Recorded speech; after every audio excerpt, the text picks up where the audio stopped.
If you want to be the best in the world, you've got to compete on that stage. I was playing maybe the best darts in my whole career. You have to peak at all the right times. It takes nerves of steel and a lot of bottle.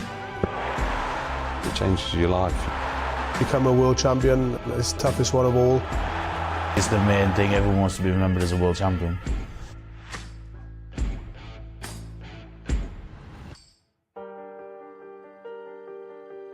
It was just a remarkable knife-edge moment. Anyone in the Circus Tavern that night will never forget. It really was the battle of the Titans. I'm Raymond van Barneveld, 5 times champion of the world. Phil Taylor, 16 times champion of the world. Raymond van Barneveld, of course, had just come over from the BDO. There was so much intrigue in what he was going to achieve at the time. Phil Taylor, 13-time world champion. We all knew what he could do up on that stage. The question mark that the whole darting world had of who was the greatest player at that point in time. The whole atmosphere there was spine-tingling stuff. It was reverential, the crowd were hushed, silent. They knew they were watching something very, very special, not in terms of just darts, but in terms of professional sport. It was such a massive moment, an iconic moment in this sport's history. Here they were slugging it out in the ring in a World Heavyweight Championship, winner takes all. I mean, that was a magical night to be in that crowd. There was one player in the world who won all the championships in the PDC. I never played him, you know, well, once maybe in Malta. That was for the Europe Cup back then. It was a good rival when he came up from the BDO because we did that little head-to-head at Wembley. That was a good one, where we played for, I think it was 1 hour. That was a good little rivalry, a big build-up, pay-per-view as well. I couldn't live with the situation who was better, you know. There was one game, and then we play an hour game, you know, like the match of the century or something. Phil beat me 21-10. But I wanted revenge of that. I mean, me and Barney had this rivalry where Sky Sports really boosted it up. You know, they even had a clock with the countdown to when I was playing Barney next. 36 days, 4 hours, 26 seconds, Taylor versus Barneveld. And then it was 26 hours, you know, it kept ticking down. It was massive. That rivalry was brilliant in sport. It really boosted the PDC, that did. I remember I was pretty nervous in the beginning. He came up with an orange shirt to put me off, right? But that didn't have really much effect. I don't think the crowd really liked it as well. But well, in the first 3 sets, 9-1 for him. You know, I only won 1 leg.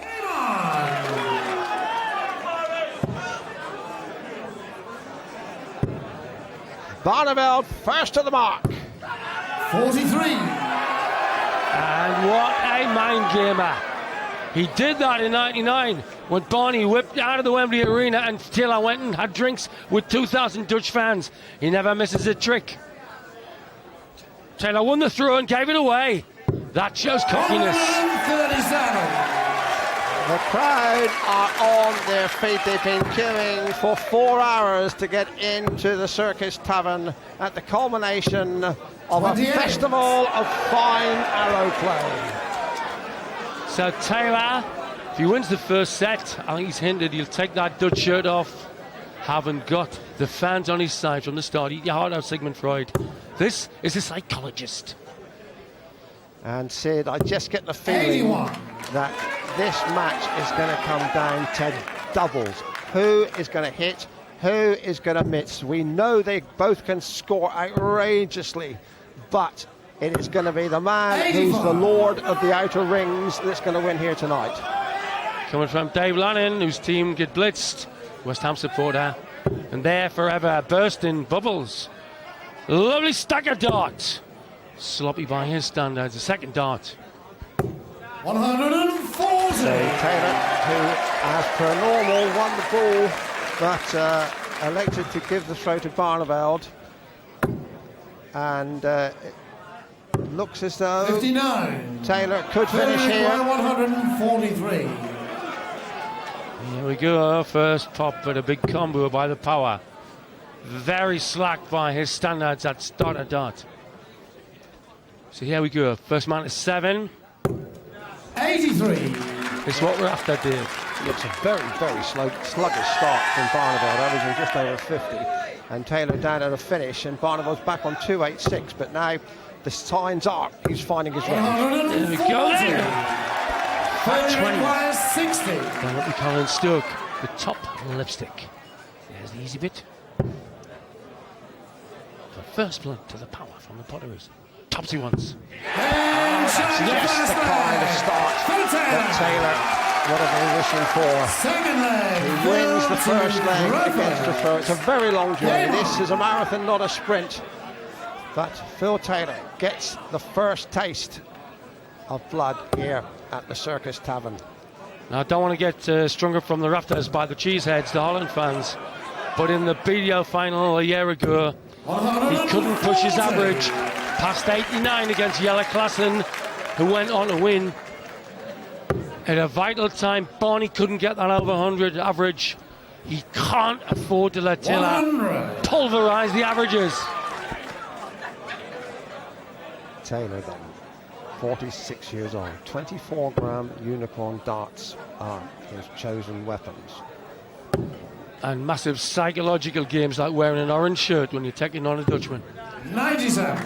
It's fairly clumsy Freudian, but then again, some people will use the rapier, some the broadsword. Lovely darts, just too high, understacker maybe. 140. That's maybe imminent. If you can use that understacker, he might have to. Well, we've read about Barneveld with new lightweight flights, which he only acquired a couple of months ago. Certainly, he attributes them to a percentage improvement in his game, which has turned him from being great to really great, outstanding. That's right, Taylor said in 99 after he won Barney, after Barney said he was not yet a great player, but he is now, definitely. 57. Legend Taylor, Legend Barney, quite simply, I was there. Yes. It will be tattooed on pecs. Treble 18 for the Bull here for a crippling opening. What a start this would be, and what a finish this would be. Oh, quite sensational. Oh, we're on a Barney will be on the ropes. What a way to start out by Taylor. He's averaging 115.6. 70. Well, if ever there was an emphatic statement of intent, it came with that finish from Phil Taylor. Finishing on the Bull, 164, simply the best.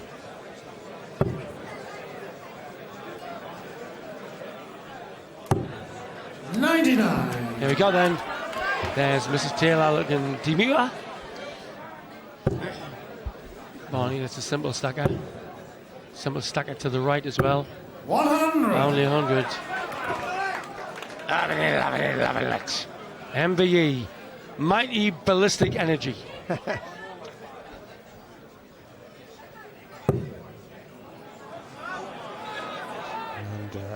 Phil Taylor really is outstanding. In the words of the song, extraordinary, interplanetary.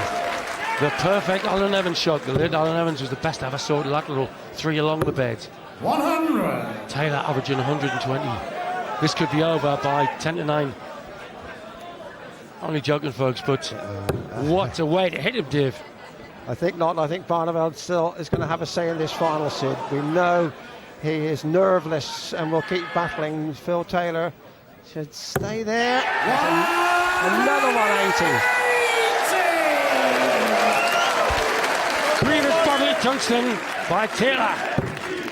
Barney speeding his game up. 135. Mistake, bad mistake. Failure required 42. This would be for the set, double 60 for the set. Hurricane double start from the power. Oh, he's sloppy now. Only a 12 darter. Time score. Wow.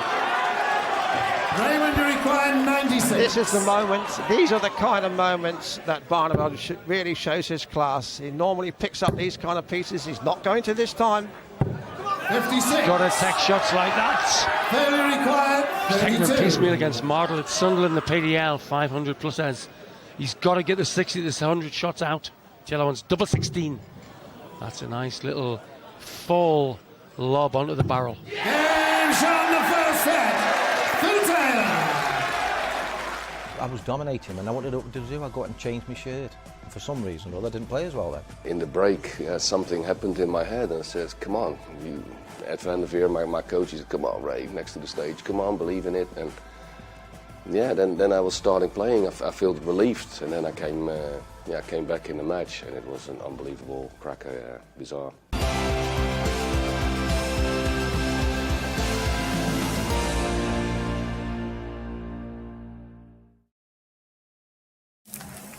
I think we're about to see something magnificent. Oh, Bullseye! Wix Trade Pro sponsors coverage of the darts. It's the most wonderful time of the year. Look at them go. Booking geniuses. They booked a 4- or 5-star holiday and got free airport lounge access. Fill your boots, son. Slap on your best smug face because you, my friend, are in the lounge. Yep, when you book like a genius, you can holiday like a fool. Free lounge access with On the Beach. Book it now. At All Protected. On the beach. Discover your perfect UK break with a Warner Hotel. From charming country manners to picturesque coastal settings. With exciting adventures, delicious meals and captivating entertainment all included, there's so much for you to enjoy. And now you can book your 2024 stay at the Runnymede-on-Thames. The fresh new Warner Hotel. Create lasting memories and book your break today at warnerhotels.co.uk. Every time a wave dumped down on us, I honestly thought we were going to die. The water was coming up, so I shouted like, help, help, help. When I hit the rocks and it knocked all the wind out of me, that's when panic set in. Ears, eyes, nose, mouth, full of sand and water. I shouted, nobody heard me. I can't put into words the relief that went through me when I saw that boat come around the corner. RNLI volunteers are on call 24 hours a day to rescue people in danger by the coast or at sea. But behind every saved life, every child or adult rescued from a life or death ordeal, behind every single rescue is someone like you. Because the RNLI is a charity and our crew members are volunteers. We can't save lives without you. Please donate £3 a month and help our crews to save everyone they can and come home safely too. Just call 0330 678 1723 or search RNLI now. Glasgow at Christmas. Not gonna lie, it's freezing. Except, of course, on one day. The biggest game in Scottish football. The Old Firm Derby, Celtic v Rangers, live on Sky Sports. We've got to be as quick as we can. Find something that fits, put it on, get back to the show. All right, can I just say, though, I will not be out.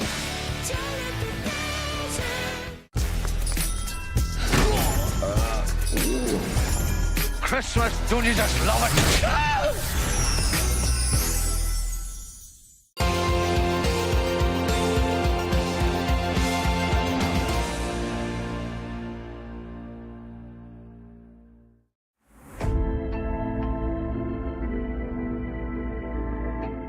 The former king of the BDO, Raymond van Barneveld, the king of the PDC, Phil Taylor, going at it, and it went down to a last leg decider. It's something else, but watch it back is better than come on that stage and playing, because there's also so much stress. You know, you're always busy to win and to perform well.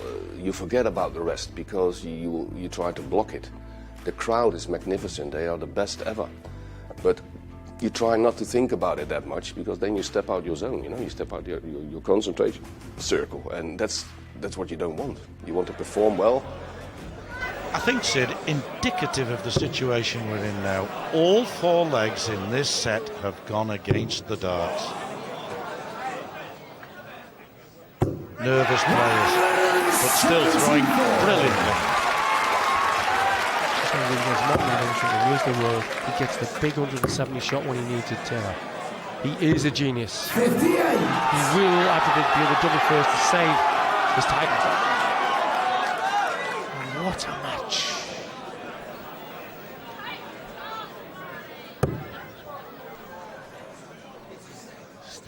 for the 60. Beautifully taken. Light to the left. Well, when a champion is threatened the way that Taylor has been by Barneveld, it's an invitation to produce his best, and he certainly hasn't disappointed, has he? It's now Taylor in the ascendant. Was 3-0 up in sets. Looked to be a cakewalk, was Taylor. Now we're looking certain, especially after that dart, to go to the deciding set of this classic.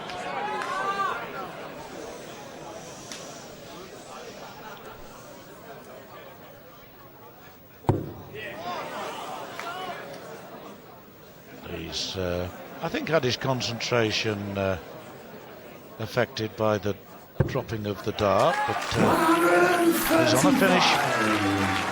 What a time for an 11 dart there to save your title.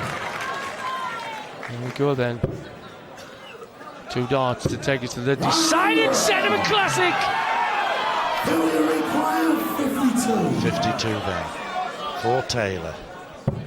Double 16 for the 12th set and to take us into the deciding set.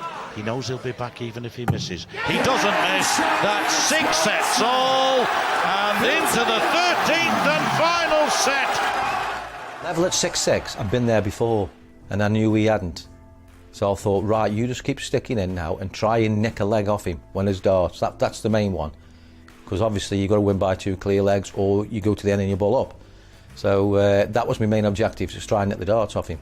I probably did, I'm not sure, then he nicked it back.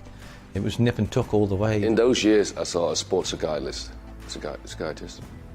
hard word for me, and he said on crucial moments, just think about colours on the board. So make it easy for yourself, just not think on tops, just think on red 20, or like green 4, or like green 16. So I was telling it to myself. I said literally to myself, Ray, same as you playing home, same as you playing in your office, red 20, bang. And I made it easy on myself, and there was no pressure. For the 5th time, Taylor throwing to save his title. And if he does, Sid, into a deciding leg we go. And interestingly, it was in the deciding leg that Barneveld won in Bolton. It was in the deciding leg of a 7-setter that Barneveld won in Las Vegas. Make sure he keeps up on the historical record with Taylor. There we go then. If Taylor can win this leg, we go to a pull up and then sudden death leg for the world title. And it's looking very much as though 11 fantastic darting days and nights will culminate in one leg of 501. Somehow appropriate with the standard we've had here this week. Nearly 501 days. 140. Taylor looks like being at the double first to take us to that sudden death leg. 3 sets to 0 up, coasting it. Brilliant fight back by the Dutchman. Now Taylor has hung on in there since the Dutchman has enjoyed 4 match points. Well, he didn't enjoy them in the end because he missed them. Tries to leave 170. 2 beauties on that one. To take us to the sudden death leg, he starts the shot with 16. Treble 19 wants the bull for the real fun. Well, he's taken a chance. He's been pragmatic. He's taken a chance on Barneveld not taking out a 170. He's done it once in this match, but this would be the mightiest maximum finish you've ever seen in your life if he does it. Did it in Bolton. Too high! A great gamble by Taylor. Here we go then, folks. Have you got 3 or 4 minutes in your tank now?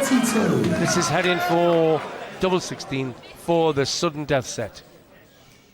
The sudden set coming up now. The deciding leg. Yes, the sudden death leg it is now. And they'll bull off. It's going to be raining. The nearer to the bull will throw first for the biggest title in his life. £100,000. I remember the last leg when we bowled up, because I went for the ball first and it just clipped the wire of the ball. And them days you could leave it in. It was an unfair advantage. And I thought, he went, leave it in. I went, forget it out quick. He went, leave it in. I thought, oh, no, I know what he's going to do. He just hit me flat, go straight in, which he did. And I know he kicked in a ton. And I went 180. Last leg of an absolute classic. Thank you. That's inviting two more to join it, isn't it? Isn't it? Isn't it?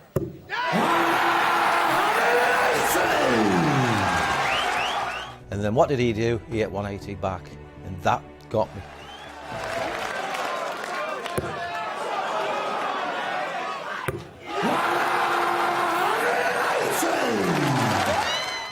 That was when my head went, oh no. That was like that one shot they give you, where you go, oh, takes all the wind out of you. And that's what he did, yeah. And he just sailed it then. But even in the last leg, you know, I started with a ton. He followed him by 180, followed by me by 180, and I think the crowd went mad. And if I see it back, I'm thinking, Ray, how did I ever do that? When one hits a 180 in these circumstances and the other responds in kind, you can only stand back and admire. Oh, push the mic further up your nose and admire. There we go then, Barney, to set up the 2 or 3 dart shot for the world title. A good treble makes life very difficult. There's an angle there to go in the 105. Well, 2 darts. 3 darts away from this title. 116 he wants after 9 darts. Taylor here has got to find his very best again. He's coming down. And back up he'll go, surely. For the 18s, picks it up.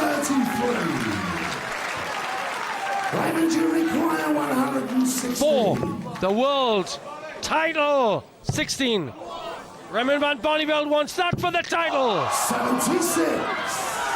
And a 5th match point, a 5th championship point goes.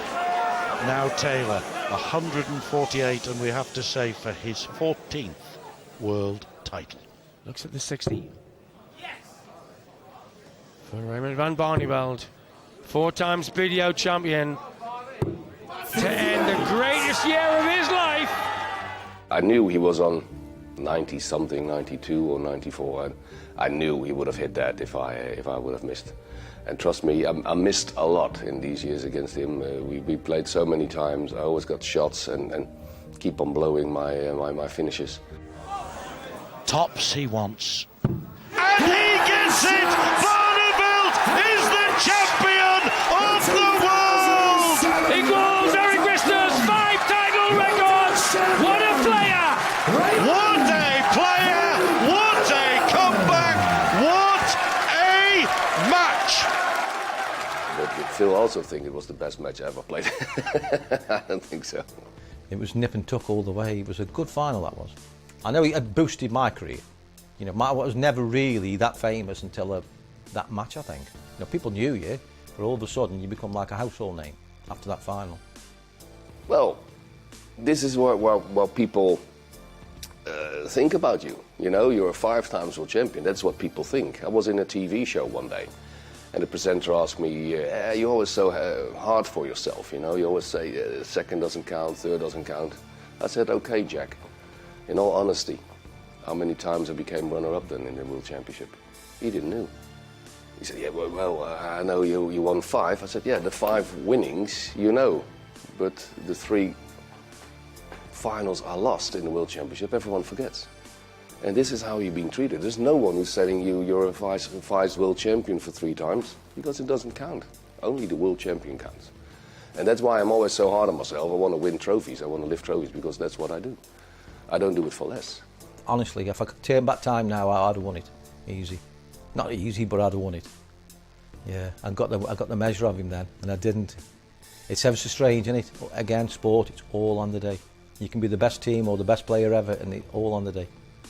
It's how you wake up in the morning.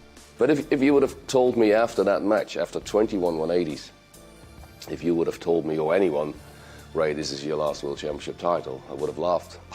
I would have said, no, I'm going to win 3 more. But it never happened, and you never got the answers on that. I'm still practicing good, not the same as I usually did. But time goes by, and it never happened before. A couple of finals, against Phil, a couple of semi-finals, but never ever lifting the trophy. The 2007 Ladbrokes.com World Darts Champion from Den Haag in Holland, the man, Raymond van Barneveld!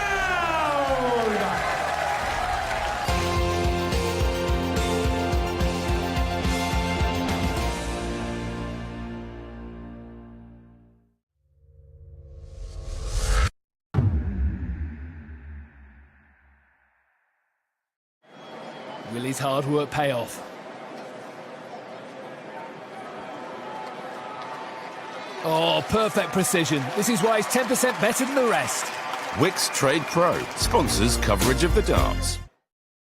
Get the free Roxy app on your TV and fill your home with music. Play unlimited music videos, karaoke and games. Try Roxy Premium free and get a free karaoke mic. So get the Roxy app free on Fire TV, Google TV, Android TV, Samsung TVs and free on the Sky Q apps rail. I know we're immortal, but Voxy's giving me life this winter. Yeah, unlimited social media from just £10. I'm going to post so many snow angels. No arms, mate. How about snow globes? With unlimited social media, the fun never ends on Voxy Mobile. The HSL winter sale is now on. With up to 30% off chairs, riser recliners, sofas, and adjustable beds. Plus our exclusive chair fitting will make sure your neck, back and hips are properly supported. Because when this feels good, so does everything else. Feeling good never felt better with up to 30% off in the HSL winter sale. Now on. Get the free Roxy TV music app and get a free Roxy karaoke mic when you try Roxy Premium. See roxy.tv or on Sky Q. Get Roxy free on the apps round now. Where do we start? Well, how do you sleep? He gets cold. And she's always hot. Our exclusive Slumberland mattress helps keep warm sleepers cool and cool sleepers cosy. At Benson's, we're committed to matching you with your perfect bed. Our exclusive range of handcrafted beds and mattresses all come with a free 5-year minimum guarantee. Save up to 50%, plus an extra 10% when you spend over £650. Come in store for your free sleep consultation today. Benson's for beds. Sit back, relax, and enjoy your festive football period with more action from the Championship, live on Sky Sports. Enjoy more of the latest blockbusters on Sky Cinema with the Super Mario Brothers movie. Bowser is headed toward our kingdom. We are going to stop Bowser. Well, take me with you. Yes! Destroy the Monster Kingdom! Come on, Mario! Together, we'll annihilate that monster. The Super Mario Brothers movie, available now on Sky Cinema. Donald Trump for a second 9-darter on the night! How about that? Brilliant stuff from Gerwin Price.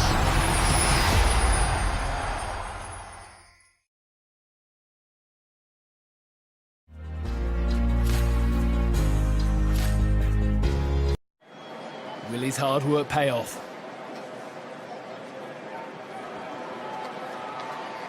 Oh, perfect precision. This is why he's 10% better than the rest. Wix Trade Pro sponsors coverage of the World Darts Championship.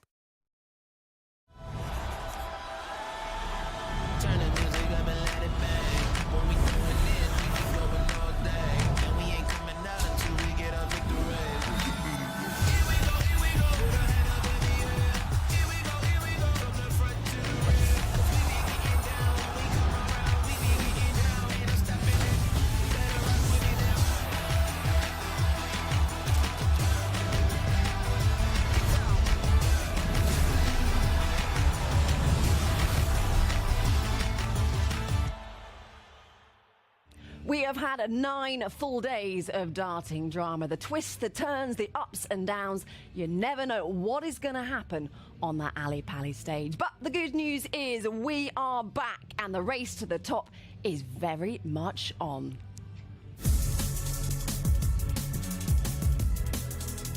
Cameron Menzies has been playing some decent stuff. It's double three that gets the job done.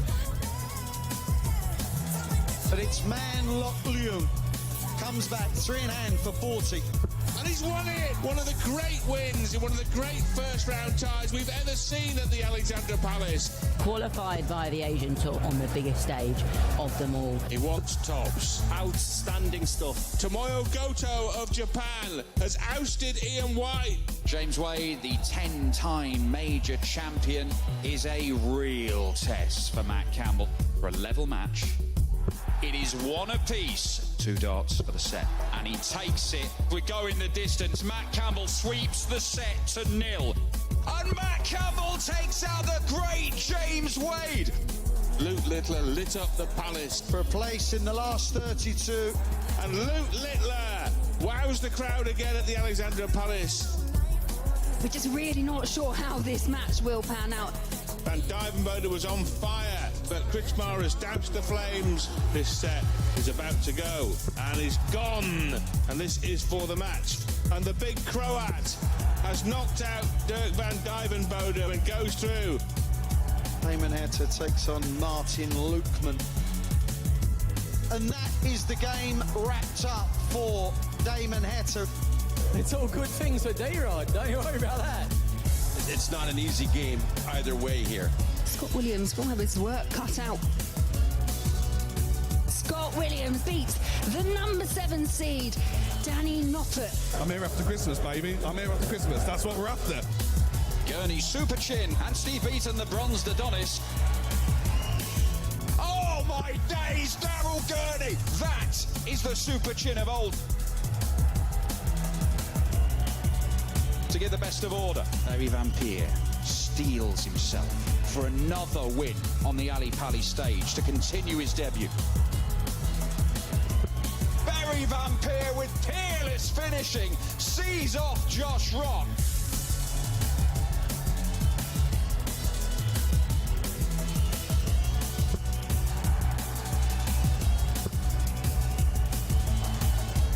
Oh, Ricky Evans is flying. The world number 6 is out and absolutely annihilated by Rapid Ricky. We cannot wait to get stuck back into the Ali Pali madness. The remaining 32 players will continue their quest to world glory, but the competition is still wide open, and who will be crowned 2024 king is very much up for grabs. The fans are ready, the players are ready. Welcome to day 10 of the World Darts Championship, live from the magnificent Alexandra Palace in North London. So much to look forward to today. Here's what you have coming your way. 3 mouth-watering round 3 matches. Then 2 former semi-finalists go toe-to-toe. Dave Chisnall, who in his 13th appearance at the Worlds this year, St Cameron Menzies packing on day 2. Chizzy will have to contend with the huge German support today, though, when he locks horns with the German giant, Gabriel Clemens. 2018 world champion Rob Cross returns after scraping through his second-round match against Frenchman Thibault Tricol. A different story for his opponent today, though, Jeffrey de Graaf, who came from a set down to stun the Palace, and his opponent Jose de Souza to secure his place in the 3rd round. Up first, though, Scott Williams sprinted into the last 32 after a 3-0 drubbing of number 7 seed Danny Noppert. But an equally impressive second-round performance came from his opponent today, who breezed through Jermaine Watamina in his last game. This should be a great battle. Yeah, hello, welcome along. Darts is back with a bang, and what better way to digest your Christmas dinner and pick at all those yummy leftovers than a double dose of darting action coming your way this afternoon. Along for the ride, Mark Webster and John Part. Come on, how much have you missed it?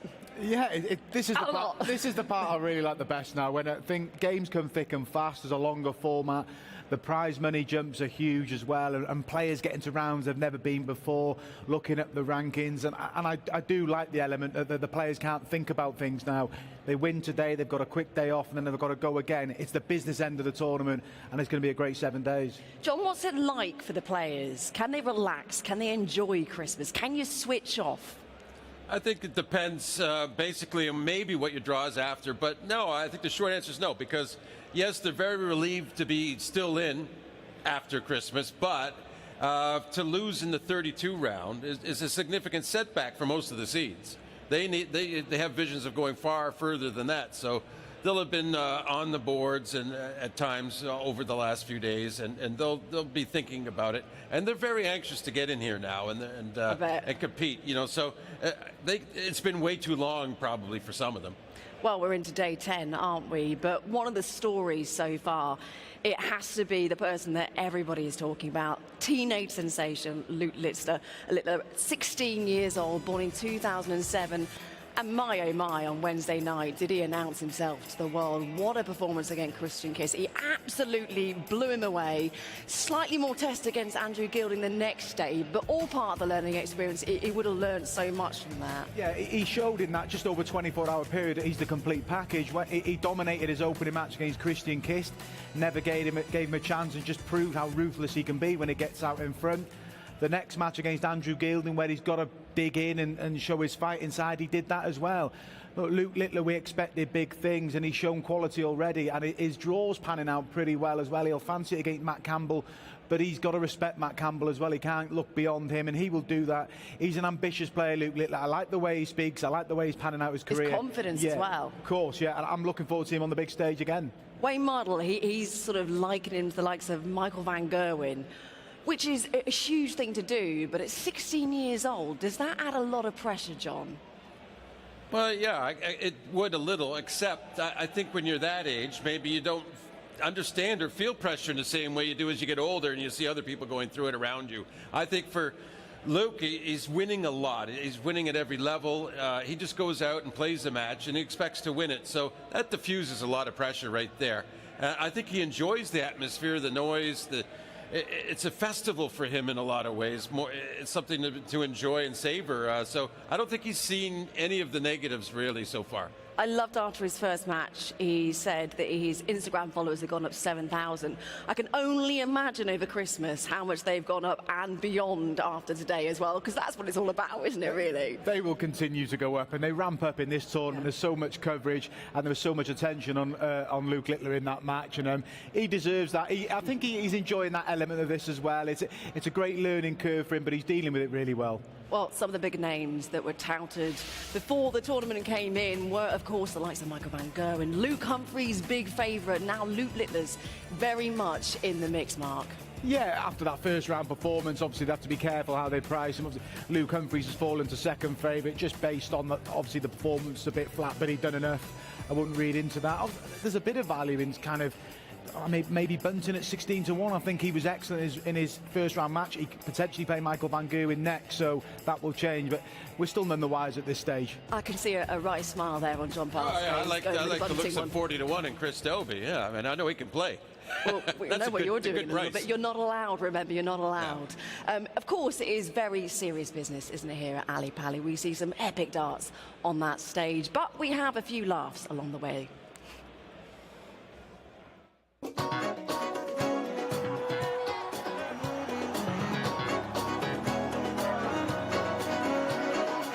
The Ali Pali Wasp is here. It's just done me. It's just stung me a lot of good.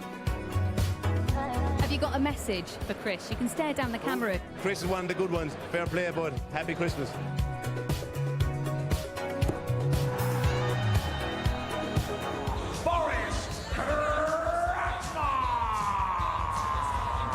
Very special guest. Bring him on, ladies and gentlemen, here he is in his final World Championship, the one and only Mr. Ross Gray. It's Mickey Van Gerwen. In the company of Wayne Mardle. Last night, just finally, you celebrated with a kebab. What's the plan tonight? Well, my manager got that kebab, so I'll get my own. I didn't really like it, but I think it's another kebab. In terms of your tour card. How huge was this evening? Is it true? I hold up. Oh! Woo! Yeah.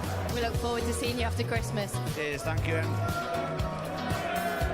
Right then, next up after the break, we have the history-making Frenchman, Thibaut Tricol. Daddy shark, daddy shark, daddy shark, daddy shark.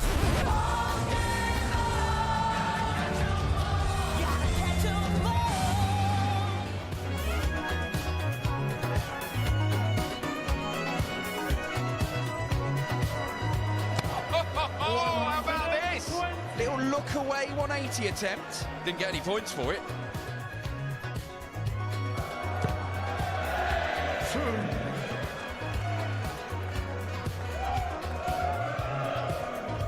Goodbye. I still stand by that Wayne Mardle had a little bit of sweat on his shirt when he came back after doing that 9-dart challenge. He was definitely under the cosh there.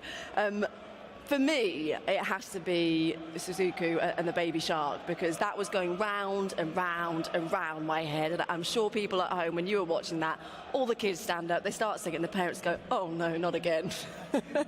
There's a few comical moments there. Wayne still managed to find it on when it's his day off. And I like Ricky Evans' walk-ons. I think it's excellent. And I think he's probably going to have to doctor that now, because he uses that pre-Christmas. Obviously, he's into the last 32, so we're interested to see what he uses. But no, it's some good moments in the build-up to this 32. And also the return of the Ali Pali Wasp, causing havoc. Yeah, I love the Wasp. Yeah. Dodging it there. Dirk dodging the Wasp was classic. He probably should have dodged the Croatian more than the Wasp, but there you go. And also stung, didn't he? Stung Ross's arm. Ross Smith during his interview as well. Yeah, he styled it out really well, to be fair to him, because it's still quite painful. But yeah, the Wasp makes an appearance every year, and this year's been no different. I'm sure we'll see it again, no doubt. So we have a double dose coming away today. So much to look forward to. Just feast your eyes on that. That is a star-studded lineup this evening, isn't it? We have the likes of three-time world champion Michael van Gerwen in action later on. We have the defending champion Michael Smith, and of course the man that we've just spoken about, teenage sensation Luke Littler, but this afternoon as well, Scott Williams against Martin Schindler. Huge German support this afternoon as well, because Martin is one of two Germans taking part. Of course, Gabriel Clemens as well against Chizzy, who we haven't seen since day 2. And then, of course, Rob Cross, 2018 world champion, against Jeffrey de Graaf. What are you looking to see from Rob Cross today? Because he sort of scraped through that first round match against Thibaut Tricol. Are we going to need to see a little bit more from him, do you think, today? I think we will. I did that game, and he came good towards the end. He started really slow, as in that's the first set. He averaged it in the 70s, and Tricol didn't take advantage. And when Rob plays like that, you've got to take advantage. You allow him to settle into his game, he will control. And I think he'll obviously start a lot better today. And it's a tie you like the look of. Jeffrey de Graaf's been good, but Rob Cross so experienced. It's one I think he'll come through quite unscathed. I think Rob used in his own words, he actually said he was useless and sort of got away with it. But that seems to be the story for a lot of people, isn't it? And the first round, the second round matches, just getting the job done and getting to this point. Well, and truthfully, especially even now, these matches, you don't want to end up using too much of your energy. You want to have something in the tank for the next one, because you got to play 2 in the next 4 days, and to move on past New Year. So for Rob Cross, I don't think he's ever worried about a slow. It's one of his characteristics is a slow start, and he just has the confidence, no matter how badly it goes at the beginning of a match, that he'll come back into it and get his best darts going. Mark, quick word on our first match, Scott Williams, Martin Schindler. This should be a good clash of styles and potentially some high scoring. I think it's a brilliant tie, and I like the fact that one of them is going to the last 16 for the first ever time in the World Championship. There'll be some nerves on there, but it's a draw that both players will be quietly confident with, and I just think Martin Schindler will deal with it just. I'm going for him to win in 7 sets, but a close game. Ooh. Well, it is day 10. We have missed it, haven't we? Shall we get the party started? Let's do it.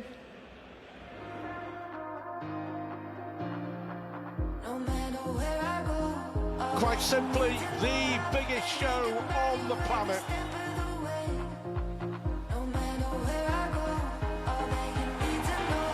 Is there a finer night in the world of sport? Oh, look at this! It's a sun display.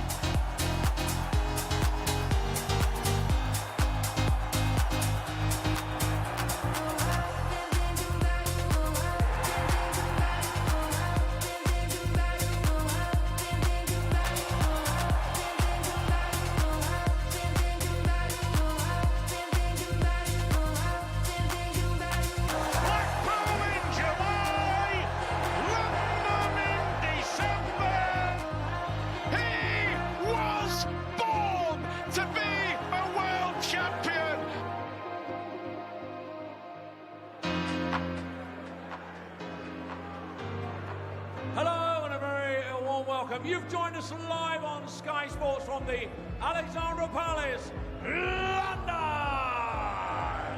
This is the third round action of the Paddypower World Darts Championship. It's all brought to you by the Professional Darts Corporation. And now, ladies and gentlemen, for the thousands joining us live and the millions joining us around the world, it's time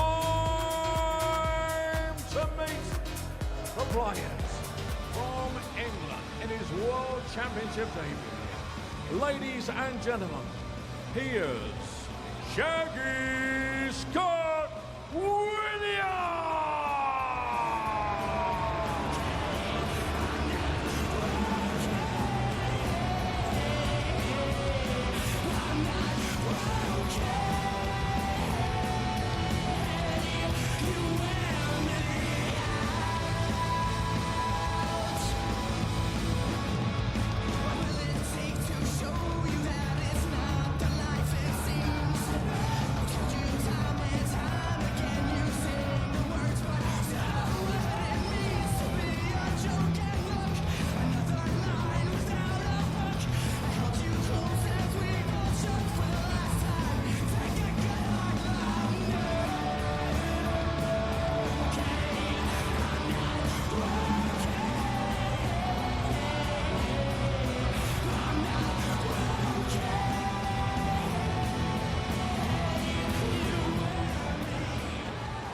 Ladies and gentlemen from Germany, here's the UK Open and World Grand Prix quarterfinalist, a World Championship semi-finalist, the Wall, Martin Schindler!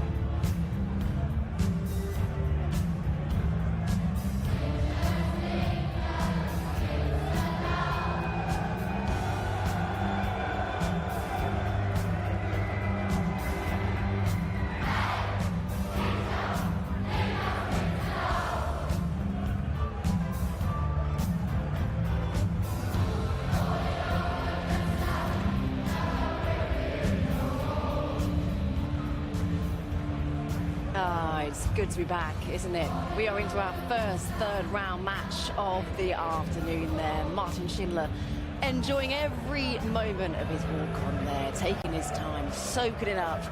Oh, what a match this is set in prospect to be. Scott Williams, 33 years old, from Boston in Lincolnshire. It was a second round stage that he fell last year, and that was losing the second round to a man we'll be seeing a little later on this afternoon, 2018 world champion Rob Cross.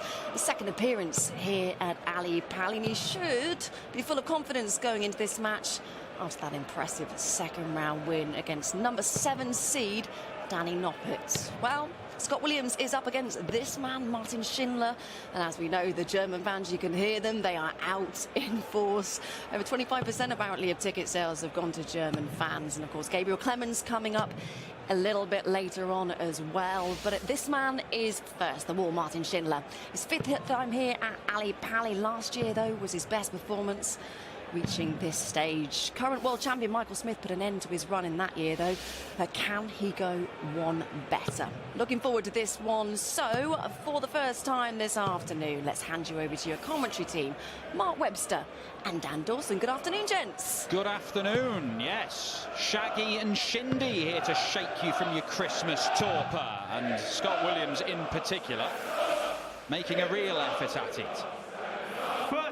Man with the most elasticated eyebrows in the sport. Man who came closest to hitting a 9-darter so far in this year's World Championship. Missed the double 18. He has the darts in this opening set in what you've already said, Webby, could be a real tight one. I've changed my mind so many occasions on the outcome of this game. It is a tight one. I like the sort of subplot, but one of them has never been to the last 16. So someone's going to uncharted territory at the World Championship. But it'll have been Dan. We look at Williams firing his first marks. So fluid, isn't he? Very similar to the Steve Beaton action. It'll be one of them down where both will be settled with who they're playing against here. Yeah, real opportunity for the pair of them. But Scott Williams, ridiculously, after such a brilliant debut year, had not won a game in a big TV tournament since he last won here. His first match against Ryan Joyce, then lost to Rob Cross. Early exits in the UK Open and the Players' Championship finals. It has not gone according to plan this year for Scott Williams, whereas Martin Schindler continues to make steady progress. Yeah, but for Williams, last year it seemed like just everything was spectacular. 60. It wasn't the case, but it just seemed that way at times. In that Grand Slam when he got knocked out in the group, he won on the Pro Tour when he didn't have a tour card. This year he just had to work a little bit harder. His average hasn't been as high, but he finds himself on his best run ever in the World Championships. So you've got to take the rough with the smooth and just dig in deep, and he's done that. Can't find his way through to the treble. Does leave himself on the double, but this is a chance for Shindy to strike.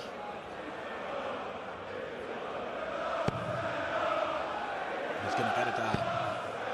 An early break here for Martin Schindler. That is close. Side relief from Scott Williams, but there's no early nerves here. The bright start in this opening leg. Surely from there. Surely from there. Eventually. First leg goes to Shaggy. Yeah, Scott Williams last year, you'd argue, it was the perfect position to be in, Dan, wasn't it? He didn't get a tour card, but then got money on the board early in the year, so he played on the tour because he came off the backup of the Challenge Tour. He played all the Challenge Tour, he was playing darts away, he was constantly playing, and there's been that kind of argument that maybe that was the best practice for him, because this year has seen him still doing enough to get to the World Championship, but nowhere near the standards he was last year. Yeah, absolutely. At the start of last year, Scott Williams was driving a forklift truck for a living in Lincolnshire, and darts was just a bit of a thing he was exploring. In the end, he was playing so much darts and earning so much money from it that he jacked the job in. Well, this year, now it's just all on the darts, and he's not playing as much. He's not been quite as successful, but it doesn't take away from his undoubted talent. And we've seen it on display in this tournament so far. 161. Gonna have your best run in a TV event, save it for this one. £35,000 guaranteed for the winner of this match. Would be both players' biggest payday. 65. Schedule 161. Shindy leaves a two-darter. Oh, how about this? Can't get the treble 18, would have left the bullseye. 93. Martin, you require 96.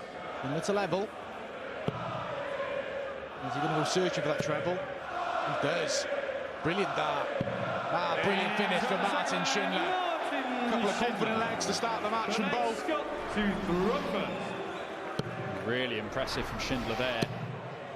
But this is impressive. 140. Yeah, Schindler searching for that treble 20, finding it despite a section of it being blocked. There was a really good argument for going for a double-double finish there. Shindy backing himself to find the 60. Did so, found the double, level game. 58. Winner of this to face either Barry Van Peer or Damon Heta, the Aussie #1. 40. And I guaranteed a first-time World Championship quarter-finalist from that band of 4 players. Yeah, all of them will be feeling happy about this section of the draw. Look, Danny Noppert was the big danger, and Scott Williams took him out to 0. All of a sudden, real opportunities for all of the players involved. But don't overlook Damon Heta. He is a top 10 player in the world.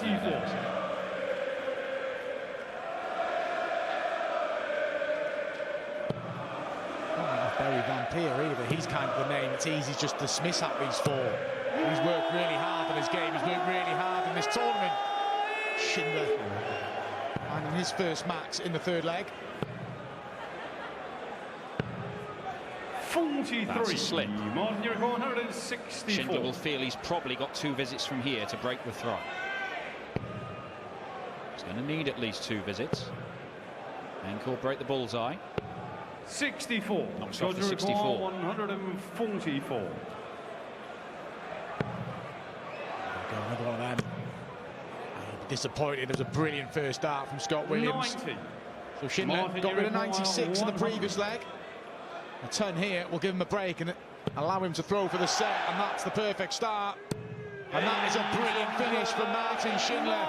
He strikes the first blow in the opening set and will now throw for one set lead. Martin to throw. Well, this is pretty efficient stuff from Martin Schindler. 3 legs played. He's been down to around 100 after 4 visits in every leg. He's taken out those finishes twice and missed the double for the other one. 41.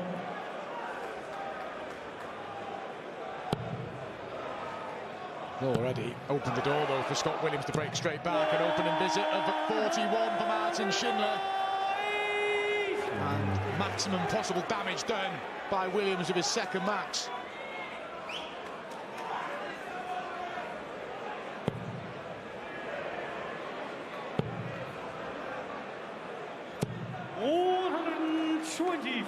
Good recovery after the first dart there, but Scott Williams has stolen the darts.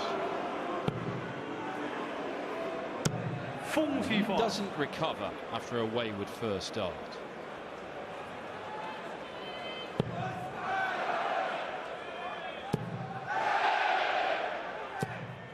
Brilliant from Schindler. What an opening set here. 4 maximums already. Schindler averaging around about 103. And could possibly, and has, got a couple of visits at 155 to wrap up this opening set. Does he go for this? I mean, there's an argument for just laying up because the treble 19 would have left double 19. Well, if he'd got the treble 19, chuck it in a 6, isn't it? You don't want to start messing around in the opening set of the last 32 tie at the World Championship. In which case, could have just stayed on the treble 20 and just looked to set up. Got the mark of darts. Anyway, he's going to get 2 set darts here, or should do. Does do.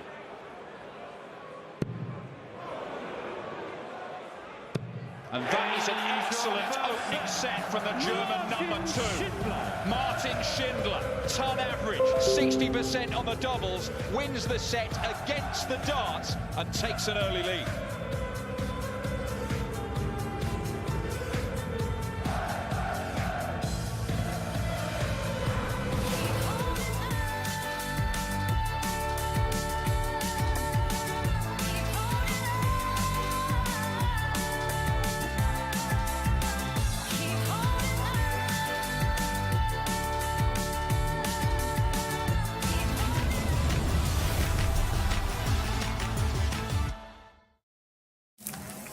I think we're about to see something magnificent. Oh, Bullseye! Wix Trade Pro sponsors coverage of the World Darts Championship. Ladies and gentlemen of the jury, you have a chance to give a man his life back.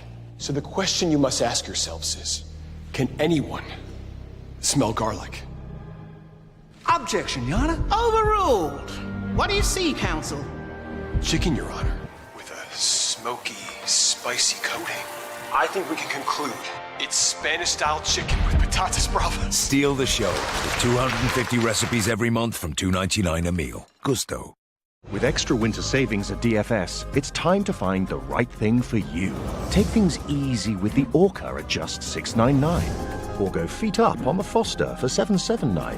And for a short time only, there's 4 years interest-free credit on everything. DFS, what's your thing? Get the free Roxy app on your TV and fill your home with music. Play unlimited music videos, karaoke and games. Try Roxy Premium free and get a free karaoke mic. So get the Roxy app free on Fire TV, Google TV, Android TV, Samsung TVs and free on the Sky Q apps rail. My first Solos holiday. This is where it all started. Those were the first steps of an unforgettable journey. Life-changing experiences. Meeting new people. And a tour leader took care of it all. Those memories stayed with me long after I touched down. And to think, it all started with hello. Solos Holidays specialises in creating amazing escorted tours for single travellers. Go to solosholidays.co.uk to download a free brochure. Avtod and Adult Protected.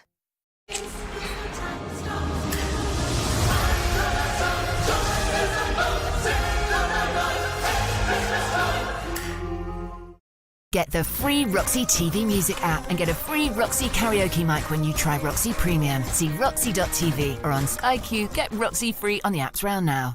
The greatest for a reason. Think of those goals. Great Scott. Oh, Wayne Rooney.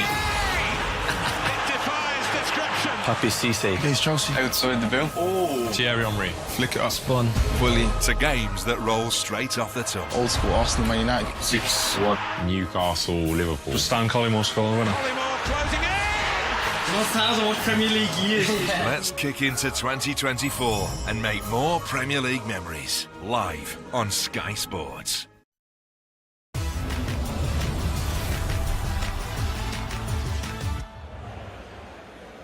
We have some Scottish football for you. You can see it all on Sky Sports Football. Hibs versus Hearts tonight from 7. And then on Saturday, Rangers will be looking to close the gap on Celtic, currently trailing by 5 points. You can catch that from 11:30 on Saturday morning on Sky Sports Football. Meanwhile, back here at the Darts, we're into the early stages of our first third-round match of the afternoon between Scott Williams and that man there, Martin Schindler. What an opening set, though. We are seeing 4 maximums in there already. It is Germany's number 2, though, that's drawn first blood, and he is 1 set up.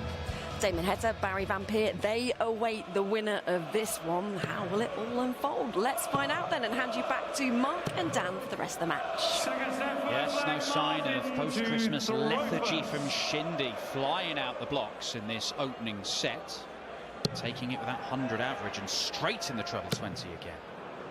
And he is, Webby, one of the leading exponents of clustering his darts together. The way he groups them, those sort of narrow barrels. If he gets one dart in the treble 20, he's more likely than the vast majority to follow it with more. It's a big improvement in his game. People forget it hasn't always been plain sailing for Martin Schindler. He got a talk out, then he lost it. He got it straight back, and from there he was just being a better player. Gradually crept up the rankings, kept his talk out into the top 32, provisionally 23 in the world now. He'll be eyeing up the top 16 and continues to play like he did in that opening set. He may be there at the end of this tournament. Yeah, the German number 2, the German number 1, Gabriel Clemens, is only 1 spot above him in the rankings, and a huge chunk of that is obviously from his run to the semi-finals here last year. If he took that away, Shindy is by far and away the top performing German on the tour. The last 2 years he's been more reliable than anybody. How about this? Well, went to the 12s, fair enough. If he'd stayed on the treble 20, he'd end up on double 6 and then maybe double 3. Things get a bit awkward. I think a sensible play from Schindler. Yeah, being afforded that luxury to tee up Martin Schindler. Tops. Would be for 4th consecutive leg, and it is. Scott Williams won the opener. It's been all Martin Schindler since, as he strikes first in set 2. All 5 visit legs as well, between 13 and 15 darts. Keep that up, and Scott Williams is going to be in all sorts of bother. Keep that up, whoever he plays in the next round will be in all sorts of bother as well. It's a high standard for Martin Schindler. There was a 15 dart leg in there to start with a 41, and it just shows where his head at, that he can just recover and get back on with it. And that chant you hear is Martin Schindler Ole from the German fans here at Ali Pali. 140.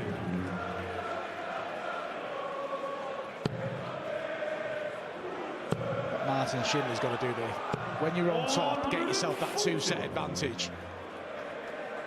All it takes is one sloppy leg with his dart, and Williams right back in the match, so Williams won't be panicking. And at the minute, there's no let-off from Martin. 140.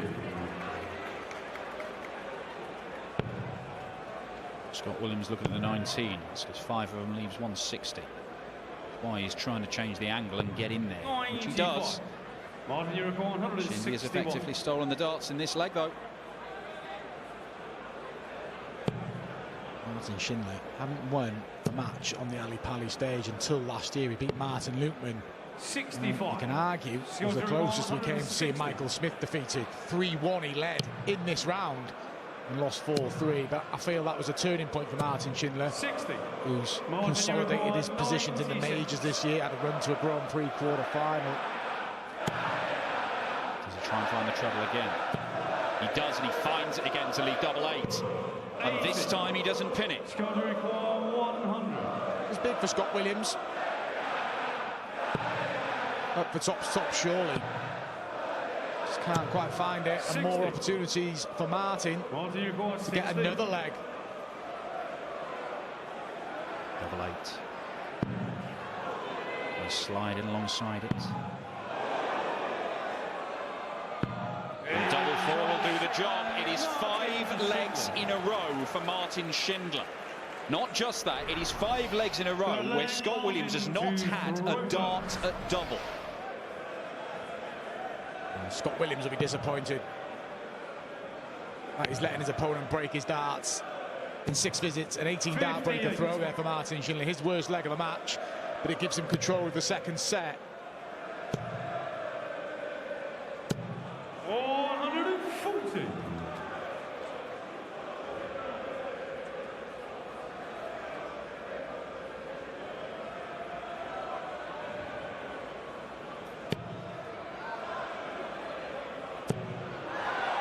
Number 3.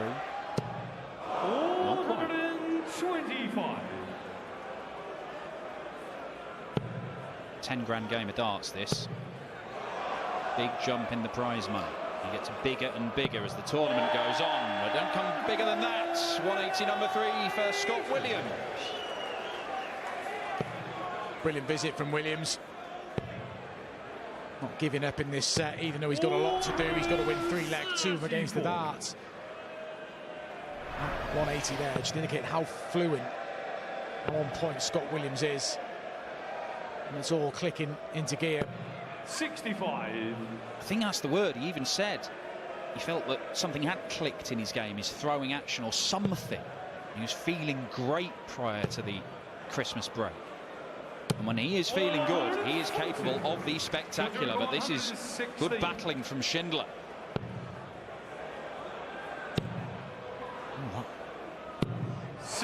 First start of the double since the opening leg for Scott Williams. And for Schindler to rattle through set 2 here, 44. Double 16. 2-0 Schindler. Some signs of life from Scott Williams, but Schindler snuffing them out. It is excellent for the German number 2, and he is halfway to a spot in the last 16 for the first time in his career.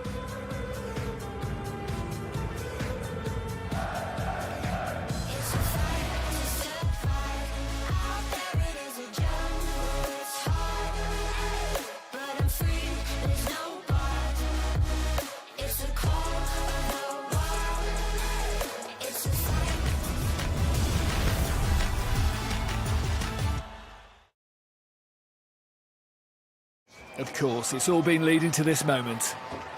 Oh, game shot of the match! Wix Trade Pro sponsors coverage of the World. With Fiverr, hiring a talented freelancer is easier than ever. And with my keen eye for talent, it's even easier. Sofa sale starts now. Long delivery times, no returns, all for a price to make you... Sofa ads can be intense, can't they? Yes. Sorry? Yeah. Sorry, ours was easy. It was. Guess we should take it easy for the rest of this ad, then. Easy? Easy. With free 3 to 5 day delivery, free returns and 0%... Furniture without the fear. Delivered in days. Keep on living with Furniture and Choice. January sale now on. Discover your perfect UK break with a Warner Hotel. From charming country manners to picturesque coastal settings. Enjoy delicious meals, adventures and activities, or just kick back by the pool and relax. As the sun sets, get ready for captivating evening entertainment. The best part? All of this is included. Create lasting memories and book your break today at warnerhotels.co.uk.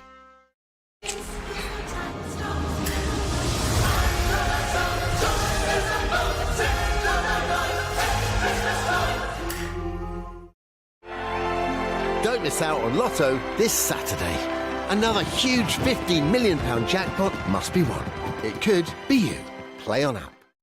Butlins is bursting with entertainment. But what's the best bit? Butlins Sky Park is massive! The fairground has incredible rides! Splashwater World has so much choice. The Animals vs Dinosaurs show is out! I'm popping! Exclusive live shows are epic. And the best bit is, all this and more is included in the price. So, are you ready to be entertained? Are you ready to Butlins? You know, when you were saying earlier about Christmas, were you saying there's no Santa? It's really me.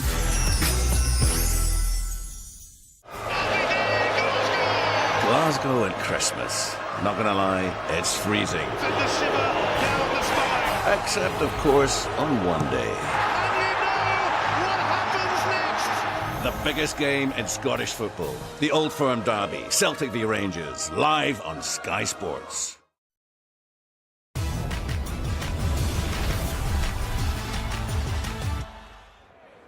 Welcome back to Ali Pali, where the darts is back on, and Martin Schindler, the German number 2, is on fire. If he can wrap this up against Scott Williams, it'll be the German number 1 next, Gabriel Clemens, as he prepares to take on Dave Chisnell. Abigail Davies has been talking to him. Gabriel, overall 2023 has been quite a difficult one for you, but how does it feel to be back at Ali Pali, ready to play in the last 32 again? Yeah, it's a good feeling. It's always good when you can play after Christmas here, and I'm very happy with this, but the way is not over yet. And you've played Chizzy quite a few times. You've won your only other meeting in 2023. How much confidence can you take from that? Yeah, that is not impossible for this game. It's a new game, it's a new day. I hope we have a good game, and hopefully I win the game. I'm sure we'll see plenty of 180s hit up there this afternoon. Best of luck. Thank you. Gabriel Clemens, the German number 1, up against Dave Chisnell, but the German number 2 is doing the business here. 2-0 up on Scott Williams, averaging over a ton, hitting more than half his darts at double. Started very well for the Germans so far. 99. 4 in total in the third round. Pietreczko is in action later on this evening. And also Florian Hempel takes on Stephen Bunting, so there'll be plenty for this German contingent in the crowd to cheer over the next coming days. Well, with Pietreczko up against Luke Humphries, Hempel got a very, very tough tie himself. And then Gabriel Clemens up against Dave Chisnell. 45. You have to say Martin Schindler is the biggest German hope of a run into the last 16 and beyond in this year's World Championship. But as we saw last year, Gabriel Clemens went all the way to the semi-finals. First time that's ever happened.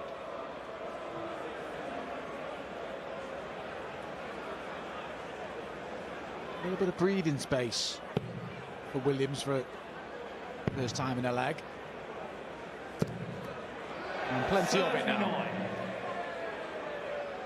Felt it was paramount he held throw in the opening leg of this third set. He really should do from here. Chasing treble 18 and really didn't need to.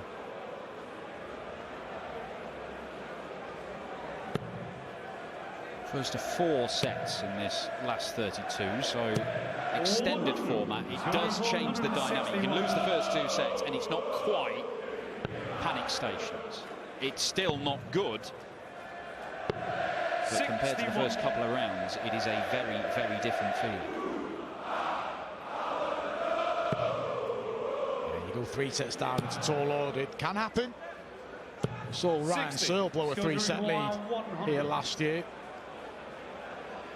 Against Jose de Souza.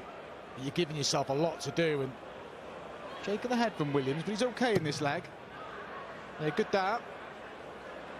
Really taking his time, trying to focus. He knows it's important. Misses outside, that's fine. He'll be back. Gone inside, you start chasing up to double 5, and who knows then.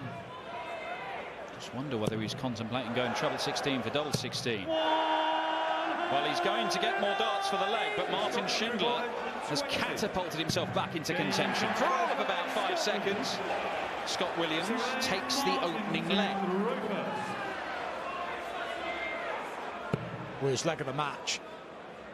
but it stopped the rot for Scott Williams. He'd lost the last 6 legs. So it could be an important catalyst to get him back in this match. 140. Well, we saw him have spells against Haruki Muramatsu in his opening game. Some 60. really impressive spells against the world number 7 Danny Noppert. If he can just put a little run together here, he can start causing Martin Schindler problems, because so far Shindy has had very little to worry about. Leg after leg, he's just been leaving himself finishes after 4 visits and often taking them out. 101. The quality that Scott Williams has got, that you assume there's a spell that will come in this game for him, and it's how Schindler deals with it, and it's how positive the outcome comes from that spell for Scott Williams. 84. Threatening a breaker throw here in set 3.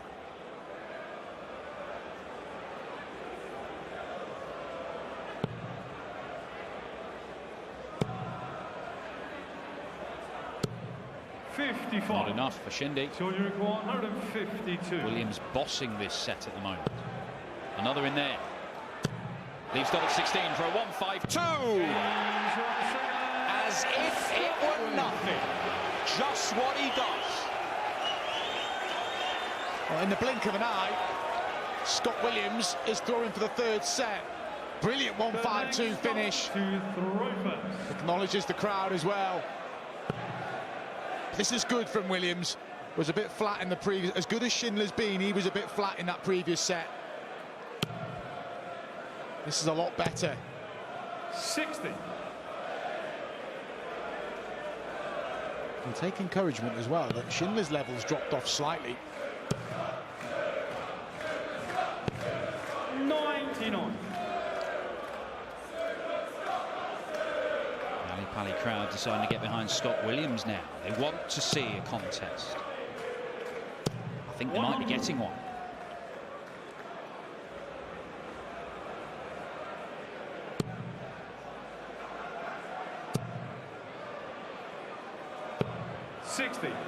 Definitely dropped off a bit here, Dan, hasn't he, Martin Schindler? His averages in the opening 2 sets were over a ton. He's currently averaging below 80 in this set. Kind of a little off period, a set where your opponent's got the darts is the time. He will know that the next set where he has the throw, win that. Even if he loses this one, he's 3-1 up, although he's been in that position before. Here we go, Shindy. Here we go. Maybe he hasn't given up on this set. 162 a bogey number. So Williams is going to get to a finish. How about this? This could get really tasty. Back to back. Brilliant from Williams. And he's going to get a look for the set. Schindler's done that well in the match. When his darts landed below. We've seen on a couple of 96 combinations, but he's found a way through. It is for the set. Oh, is it double? It was. And he couldn't take it out. It was flashy. It was unsuccessful. Martin Schindler to break back. Double top.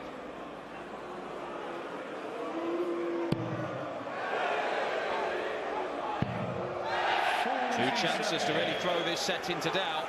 It might be drifting away now. Williams still has to lose a dart, but this to blast through the 3rd set. Good reaction, good response from Scott Williams. Only half the deficit, and for the first time in the match, Martin Schindler has something to ponder.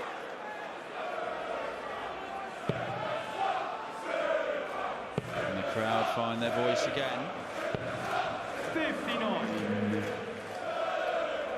Big set this. Martin Schindler holds his throw. That's all he needs to do, and he leads 3-1 in a race to 4. If he doesn't, we've got a level match.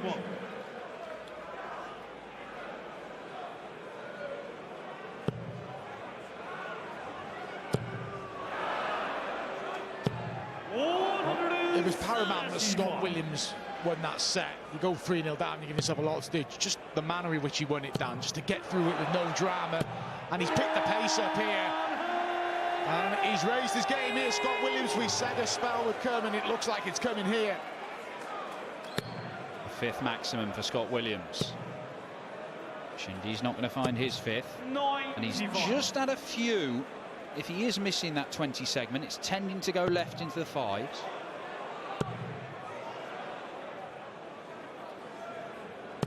$100. Williams leaves 130. Shindy wants another max here to leave double 16.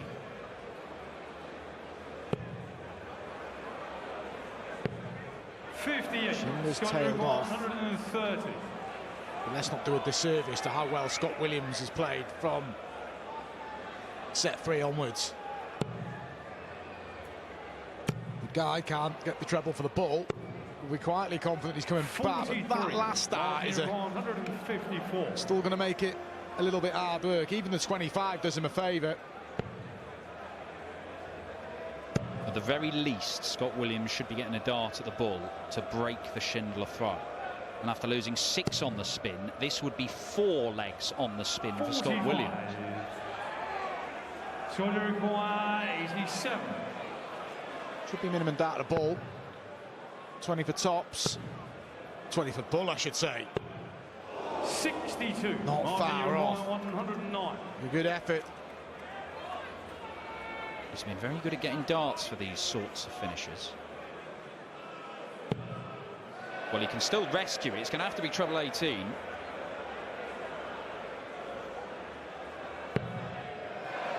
It's a slip from Shindy. And things aren't quite going to plan now they were in the first couple of sets. It's been poor for the last 4 legs, Martin Schindler. Williams has to take advantage. He hasn't in this opening leg. He's let Martin off the hook. We've got to hold the throw. It's not a great lead, this, for Martin Schindler. Off 109.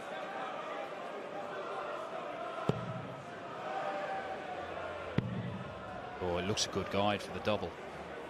Is it of any use? It doesn't make use of it. Requires 16. And unravelling a little bit for Schindler. 2-0 up, he was cruising. Williams pegs him back. Now the crowd are getting involved. And Williams hits, and huge roar from Scott Williams, and the match is effectively back on throw. That's a break early in the 4th set. Needs to get himself back in check here, Martin Schindler. Second leg, Scott to throw first.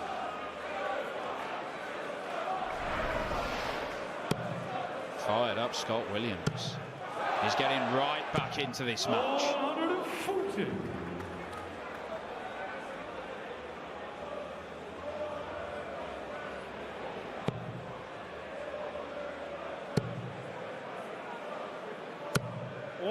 Better from Schindler. Dan, you mentioned after the first couple of sets is one of the best for following that first start and clustering together Martin Schindler when it's on point. 100. That's kind of gone from his game the last set and a bit. Needs to regroup. There's the dart he wants. Textbook. Textbook from Shindy. 5th max for the German number 2. Excellent from Martin. 55. They've gone off the boil to find 6 darts and leave 181.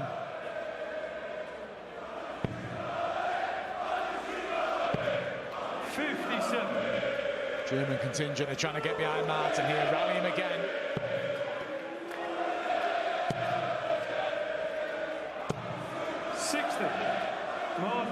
Could really have done with a treble there, Scott Williams. Would have made things a lot easier if he's allowed back to the board. Martin Schindler just allowing whatever insect that was to clear off out of the way. I think George Noble is going to give it a bit of encouragement.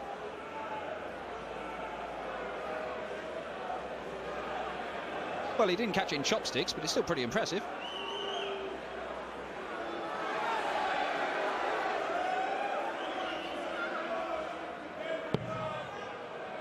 Here's the treble 18. He went on the hunt for this in the previous leg after hitting a 5 on the 109. 56. Can't get it there. Williams already had a 1-5-2 in the match. He could follow with a 1-4-6. Scott Williams, brilliant on the double 16 again. Well, Schindler won 6 successive legs. Scott Williams has now 5 back with 5 of his own. He was in all sorts of trouble in that leg, Scott Williams. He rescues himself with a brilliant 1-4-6 finish.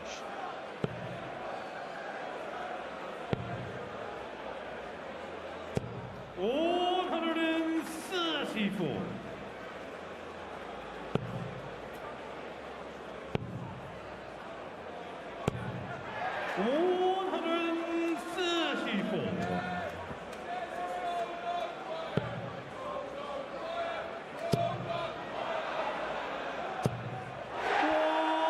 Another max. The wall standing firm-ish. 78. Regardless knows he'll throw if needed for the set. Oh, but if Shindy's getting his eye in, there could be a grandstand finish to this set.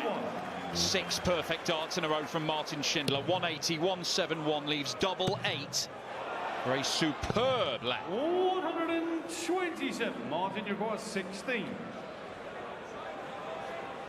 First leg for a while, this for Martin Schindler. Just want to start chasing double 2. Have a little glance here now, Martin. Done the right thing. Well, perhaps an indication that he is still thinking clearly, despite the legs racking up against him. 98. Scott Williams, bogey number 162, so all he does is get down to a finish. And it does not matter. 13 darts for Martin Schindler. Now, was that glance at the crowd? Was it at Scott Williams?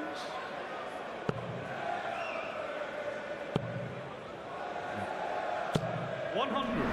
He's feisty, Martin Schindler. He's up for a battle. Don't worry about that. That's okay, without getting too over the top. You don't want to... We've seen some players make big mistakes. His fellow countryman, Ricardo Pietreczko, at the Grand Slam. 134.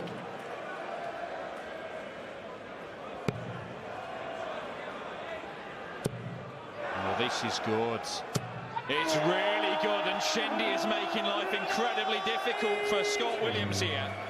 3 180s and a 171 in the last 2.5 legs for the German. 60. And there's the opening for Martin in this leg.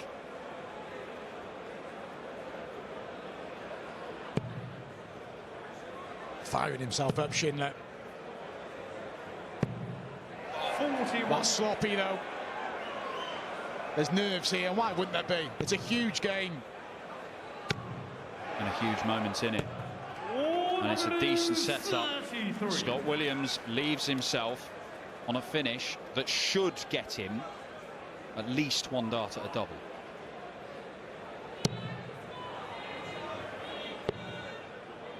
Another treble. Ask a serious question. What a visit. 45. But this is for the set. Huge passage of play incoming. It's only going to be 1 for Williams. Well, it's not even 1. That's a clanger from Scott Williams. He missed the big number. It costs him a dart for the set. Schindler double 18 to break and have the darts for a 3-1 lead.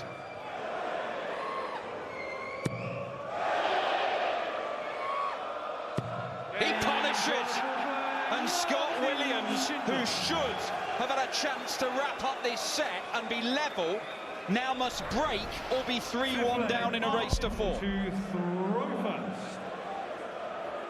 Huge leg incoming. And it's advantage Martin Schindler. He's had to work his socks off in this set. 100. If he can get over the line, you said, Dan, he wouldn't have been worried in the previous set because it was against the darts. He'd have been concerned at 2-0 down here, because not just he was 2-0 down, he was kind of dipping in and out of form. But he's finding a way, Martin. He could be going 1 set away from the last 16. 57. Just the 57.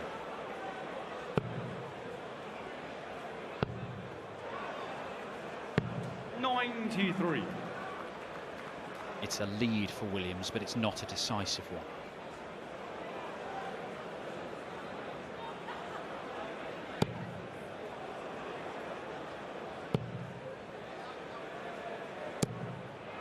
65. Williams, he would have perked up hearing that visit called. Finds one treble. Slender advantage, Scott Williams, in this deciding leg. Another one into the 5 segment. It's been a real problem for Schindler. Despite all the big scores in the last few legs, he has surrendered the advantage. He's tightened up here, Schindler. And Williams with a quick release follows. And he's going to get another opportunity to win this set.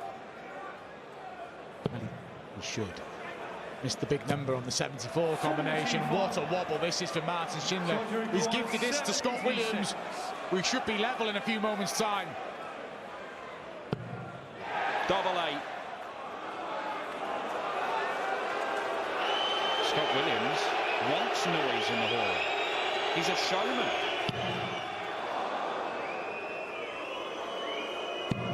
And he is level in this game. Scott Williams, from 2-0 down, has made it 2 apiece, and we have a real battle on our hands.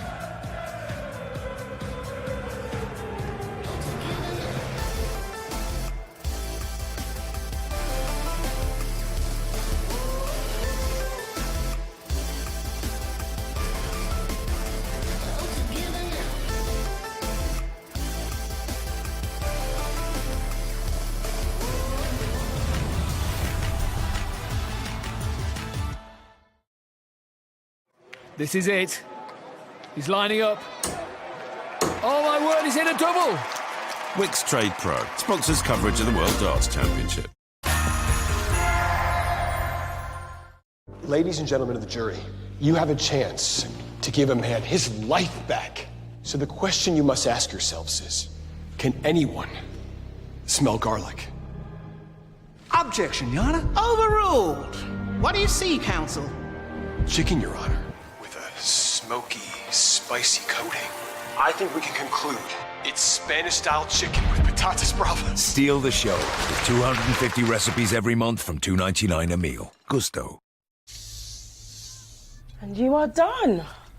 You've got loads left in there. The pride basks in the middays. Like getting your money's worth. Enjoy a medium double cheeseburger, save a meal deal, just $4.79 at McDonald's. Get the free Roxy app on your TV and fill your home with music. Play unlimited music videos, karaoke and games. Try Roxy Premium free and get a free karaoke mic. So get the Roxy app free on Fire TV, Google TV, Android TV, Samsung TVs and free on the Sky Q apps rail. Once my credit score started to improve, I then started to get offers through. To be able to keep a good credit rating is really important. Join Susie and download ClearScore today. The DFS winter sale is now on, with extra savings on exclusive brands, like the House Beautiful Long Beach, or the French Connection Zinc for just $7.99. And for a short time only, there's 4 years interest-free credit on everything. DFS, what's your thing? Get the free Roxy TV music app and get a free Roxy karaoke mic when you try Roxy Premium. See roxy.tv or on Sky Q. Get Roxy free on the apps round now. Don't miss out on Lotto this Saturday. Another huge £15 million jackpot must be won. It could be you. Play on app.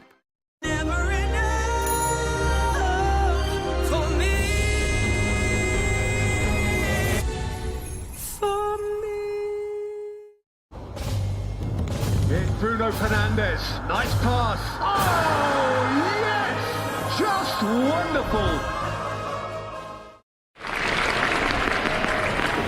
New balls, please.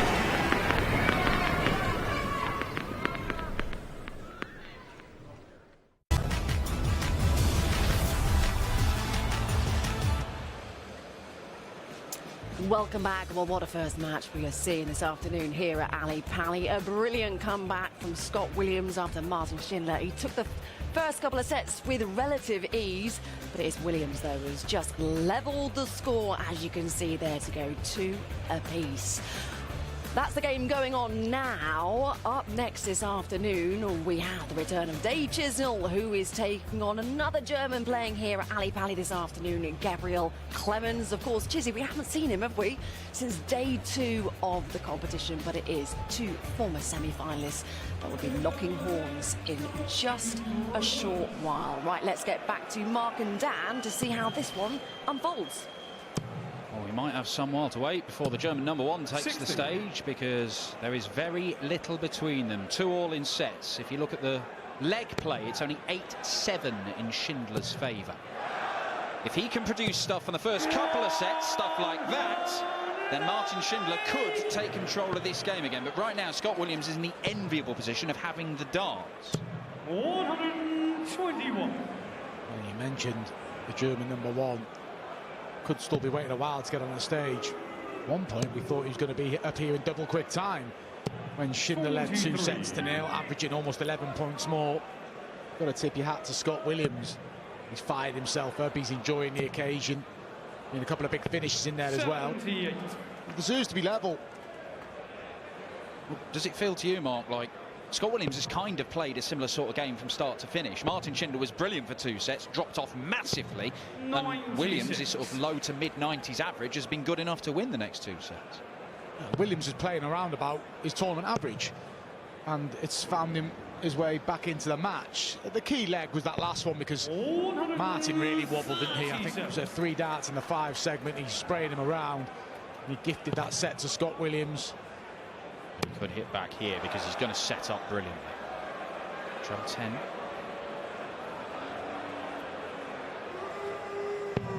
Oh, what a set-up shot that is. 150 to leave double 16.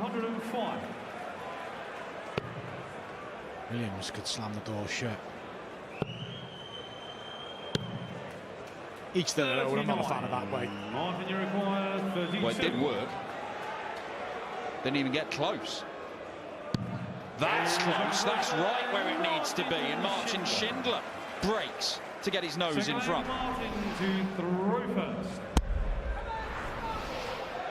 Scott Williams provisionally just inside the top 40 in the world. He's gone at 19 spots, shuffling around since the beginning of this World Championship.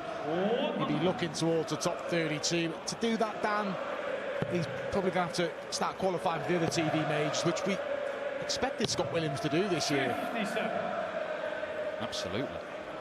Did so well without a tour card. He got into the top 64 anyway. Didn't have to go to Coup School. Something that Martin Schindler had to do. This is his 5th appearance at Ali Pali. There's a couple of years he did not qualify. He came back a completely different player. The last couple of years for Martin Schindler have been unhindered progress up the world rankings. First major quarterfinals this year, the UK Open and the World Grand Prix. He's very much in that mould of Dirk van Dijvenbode. Dirk's obviously progressed further than Martin, but these 2 players lost their tour cards and just made themselves better players by taking a couple of steps backwards.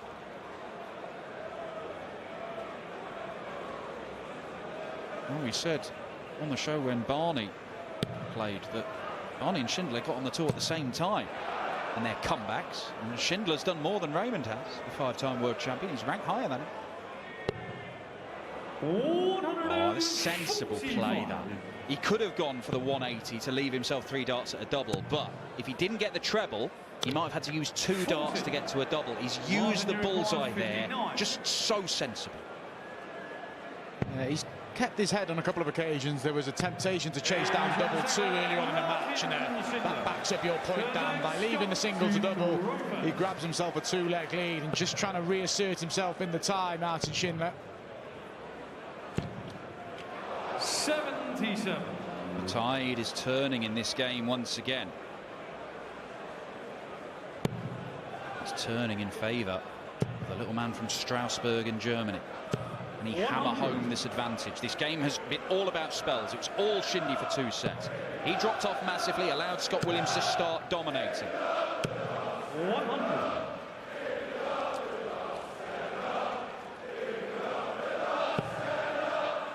Reminder, winner will face Damon Heta or Barry Van Peer.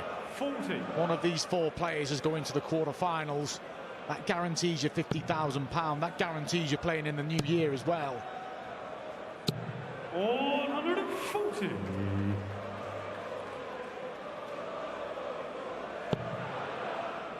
Someone like Martin Schindler moving into the top 24 in the world. Spot the Masters, another tournament that he'll be looking to be part of. Rewards are there. 100. Williams looking to prolong this set. Martin Schindler went to the quarterfinals of the Grand Prix at the match for the European Champs. He missed the Grand Slam, beaten in the final qualifying round, and that was for Stephen Bunting, averaged 111. Oh, lovely dart, leaves double 18. 48. Unable to take it out. This would be some way to seal a set, wouldn't it? Big ask. Such a big ask now. Certainly not now. What a shot this would be. Oh, to rattle through the fifth set. Everything has gone against him in the previous two sets. But Martin Schindler finds the biggest finish of the match to go one set away from the match and a place in the last 16. Big time darts from the diminutive Shindy. 60-51 Bullseye, 161. He knows how good that was. A message has been sent to Scott Williams. He is back on top in this game, Schindler. He has the darts and he's looking to close this one out.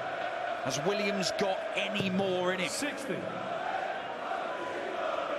Well, Williams won't go away. He'll keep chipping away. How good he was in that set, Martin Schindler. Scott Williams has rallied from 2 sets down to level up at 2 apiece.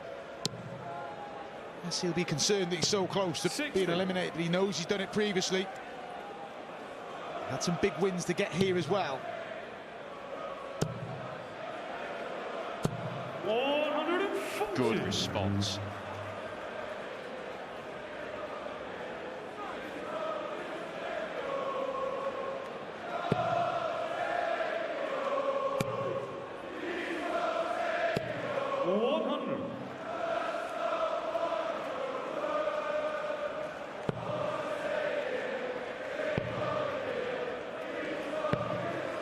Williams going for the 18 segment, dragging that into the 4s. He's still in a very, very good position in this leg against the Schindler darts, or he was. Oh, yes. Oh, it's another one for Shindy. It's number 9 for Martin Schindler. Here comes the setup. 100. Disappointed with only a 10, but Scott Williams may get a look here. Treble 14 or bull. It's the right route. It's a bigger target than the Bullseye. He couldn't take it out. Scott Williams to break and lead in this set. He needs to find a break from somewhere. Double top. 36. Great effort. He's not far away there, Scott Williams. But is this match slipping away from him? Schindler to lead in a set that he knows if he wins, he's going to the last 16.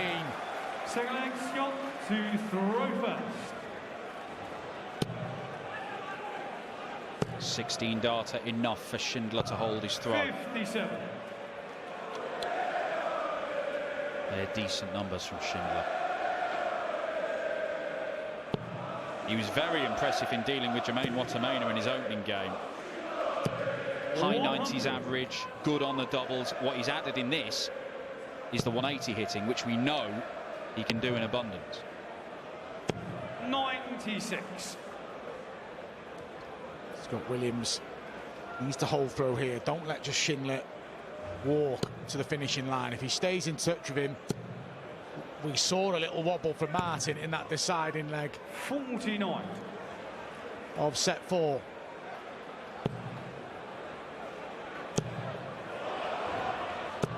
$140.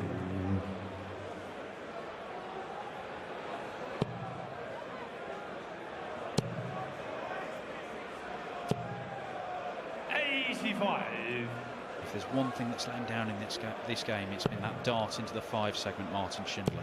It's happened too often, and it's happened at some crucial times. 140. Good visit from Scott. Good leg from Scott. Trying to avoid some unnecessary drama in this leg. Knows he needs to find a break if he's going to send this to a decider. At the same time, you've got to take care of things on your own throw. And Williams is doing that here.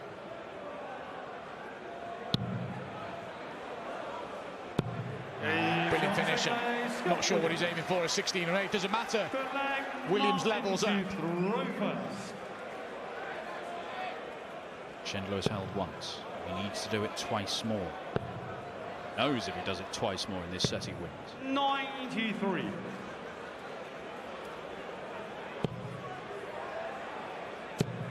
he goes. Brilliant from Scott Williams. We said he wouldn't go away. He finds a max against the throw as well.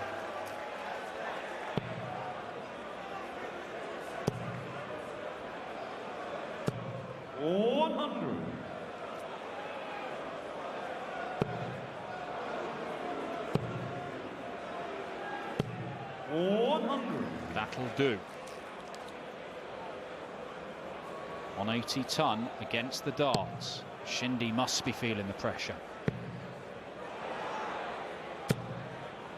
I mean, it's a great visit. It's not quite enough to get to a finish. That's a first half from Williams. He's going to just stay there, isn't he? Why wouldn't you? 2 darter to lead in the 6th set against the throw.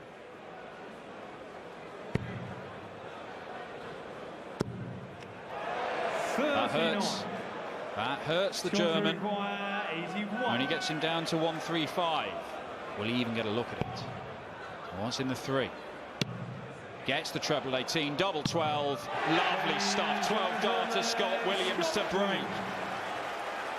Scott Williams is really good at that. He didn't let that first dart derail him. He just went the way that he wanted to go. Didn't pause, didn't step back. And he's trying to fire up this crowd.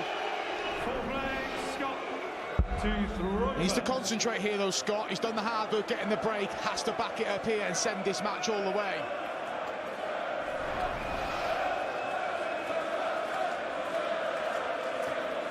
Well, the beauty of set play. Scott Williams holds throw. We're going to a deciding set. If he does not, Schindler throws for the match and a 4-2 win.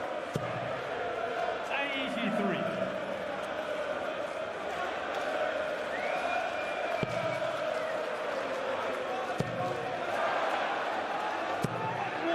It's 10 maximums for Martin Schindler.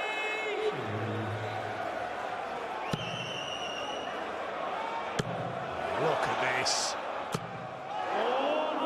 Great effort from Williams. He's enjoying himself, even in this pressure cauldron of a last 32 tie in the World Championship.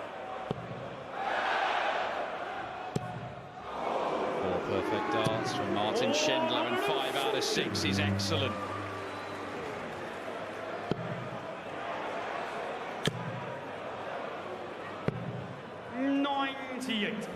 Couldn't follow up. Advantage Schindler. Set-up play needs to be good. Go to 25 for the second dart. Brilliant from Martin Schindler. What a leg. And all Williams can do is try and hit a 140 and try and pressure the 36. But Schindler pins the 36. Throws for the match. Williams asks the question. For a 10 darter.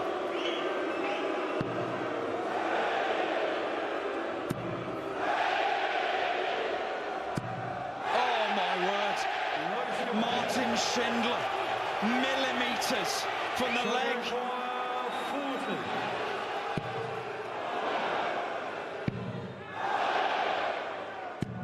And Scott Williams takes us all the way to a deciding set.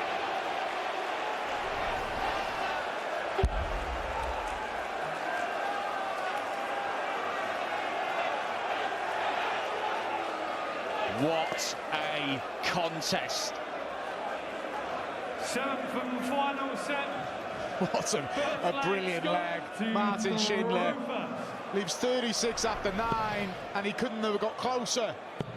And Williams has fought back again. 60. Scott Williams is kind of put his one of those flair players, Dan. You sometimes question their ability to fight in matches. He's proved that here, Scott Williams. We've had 6 sets in this match. 4 of them been pretty one-sided. The losing player has been kind of steamrolled. But the 2 that have been close, Williams has won them both. That one was only won 3-1, but he had to survive darts to take it to a deciding leg.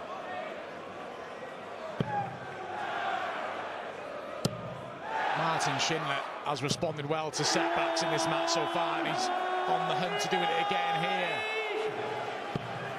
What a game. 92.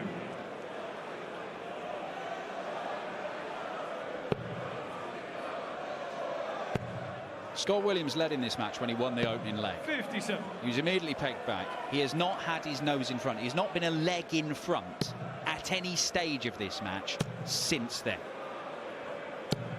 And Martin Schindler's got a couple of visits to make sure that that continues, at least for now. Oh, Schindler may have just gone up straight away. Sensible again. He's done that a lot. He just tries to leave minimum work on the 2 darter, whether it be single to double. Down for the 19s. 99. Leaves 130. That is very makeable if Schindler cannot take this. Been good at getting past those darts in this game. But he's unable to find double top. These are the shots the players back themselves to get the minimum dart at the ball. It might be double 5. Doesn't matter. Bullseye. A chance for Williams to lead since the first leg of the match. He took the opener. Since then, he's been chasing throughout.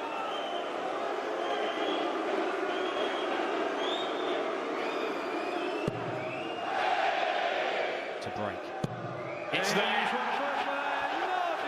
And for all the swagger and all the strutting and all the engaging with the crowd from Scott Williams, Martin Schindler is just trying to keep cool and do the job. Second leg, Martin to throw. Just trying to stay focused, Martin Schindler. He knows that throughout the year he has the advantage at times. On a lot of occasions of playing in front of a home crowd. It's part of the sport. And he's mature enough to know that you've just got to let your darts do the talking, and he's done that so far in this match.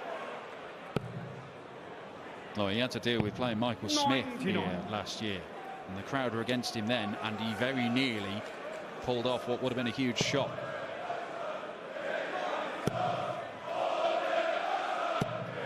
And now the German fans find their voice. Really has gone in waves, this game. Been brilliant. 2 players who like to get on with it. Martin celebrating being focused. Scott Williams geeing up the crowd. It's had a bit of everything. Some big finishes. 1-5-2, 1-4-6 for Williams, a 1-6-1 to win a set. 60 from Martin Schindler.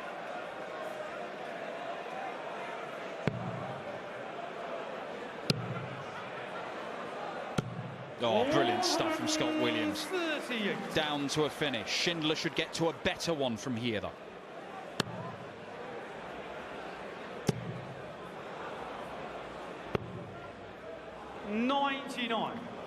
Scott record 164. The execution wasn't there, but I know why he's going to the 25. Would have left 96. Williams, 79 scored. 74. It's fresh on the start bit, Williams. 102.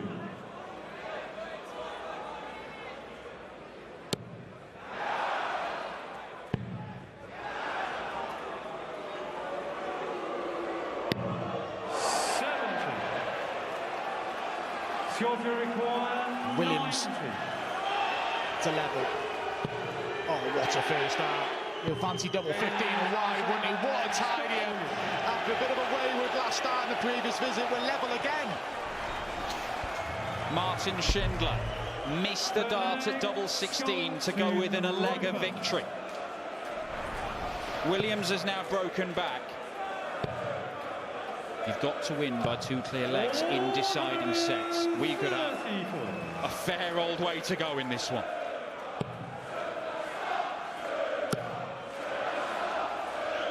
There's been the visit where Martin missed starts at doubles. I don't see any of these wilting down, do you? Absolutely not. And every time it looks like Scott Williams might be getting the upper hand in the game, Martin Schindler finds this scoring power. 57. And to be honest, he has obliterated Scott Williams in some of the scoring. Now, he's at a dozen 180s, Martin Schindler.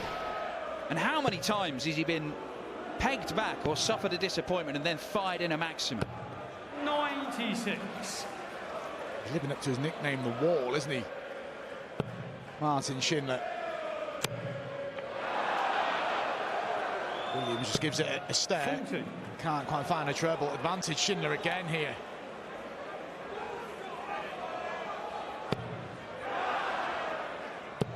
Well, this match continues to seesaw. And it's the German who's getting the better of it right now.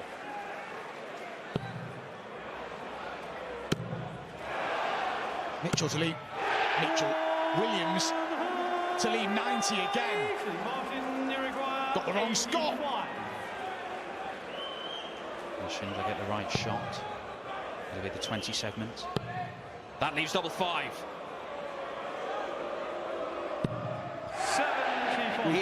He's had chances to win this match in this set. 90.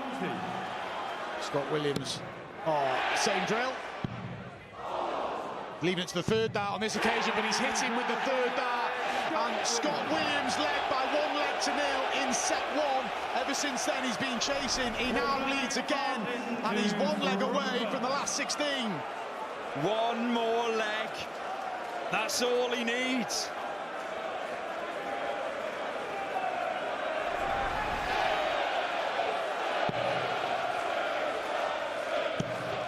Can Schindler keep on coming? He really can. 140.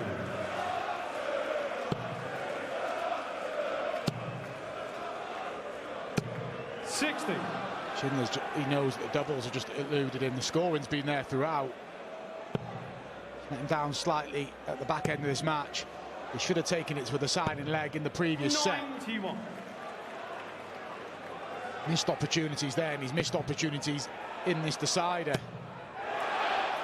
You can't fault this gentleman. He just will not go away. He will not give Martin Schindler an easy ride into the last 16. Look at the strut. And look at the response. This is brilliant. Look what Schindler's left, Dan. 100. Martin, you require 90. He's seen how to take it out. That's the one! It's just a gimme! With a leg score standing at 2 legs all in the final set. The set was where we won by 2. We are going into a tie-break situation. 5-5. The 11th leg will be sudden death. George Noble explaining the rules. You've got to win by 2 clear legs. The way this game has gone, you wouldn't be surprised if we go all the way to a sudden death leg. And the winner will take out 90. 57. Been an incredible match, and it deserves to be at this stage. 100. Well, they were singing for Williams, they were singing for Schindler, then back and forth, and now all the fans are just singing for darts. What a game!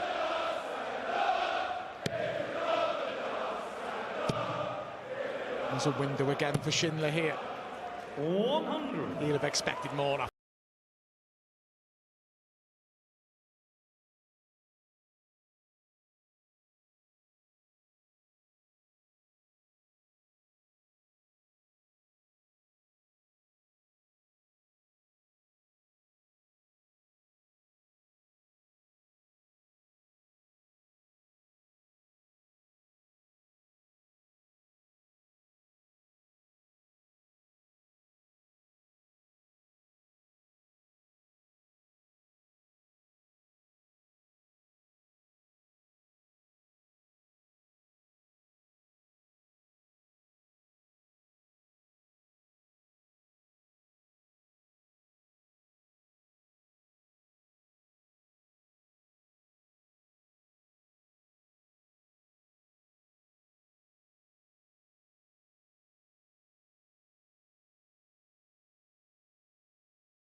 Knows that he's going to have to constantly chase.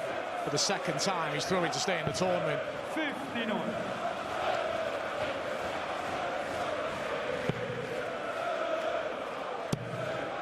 Scott Williams knows he's got a bit of a free hit here. He can make mistakes and still be in the World Championship. Martin Schindler can't.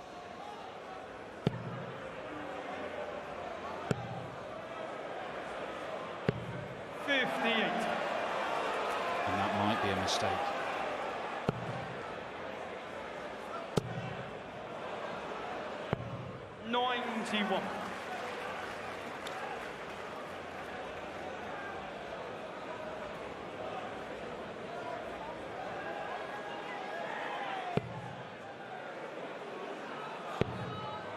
Brilliant dart from Schindler. Can he grab another one? 98. There's just signs he was tightening up before he found that treble 19. And Williams senses that the finishing line is on the horizon, but that now means he can't leave a finish off the back of this.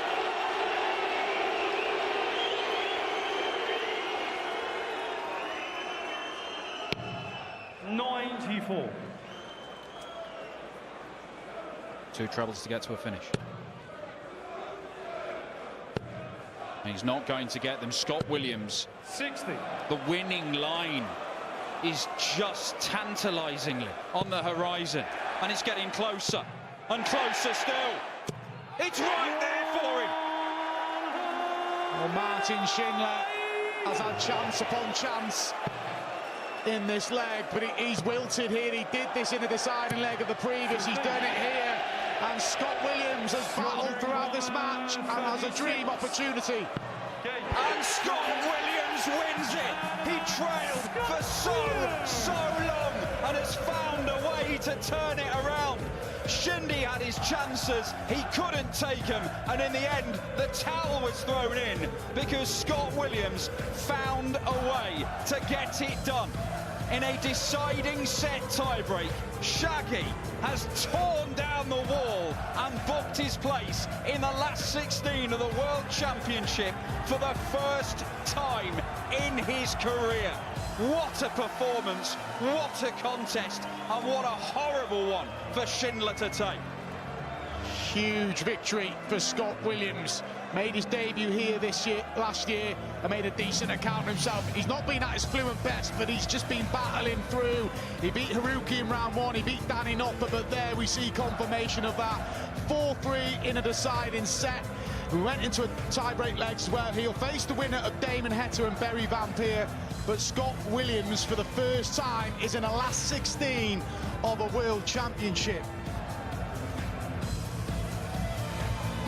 There's the celebration, the darts cast aside, Martin Schindler cast aside, and crestfallen the German #2. But Scott Williams can look forward to a shootout for a quarter-final spot at the World Championship, and he's talking to Abby Davies on stage. Wow, Scott Williams through to the last 16 of the World Championship for the first time. Sum up how much this means to you. That was an utterly ridiculous contest. I mean, that was unbelievable. Like, the game itself, for a neutral, was unbelievable. But the crowd, I've never had the crowd on my side like that. I know we won 2 World Worlds and 1 World Cup, but that was, the German fans in here is huge. All I can hear was these guys. Oh, what a game! Obviously, I'm so happy to get to the other side as the winner as well. But Martin put up that fight, and I was not expecting it to go all the way into a sudden death as well. I'm knackered. I'm absolutely knackered. The 152, the 146 were absolutely huge, but the back-to-back 90s, they were absolutely massive. Yeah, and then he hit one at the same time, so 3 in a row. But he had the 161 when I sat on tops or 32 or whatever it was. But that was huge as well for him, because I'd have come back, if he'd have missed that, I'd have come back with 3 in my hand, and that could have been done a little bit quicker. But hats off to Martin. Hats off to the German guys that are here supporting. We absolutely thought it, and oh, that was close. That was close, wasn't it? I can't afford another one of them. And the guys here supporting me, super Scott Williams. I've never heard that before. I'll take it though. I'll have that for the next one. Thank you. And we've not seen a great deal of you on TV in 2023. How nice was it to remind everyone just how much of a showman you are? Yeah, I was behaving myself though, didn't I? I just did stuff that I was meant to do. I didn't do anything silly. Did the right things at the right time, like you're meant to do when you're on the stage. But it's so difficult on the stage. It's warm in here. There's a few thousand people in here shouting your name. You know, you're getting booed by German guys and Dutch guys and Swiss guys, whoever's here. But you got to put that aside. I'm into the last 16, baby. Absolutely. Thank you, Scott, for treating us to an absolute thriller. Anytime.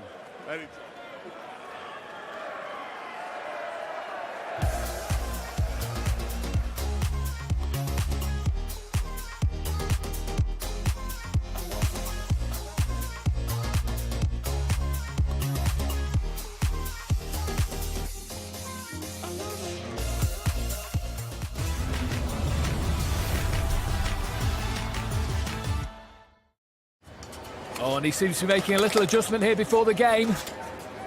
And he's off. Wix Trade Pro sponsors coverage of the World Darts Championship. Every time a wave dumped down on us, I honestly thought we were going to die. When I hit the rocks and it knocked all the wind out of me, that's when panic set in. I shouted, nobody heard me. RNLI volunteers are on call 24 hours a day to rescue people in danger by the coast or at sea. But the RNLI is a charity and our crew members are volunteers. We can't save lives without you. Please donate £3 a month and help our crews to save everyone they can and come home safely too. Just call 0330 678 1725 or search RNLI now.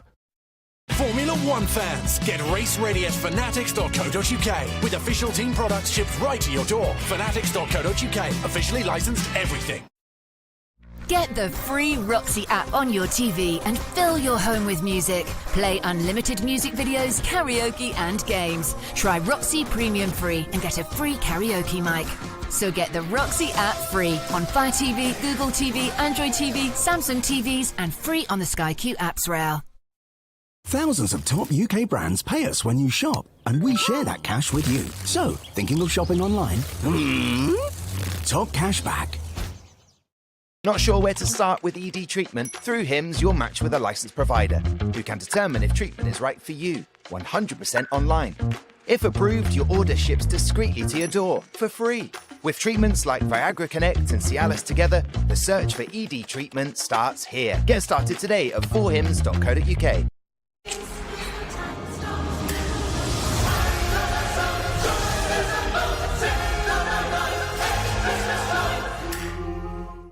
Get the free Roxy TV music app and get a free Roxy karaoke mic when you try Roxy Premium. See roxy.tv or on Sky Q. Get Roxy free on the apps round now.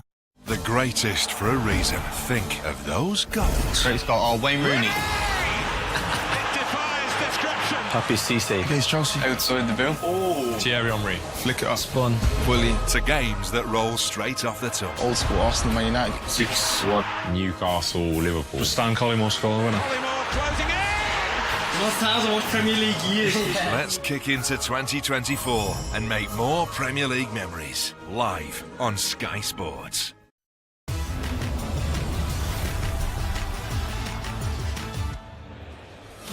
Well, what a match we have just seen. I did say darts was back with a bang, didn't I? It had all the drama you needed. Martin Schindler, they made light work of the first couple of sets. Scott Williams responded well and levelled the score to go 2-2. But Martin Schindler was no means done there. Some really impressive finishing from him. A brilliant 1-6-1 finish meant he went 3-2 up, but the resilience, determination and the fight from Scott Williams meant it went to a deciding set and then to a tie-break. And it was Scott Williams who held his nerve, and he is the man that goes through to the last 16 for the first time in his career. And he was just a little bit happy with it, wasn't he? So we just have to apologise if any of the language offended you there. The emotions are running high here this afternoon. So there you have it, confirmation of that 4-3 win for Scott Williams. He will play either Damon Heta or Barry Van Peer next. We have two matches still to come this afternoon. Rob Cross, Jeffrey de Graaf, but before that, it is two former semi-finalists that will battle it out here on the Ali Pali stage. Dave Chisnell up against Gabriel Clements. Chizzy didn't look overly comfortable against Cameron Menzies in the last round. What do you take from that performance? I'll take the win. That's the main thing. No, the game was poor for me. He let me off. He could have won that game easily. I think he was a better player than the first set. He come back in the second set. But then once first set come, I played quite well. And I just got off the line, that's the main thing. We saw some really good performances from you at the Players' Championship finals. Do you feel like we're edging closer to seeing Pro Tour Chizzy on the big stage? Yeah, I think so. I went back home and I put some practice in for this time around because I knew I've got to play a lot better. And 2023, how close to the best version of Dave Chisnell do you think we'll see him? I don't know, in patches, I've been really good. I've been untouchable sometimes, but not Dave Chisnell. It's not been there at all. What elements of your game do you feel need to be better today? I need to start quick, that's the main thing. But I'm giving people too many leads, like one set, maybe 2 sets leads, and it's hard to get back on that. And Gabriel Clemens today, you've played him a number of times in the past, won 4 of your 5 meetings. That must give you great confidence. Yeah, it should be a good game. If we both bring our A game, they've got a good treat ahead. Thank you, ladies and gentlemen. A very warm welcome back to the action. This is the Paddypower World Darts Championship, coming to you live on Sky Sports from the Alexandra Palace, London. And now, ladies and gentlemen, it's time to meet the players. Would you please welcome from Germany, here's a World Championship semi-finalist and Germany's #1, the German giant Gabriel Clemens!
Taking part in his 13th World Championship.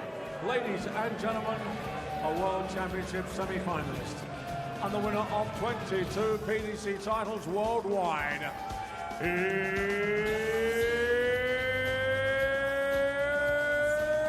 Chizzy Dave Chisnell!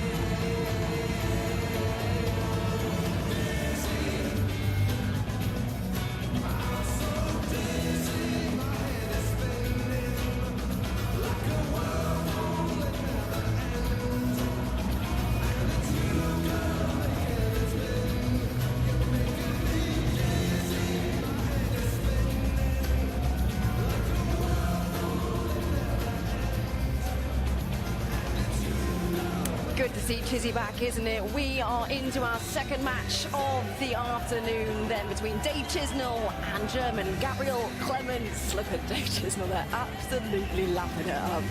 We haven't seen Chizzy since day 2 of the tournament, so he will be itching to get back into it. Took a little bit of time to get going in the second round match against Cameron Menzies, but the theme, as with so many of those early rounds, was he got the job done and reached this stage. Familiar face at Ali Pali's 13th appearance here at the Worlds, and of course he is a former semi-finalist. That was back in 2021. Still yet, though, to win that elusive TV major. The question, as always, will this year be his year? Twice we've seen in the quarterfinals, and like I said, that's semi-finals as well. So he'll be looking to go, I'm sure, that far and beyond. He takes on the German giant, who caused quite the stir last year, didn't he? One of the success stories. He reached reach the semi-finals. This is his 6th appearance, and he's plenty of support here for him this afternoon. We've already heard them in that first round match. I think I said it before, 25% of tickets have been sold to German fans, so they will be loud. These two have met 5 times previously, Clemens winning their only game this year so far, but it is Chizzy who has the edge in the head-to-head, leading 4-1 in that one. Okay, let's get this one going then, and hand you over to your commentary team to guide you through this one. It is John Part and Rod Studd. Afternoon, everyone. What a storming start to post-Christmas play with that Williams Schindler game. And now, next on the darting menu, Dave Chisnell against Gabe Clemens, 2 former World Championship semi-finals finalists. It's a good afternoon to John Part. John, you look shrewd yet mischievous. Well, how can you not feel a little mischievous after a Scott Williams win? Certainly he hung around in there. You know, he's down 2 sets at one point. It wasn't looking too good for him, but that's what you have to do. Always keep your hopes high. Remember, it's a longer format now, and another reminder to our viewers about that. It's first to 4 sets. Who will be the first to 4 sets in this match, I wonder? I think there's a good, strong case for each of these. And I somehow have to feel that Chizzy, with his more recent form, just might win the day. Well, Chisnell the favourite with bookmakers, but not massively so, as he looks for a place in the last 16 of the 2024 World Darts Championship round he's been to. Before, we mentioned the semi-final appearance in the behind closed doors COVID year. It was the year he lost to Gary Anderson, but remember how he demolished Michael Van Gerwen in the round before, handing Van Gerwen his heaviest hiding in a World Championship match. Now Clemens hunting 2 big trebles and finding them to leave Bull for a really feisty opening salvo. And he didn't need to go for the Bull, but he just fancied the fireworks in the first leg of the match, John. Well, he quite fancies high outs. I mean, we saw that stat in the warm-up period where he's had quite a few ton-plus finishes over his history here. There's a little 25 to get things going. Gabriel Clemens off the mark.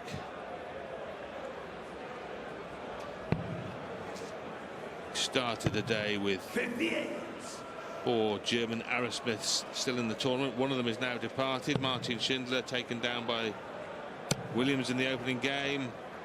Clemens here. Florian Hempel, Ricardo Pietreczko still to come. Well, Clemens is the senior partner in the German World Cup team, the highest ranked, and that in large part due to his semi-final last year, where it was a closely contested tussle with Michael Smith until the soon-to-be world champion pulled away. 140.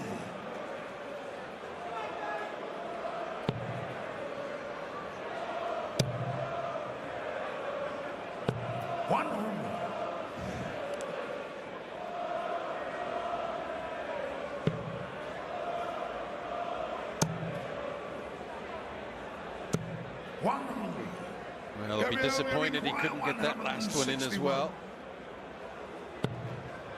And this is another attempt for Bull. Yes, it is, and a 1-6-1. Oh, he seems extremely likely on these high outs, and that wasn't much of a dart at Bull, but still he keeps getting the cracks. He has got the 2 big trebles on 2 occasions. Chizzy now, double 14, and they're already all hunting down the big finishes, the ton-plus outs. 3 near misses on 3 figure out shots already.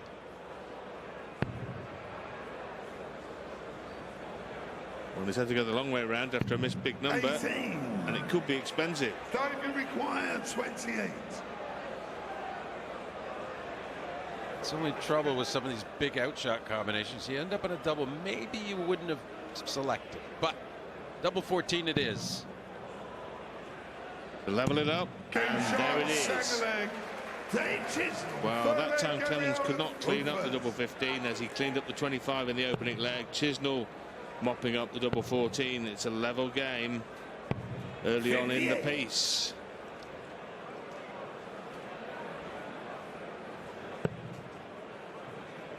Yeah, a couple of 17 dart holds of throw.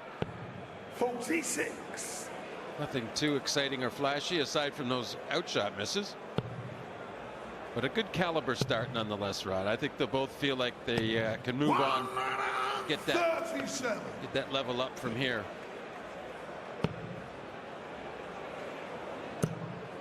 Well, he's always been a big maximum hitter, Dave Chisnall, and that is the first of this contest.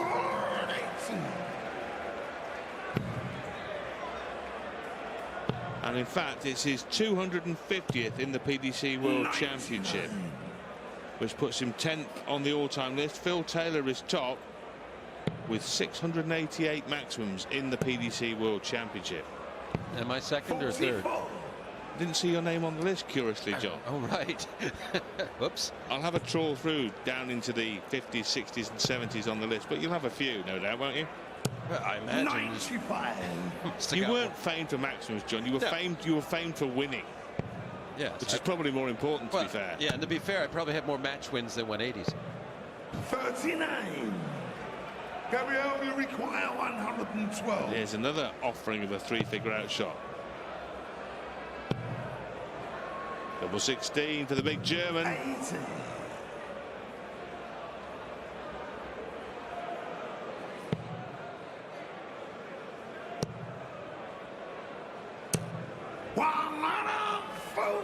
Well, good pressure shot, because you just never know. It's Clemens' leg to hold, though. That's not a lot of help. That could be. Well, is that even touching that green segment? You're going to have Russ had a pretty close look at it. And Gabriel is too, because there was a chance that could have counted, because he didn't have to penetrate. It just has to touch the green paint. Do you call it paint or ink? What would you call it? Sizel. No, with the coloring, the coloration. There's something used to dye, right? Dye. Oh, right. Game shown. Live and let die. Dave Chisnall wins the leg, but I tell you what, it did require a forensic examination from Russ Bray, didn't it? And it seemed as though Gabe Clemens wanted a recount at one point. Yeah, and I make Russ right from that video evidence. We need VAR in darts. Stop it. Well, you got to make your case, because it wouldn't be too late for the referee to have a further look if he hasn't touched it. As long as you don't touch your darts, you can ask all you like.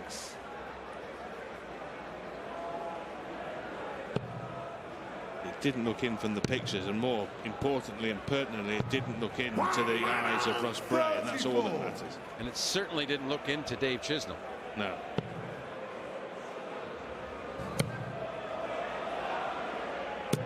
But those look into David Chisnall, and he hits a second maximum in consecutive legs. And now, well on course to take an opening set that he was trailing in. In fact, almost went 2-0 down in as Gabe Clemens missed the bullseye in the second leg and failed to mop up the debris when he left double 15. And then he was unlucky with that double 16 as well, Clemens, so he hasn't had much luck on the finishing darts. Two missed bullseyes, a near miss on the double 16, and all in all, Chisnall has kept swooping, and now he's potentially a couple of turns away from the opening set of the match. Yeah, but the weak visit there. I mean, yes, 100's a nice one to look at, but he could be much better off, and he could be under some pressure. 78. Well, we've seen a number of attempts, John, haven't we, at three-figure out shots, and I wonder if the first three-figure out shot will be a level 100. It may well be. Two at tops for Chisnall.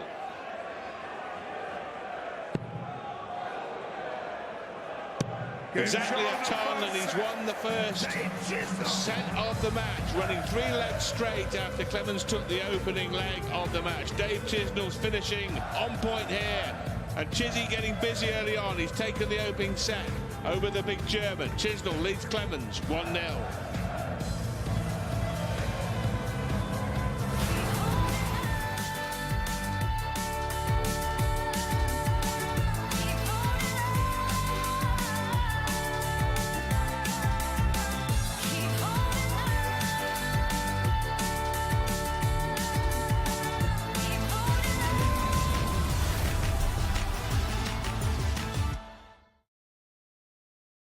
This guy always gives 10% more.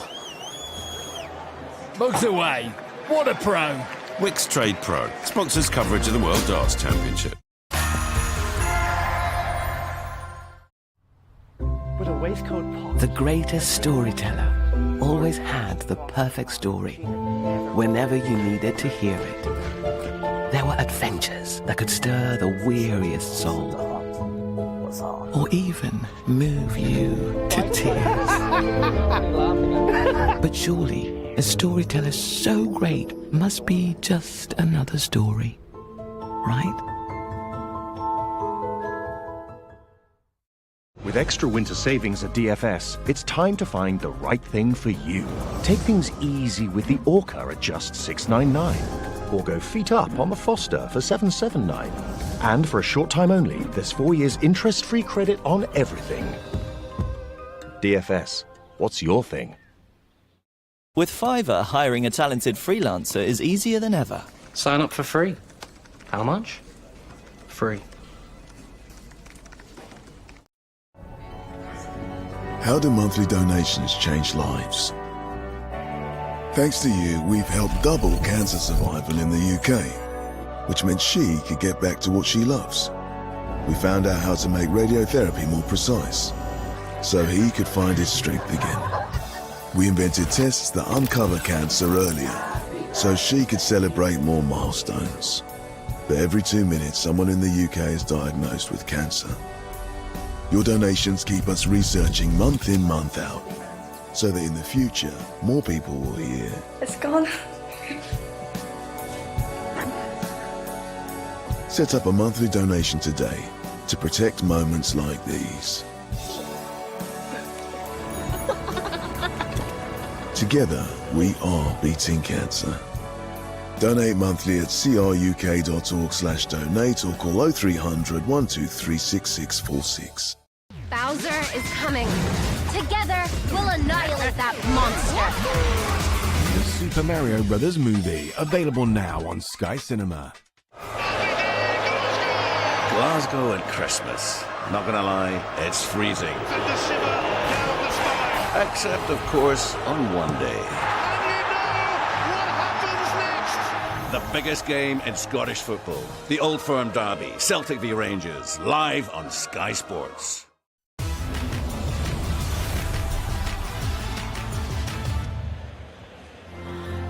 Some championship football for you then. Big games for all involved on Friday night. Leeds, West Brom and Southampton all fighting for promotion. First up, Southampton take on Plymouth from 5:30 p.m. and then later that evening from 8 p.m.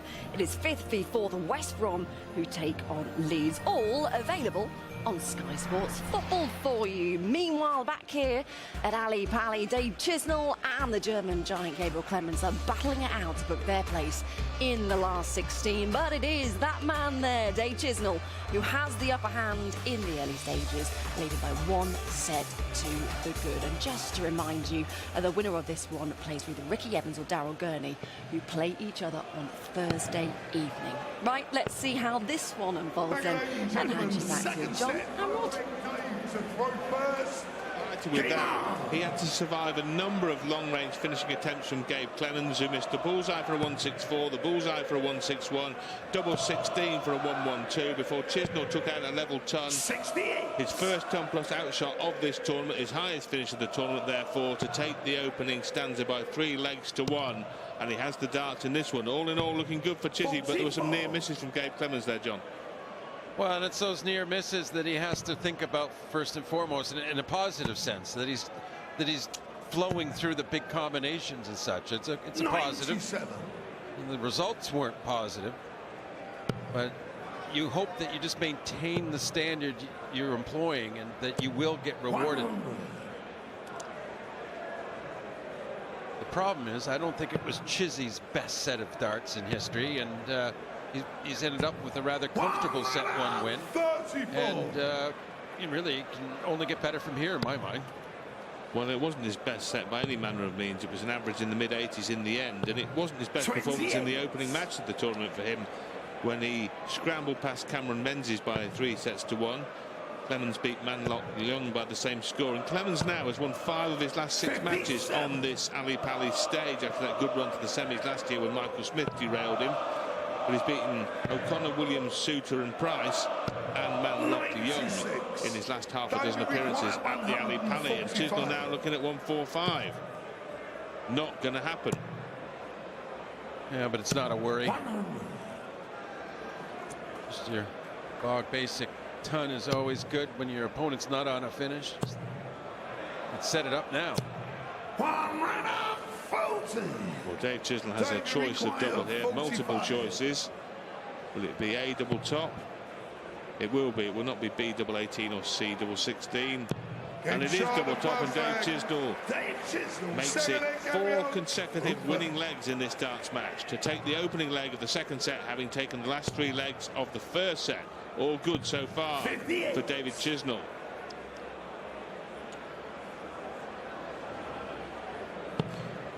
Well, 17 dart leg has been the magic number in this match. 4 of the 5 legs won in 17 darts.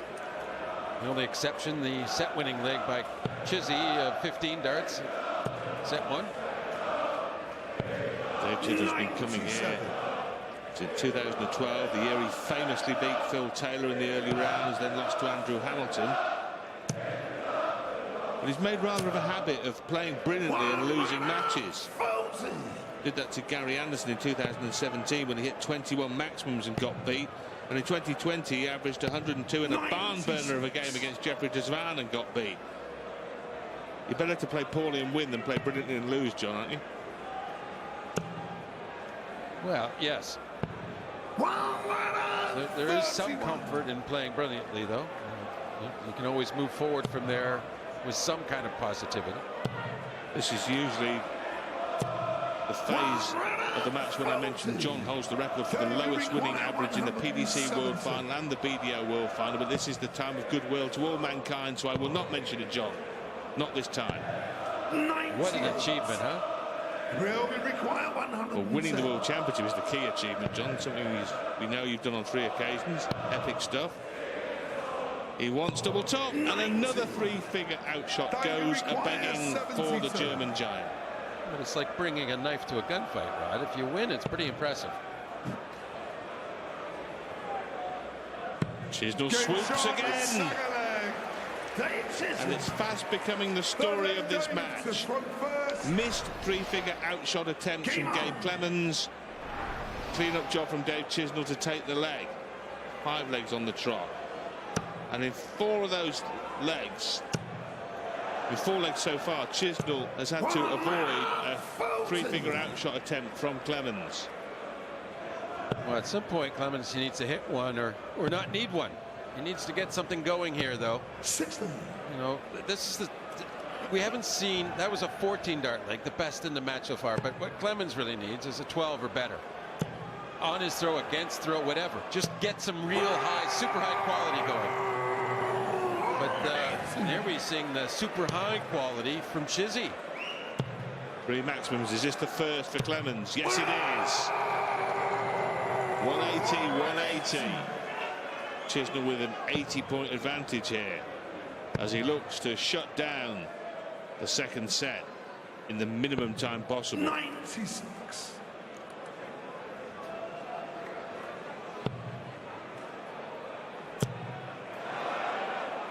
A counter-attack. Back to back. Well, he has to hope for a chance, but this is a 11 or 12 dart chance for each of them. Bull. Wild. Clemens has earned his chance with back-to-back maxes. There'll be another chance at the bullseye. And again, he can't find it. 3rd dart of the bull in the match for Gabe Clemens. All 3 have missed by varying margins. And so Chizzy now 3 in hand at this double 18. All he needs is 1.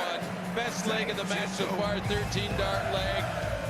Hold a throw, and it's all Dave Chisnell one way or the other in terms of results. Clemens has a lot of questions to answer when he returns.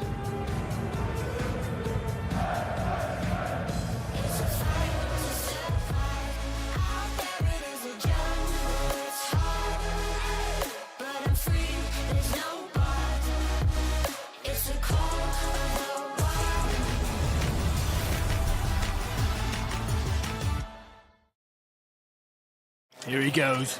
Game on! It's all about the fine margins. Whoa, he's done it! Wix Trade Pro sponsors coverage of the World Darts Championship.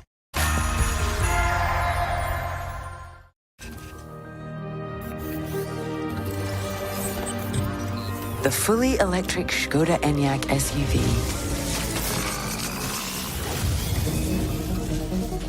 And Škoda Enyaq Coupe. With 0% APR representative now available, jump into electric. Škoda. When the pager goes off, I don't know who will need rescuing. It could be someone like her, or him, or someone you love. And when we get that call, we'll answer it, day or night, rain or shine. As volunteers, we don't ask to be paid. All we do ask for is the kit, training and backup that keeps us ready and safe. And as a charity, the RNLI depends on donations from kind people like you to help us save lives. So please call 0330 678 1728 or search RNLI to give £3 a month now. Your donation will help keep us ready to answer the next call. Don't miss out on Lotto this Saturday. Another huge £15 million jackpot must be won. It could be you. Play on app. The DFS winter sale is now on, with extra savings on exclusive brands, like the House Beautiful Long Beach, or the French Connection Zinc for just $7.99. And for a short time only, there's 4 years interest-free credit on everything. DFS, what's your thing? I just received a marketing plan from a freelancer on Fiverr. It's great. And the way I'll present it will really take it to the next level. Check it out. Yeah, there it is. Skills. Hire a top-rated freelancer on Fiverr.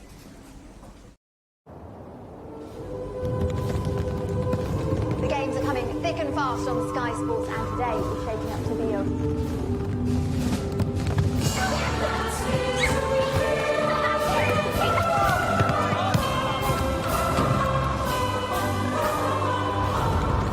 Bruno Fernandes, nice pass. Oh, yes! Just wonderful.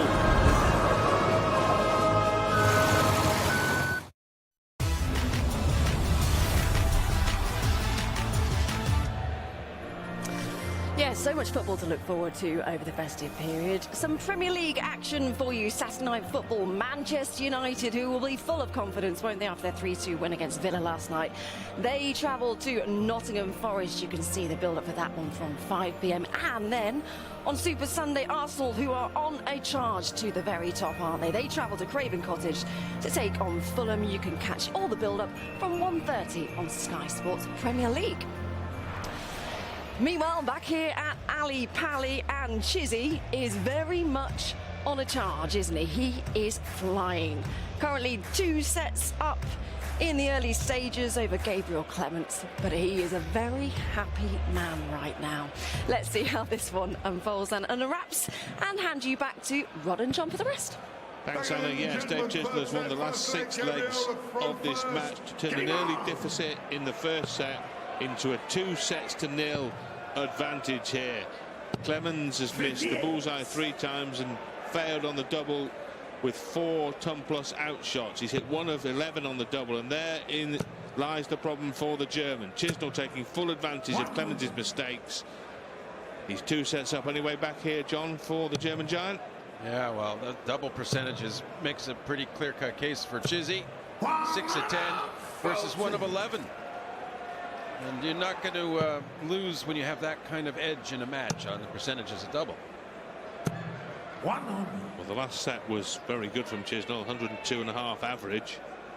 Overall match average 94 and change now. For Chizzy. Clemens starting to find the range on the treble 20.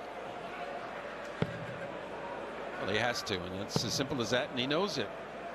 Chizzy too good an opponent to just keep going along doing the same thing. In the previous match, the German Martin Schindler took the first 2 sets and ended up losing the match 4-3.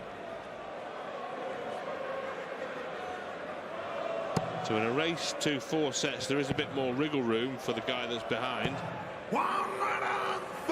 Chisnell trying to squeeze Clemens here, put him under more pressure. The ball again. Well, that's the 4th time he's missed it in the match. It's becoming a bit of a frustration and maybe inhibiting him when he's making the attempts. It's double 18.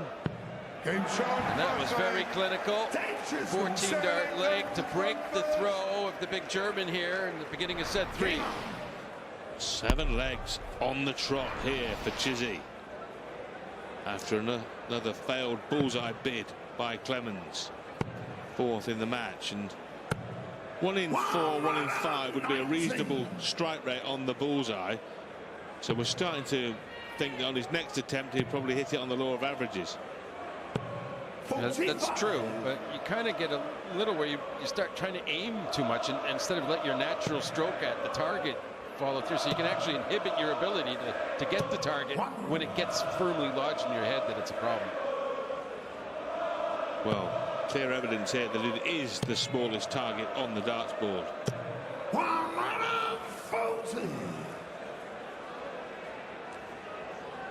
It's one of the best thing in darts you can possibly do while you're playing a match is to forget everything that happens prior to the next throw. 95. Play with urgency and focus. Right. 140. Who's winning, John? What's happening? What's the score? I've forgotten everything about it prior to this throw. Chisnell continues to plough on to leave a 2-dart pop-pop combination finish here for another leg. 41. David requires 60. Singlewood has to move, has to shift to his right. Game No bother. Well, this is exquisite from Chisnell in terms of the finishing now. 8 out of 12 and 8 consecutive legs of darts. Well, in the last 4, 3 14-darters and a 13. We saw a 9-leg winning streak for Jim Williams earlier on in this tournament, and also saw it for Richard Veenstra against Kim Huybrechts, didn't we? That darting demolition job by the Dutchman. Yes. And here, Chisnell threatening to equal it and win 9 on the trot and win 3 sets on the trot. But remember, it's a race to 4 sets now. Yeah, it's a different sort of perfect 9 than the one we're normally hoping. Yes.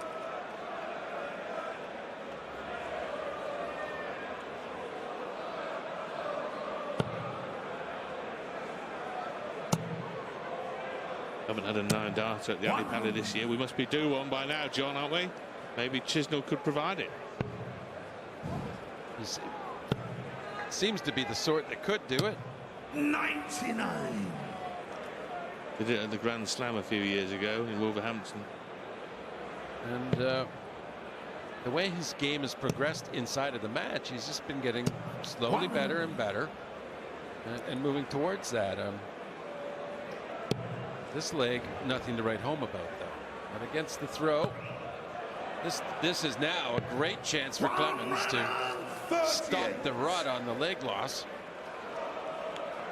72 left. Possible 14-dart leg for Gabriel Clemens. 92. Gabriel requires 72. Truly, he needs to get this set turned around. Double 12. 60. Well, this would be the final irony if Chisnell hits the bullseye at the back end of this combination after Clemens has missed it 4 times in the match. Big fish, Chisnell. Wrong treble. Yeah, he cast in the wrong direction. He did. 14. Wrong side of the boat. Gabriel will require 12.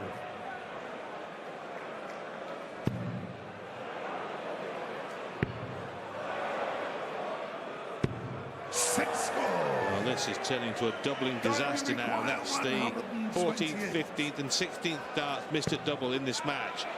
And Chizzy looking to punish again on the double 10. My word. Yeah, that was a ruthless attempt there. Very well done by Chizzy. And Clemens regroup. That's kind of awkward. Not too awkward. He does get it, shakes his head, but listen, he needs to get back into the set. He's got to find a way forward against the Chizzy throw here to try and stop himself going down 3-0 in a first to 4. Well, was that an oasis in this set or just a mirage for Gabe Clemens? Will it matter that he's finally brought an end to that disastrous doubling streak of misses? 125.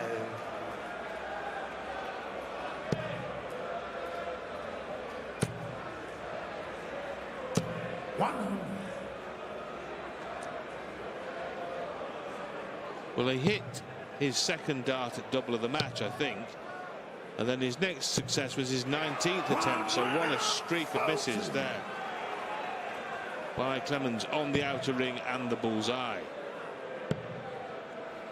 He's at 16 on the trot. We just saw half a dozen at the back end of that leg before he finally hit one. But anyway, that's consigned to the darting dustbin of history now. Can he get back into this set and therefore the match? Well, that gives him a decent chance unless one of these ironic high finishes comes in, Rod. Treble 19? No. So Clemens will get the opportunity to keep the set alive. And chance for perhaps 11 dart leg. 2 darts at double. Double 9, the switch. Wild. And that's going to leave him coming back for double 2 if he comes back at all. Well, that's better than 9. It actually is a small mercy, but the problem is he's not likely to be coming back. Dave Chisnall sizing up double 14. Now he's poking around on double 7. This is starting to get a little bit awkward for both players. But Dave Chisnall shuts the door, and despite Clemens finally hitting a dart at double in that set, it's still gone the way of Chizzy. 3 straight sets now for Dave Chisnall, and he's 1 away from a place in the last 16 where he'd meet either Ricky Evans or Daryl Gurney. And suddenly you look at that and you think, is this Chisnall's chance for a run here?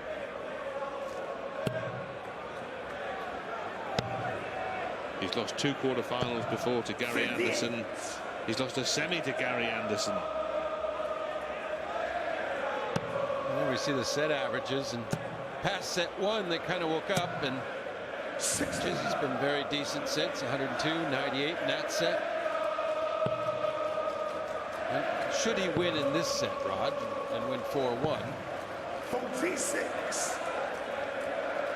Well, 4-0 actually.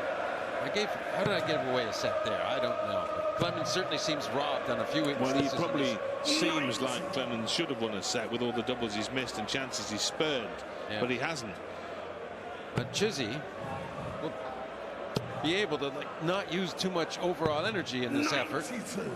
A nice little workout, in fact, in a lot of ways, and should leave him primed for the next match. He's won 9 of the last 10 legs of the match, Dave Chisnall.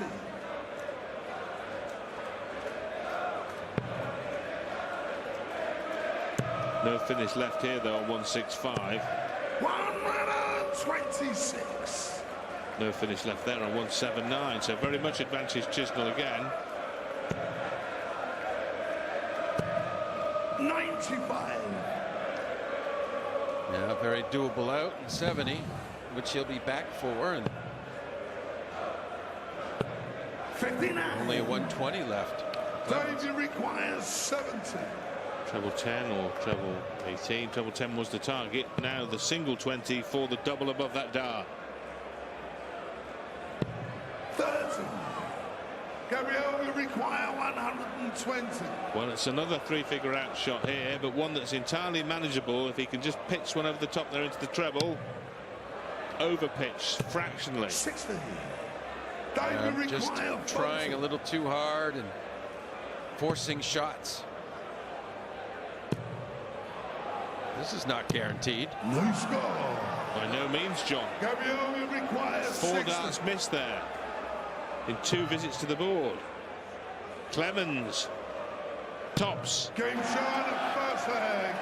Gabriel Clemens, second leg Well, role reversal there as Chisnell missed 4 darts at the tops, and Clemens hit it first time of asking to break and keep the flames flickering.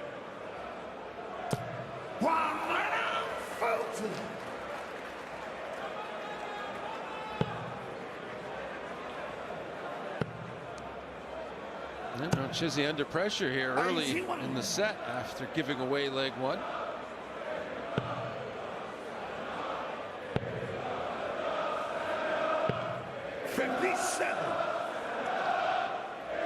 Yeah, he rather handed that to Gabriel Clemens, didn't he, on a silver salver surrounded by seasonal vegetables, John. Wasn't impressive. Spurred that many chances on the double. He'd been doubling with great dexterity up to then, Dave Chisnell.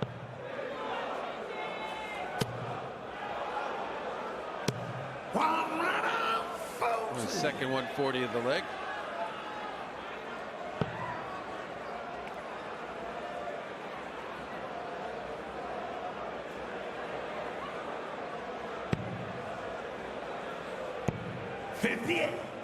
Gabriel will require 164. And this time he can't get the 3-figure out shot attempt off the launch pad. He missed the 164 on the bull in the very first leg of the match, didn't he? He did manage his third 140 of the leg, though, and that'll do you well on your own throw. 3 140s in a leg. So the 130 leaves 132. Clemens wants double 12. Well, a lovely readjustment because the second dart was going further away from the target than the first, but the third was spot on.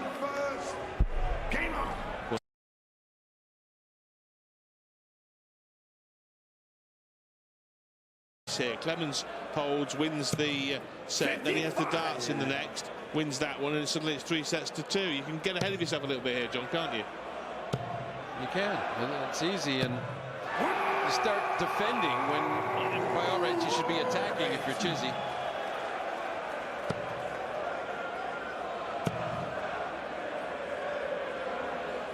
The maximum count level at 3 apiece. Chisnell hasn't had a maximum since the third leg of the second set.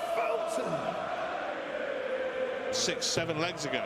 Well, that was Chizzy's 5th 140 to Clemens 11. 93.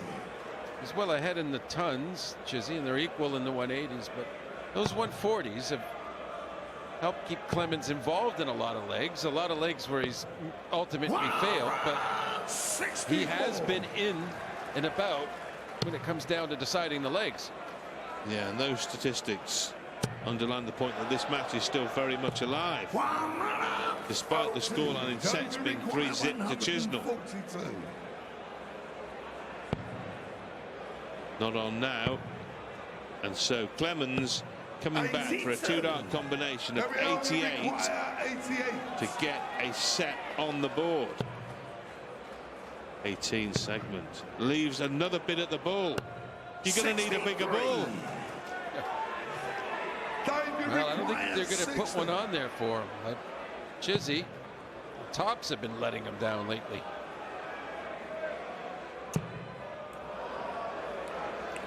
Double 10. Game shot in the third leg. Dave Chisnell. Fourth leg, Gabriel to throw third.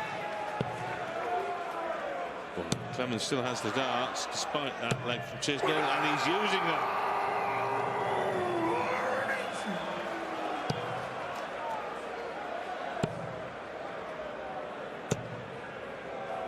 Well, 5 missed bull attempts for Clemens now. 4 maximums after that last visit. Hello. Good afternoon. Wow. You're teasing us, Gabe. Yeah, he won't get a 9, but he's trying to say 9 to Chisnell, winning 4-0. Very good, John. You enjoyed that, didn't you? As you slipped seamlessly into another one of your many languages. 136.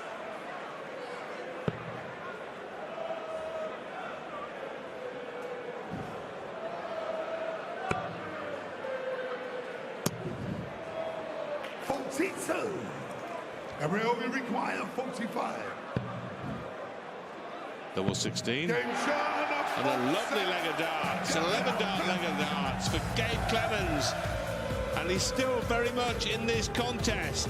Don't write him off just yet, because Clemens closes the gap. He puts a set on the board and tells Dave Chisnall, I'm still here, David. 3 sets to 1. Chisnall still needs a set to progress.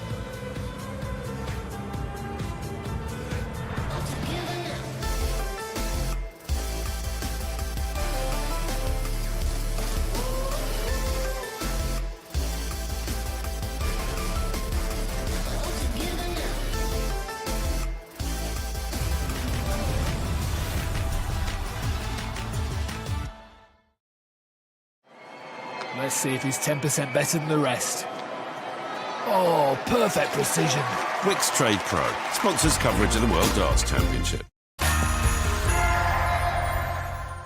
Gusto presents the recipe box with the greatest choice, featuring 10-minute meals, global cuisines, family classics, all with fresh ingredients. It's the biggest menu every week. You have to take into account the value of this food. Choose from over 250 recipes a month from just $2.99 a meal. Which is beyond reasonable. Sign up now for up to 60% off your first box. Visit gusto.co.uk. Butlins is bursting with entertainment. But what's the best bit? Butlins Sky Park is massive! The fairground has incredible rides! Splashwater World has so much choice. The exclusive live shows are epic. And last but not least, me in my brand new show. Are you ready to be entertained? Are you ready to Butlins?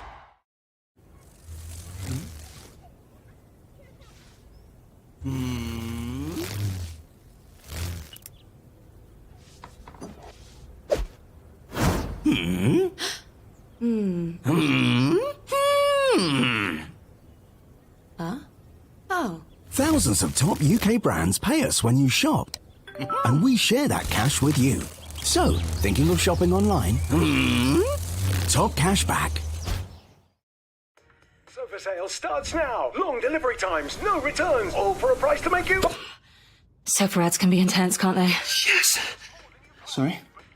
Yeah. Sure, yours was easy. It was. Guess we should take it easy for the rest of this ad then. Easy? Easy. With free 3 to 5 day delivery, free returns and 0%... Furniture without the fear. Delivered in days. Keep on living with Furniture and Choice. January sale now on.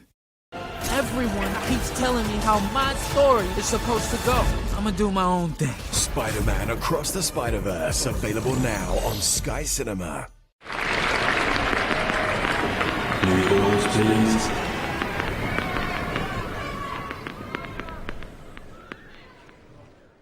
Your festive football doesn't stop, with even more games from across the Premier League table. Frantic, fantastic. Live on Sky Sports.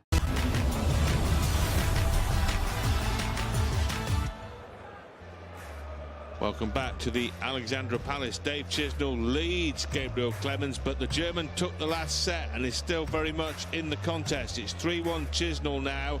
It's a race to 4 sets. Coming up later this afternoon, Rob Cross, the former world champion, takes on Jeffrey de Graaf. Let's see what de Graaf is thinking. He's backstage talking to Abigail Davies. Jeffrey, about to play in the last 32 of the PDC World Championship for the very first time. Just sum up how you're feeling. I'm feeling great. Yeah, and that's basically it. No, I feel great. I'm playing consistent, so I'm confident. And of course, after losing your tour card in 2018, was there a time where you thought maybe you'd never get to experience this feeling? Yeah, in the beginning, because then I took a break, and then I didn't expect coming back any day soon. But then first year passed, and I wanted to come back, but then COVID came, so I also took a break for that. And then now I was struggling to get back, but now I'm here. And you've shown it on the Nordic and Baltic tour this year. You must feel like everything's starting to click for you. Yeah, at this point, yeah, definitely. It's been struggling this year. I've been in a very inconsistent year, but now I feel like I'm playing better every game, so hopefully I can keep on doing that. Very best of luck this afternoon. Thank you very much. Well, let's see how the Giraffe gets on against Rob Cross in our final match of the afternoon, but still, we've got to see what happens here, how this pans out between Chisnell and Clemens. It looked borderline all over when Chisnell took the first 3 sets, but Clemens has hit back. And can he carry on hitting back, John, do you think? 60. Well, I think he was hitting early on and still doing it, but he's actually getting the legs won now. That's the biggest difference. He's scored very well. And you could say almost outscoring Chizzy. They both had a flat start set 1, and then they both picked it up, and Chizzy edged them in set 2. Very light averages though, and Chizzy had a nice little 5-point gap in set 3. But look at that, the last set Clemens won the average race by 18, so that could be significant in the confidence moving forward. And Chizzy must be wondering, where'd my game go? 96. Well, this is a set of darts in which Gabe Clemens will have the first throw in legs 1, 3 and 5 if it goes that far, so he has the advantage, and if he takes full advantage of that, he will close the gap to a single set, and it will start to get very interesting here. Last year's semi-finalist. 58.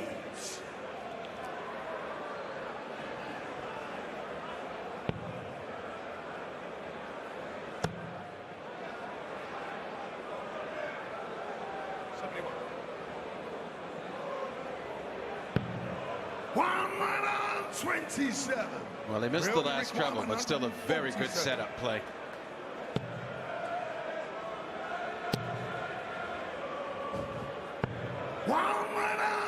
Ditto. Although the last treble was hit, but it was still very good setup play, and Chisnell has to clear up this 58. 2 darts at tops. Finds it this time, pins it perfectly.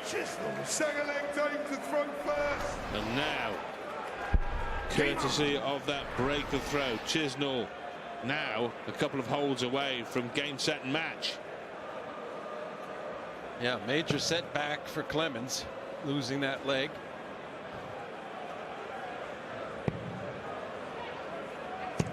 '96.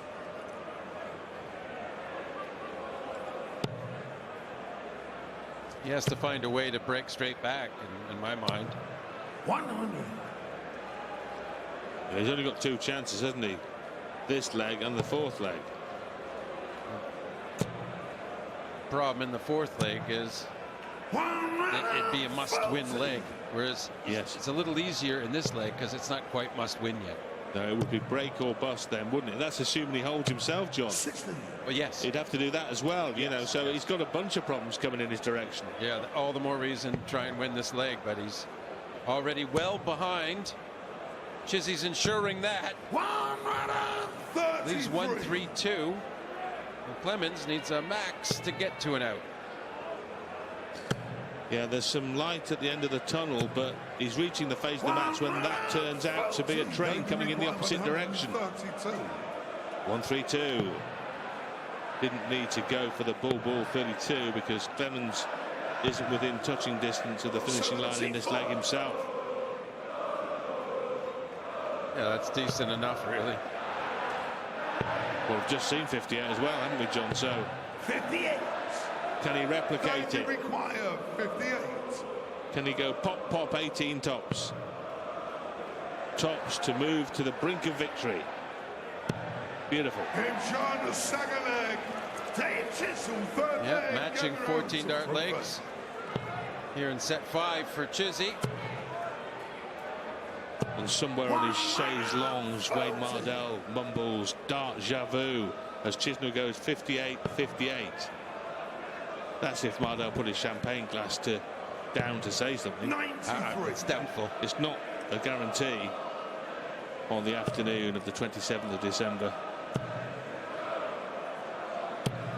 As Clemens peppers in a 5th maximum. He's actually ahead on the maximum count. I think Chisnell had the first 3 in that regard, but Clemens is 5-3 up in maxes, but that's not helping much in terms of the scoreline. He's 3-1 down in sets and 2-0 down in legs. It doesn't get much worse than that. Yeah, just far too many missed opportunities earlier in the match. He needs to be just about perfect from here,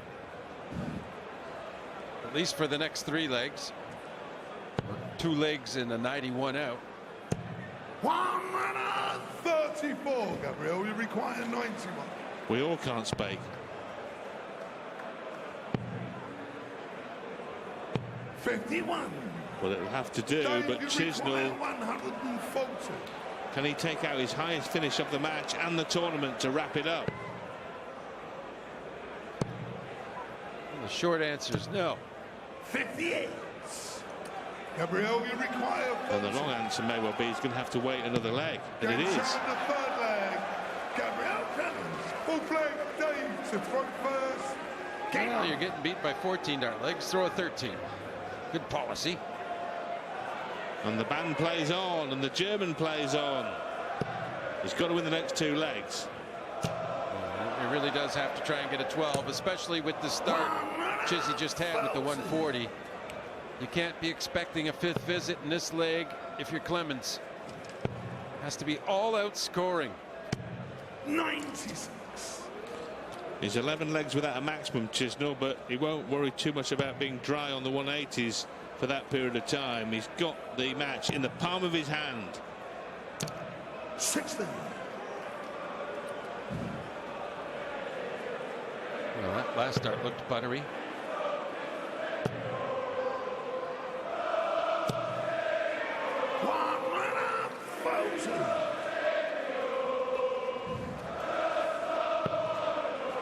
Let's see how Chizzy can get down here. Yeah, he's forcing the issue. Gabe, he needs to think about 6 darts from here, 5 darts from here now, and he should be leaving a finish. Well, he needs 1-3-2 even. So a wonderful leg being put together right now. And this is the leg we discussed earlier in the set, John, wasn't it? The break or bust leg for Gabe Clemens. But the glimmer of hope for him is if he does do that, he will have the darts in the final leg of this set. So it could turn around in the matter of 2 or 3 minutes here for Clemens, particularly if he can get rid of the 1-3-2. Is it going to be a bull bill again? No, treble 19 would have left the middle of the board. 60. Well, and this out for Chizzy, much more appetizing than the 140 in the last leg. 150, just one big treble needed.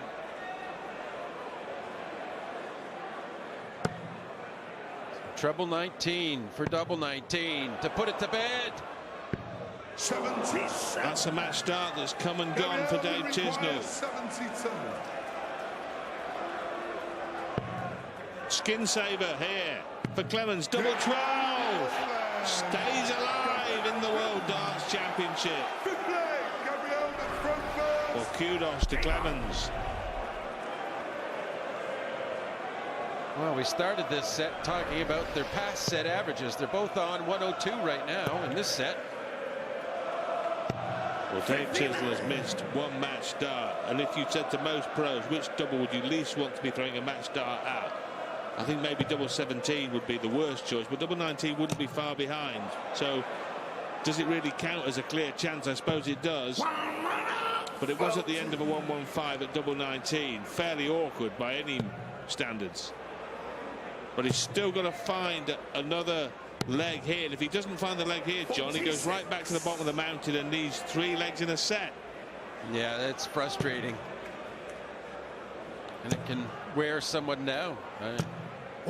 Takes its toll. Yeah, it becomes a grind, doesn't it? You feel you were up there at the top, ready to plant the Chisnell flag at the top of the mountain, only to find Clemens stamping on your hand and forcing you right back down to a base camp as Clemens keeps clattering in to the treble 20. That's half a dozen for Big Gabe now. Well, and a pretty big shot considering the attack Chizzy's launching here. He answers the 180. He's down to 81 after 9, and there's absolutely nothing Clemens can do, and he started the leg. Well, he was a 12-leg drought of maximums for Chisnell, but he's found a maxi now, and it really matters. It really counts. It's left him on 81 after 9 darts to win the match now with this combo. Oops. Well, that's a huge oops. Needs a treble. Won't get a dart at anything. 60 left, Dave. It'll be 40 left, but that's scant consolation. That was a bodged attempt. Really was. Yeah, very costly 70 hit there. Can he move up and get that treble 19 in? No, he caught underneath. Well, now this is a bona fide match-winning chance for Chisnall. 3 darts in hand at double top to move through to the last 16 here and oust the German Gabe Clemens.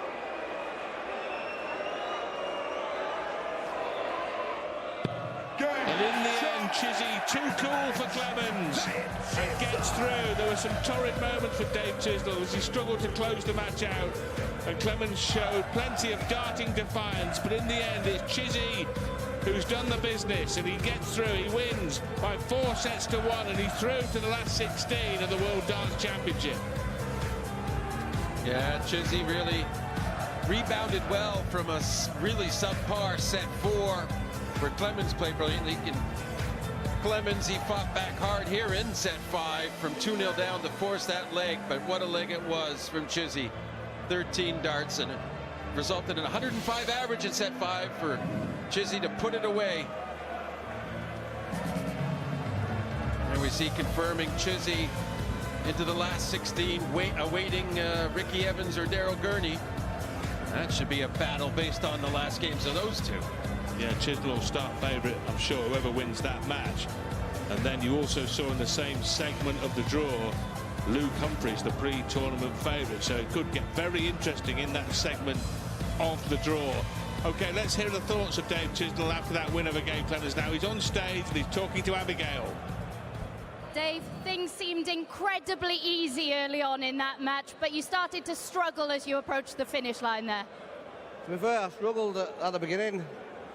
He just let me off, and I took full advantage, but I just couldn't find that 720, so I had to play downstairs.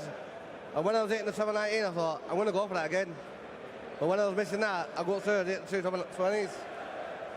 Strange game, but yeah, it's gone now. I've won it and I've got over the line. I'm happy with that.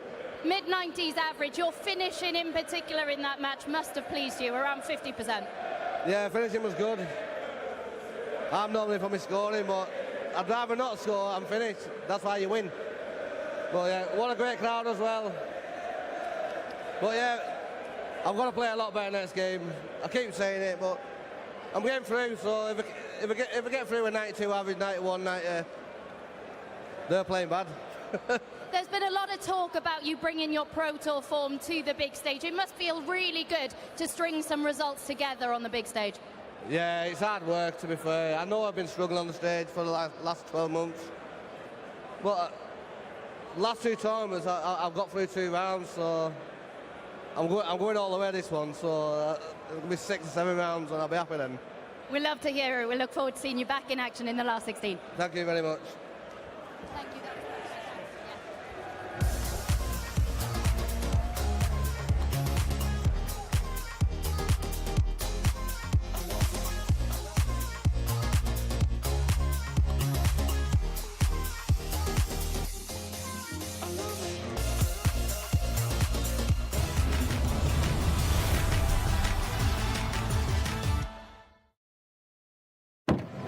Now let's see how the pros do it. Effortless. Straight in. Wix Trade Pro sponsors coverage of the World Darts Championship. At Benson, save up to 50% on your perfect bed, plus an extra 10% when you spend over £650. Come in store for your free sleep consultation today. Benson's for beds. Ladies and gentlemen of the jury, you have a chance to give a man his life back. So the question you must ask yourselves is, can anyone smell garlic? Objection, Your Honor. Overruled. What do you see, counsel? Chicken, Your Honor, with a smoky, spicy coating. I think we can conclude it's Spanish-style chicken with patatas bravas. Steal the show with 250 recipes every month from $2.99 a meal. Gusto. With Fiverr, hiring a talented freelancer is easier than ever. And with my keen eye for talent, it's even easier.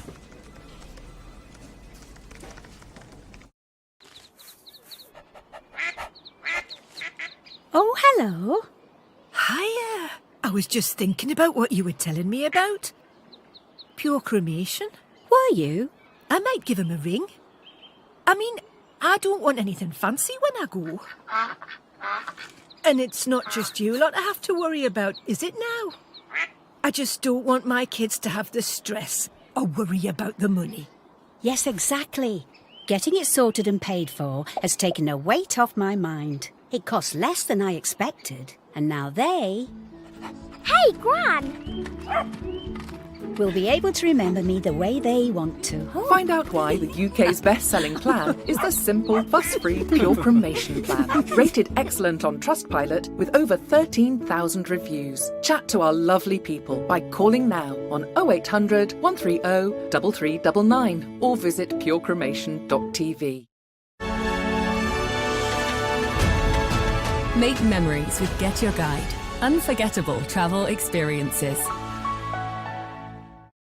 Who's ready to talk murder? Do we have to wake up to murders every morning? We can't pay any of our bills. We have a baby on the way.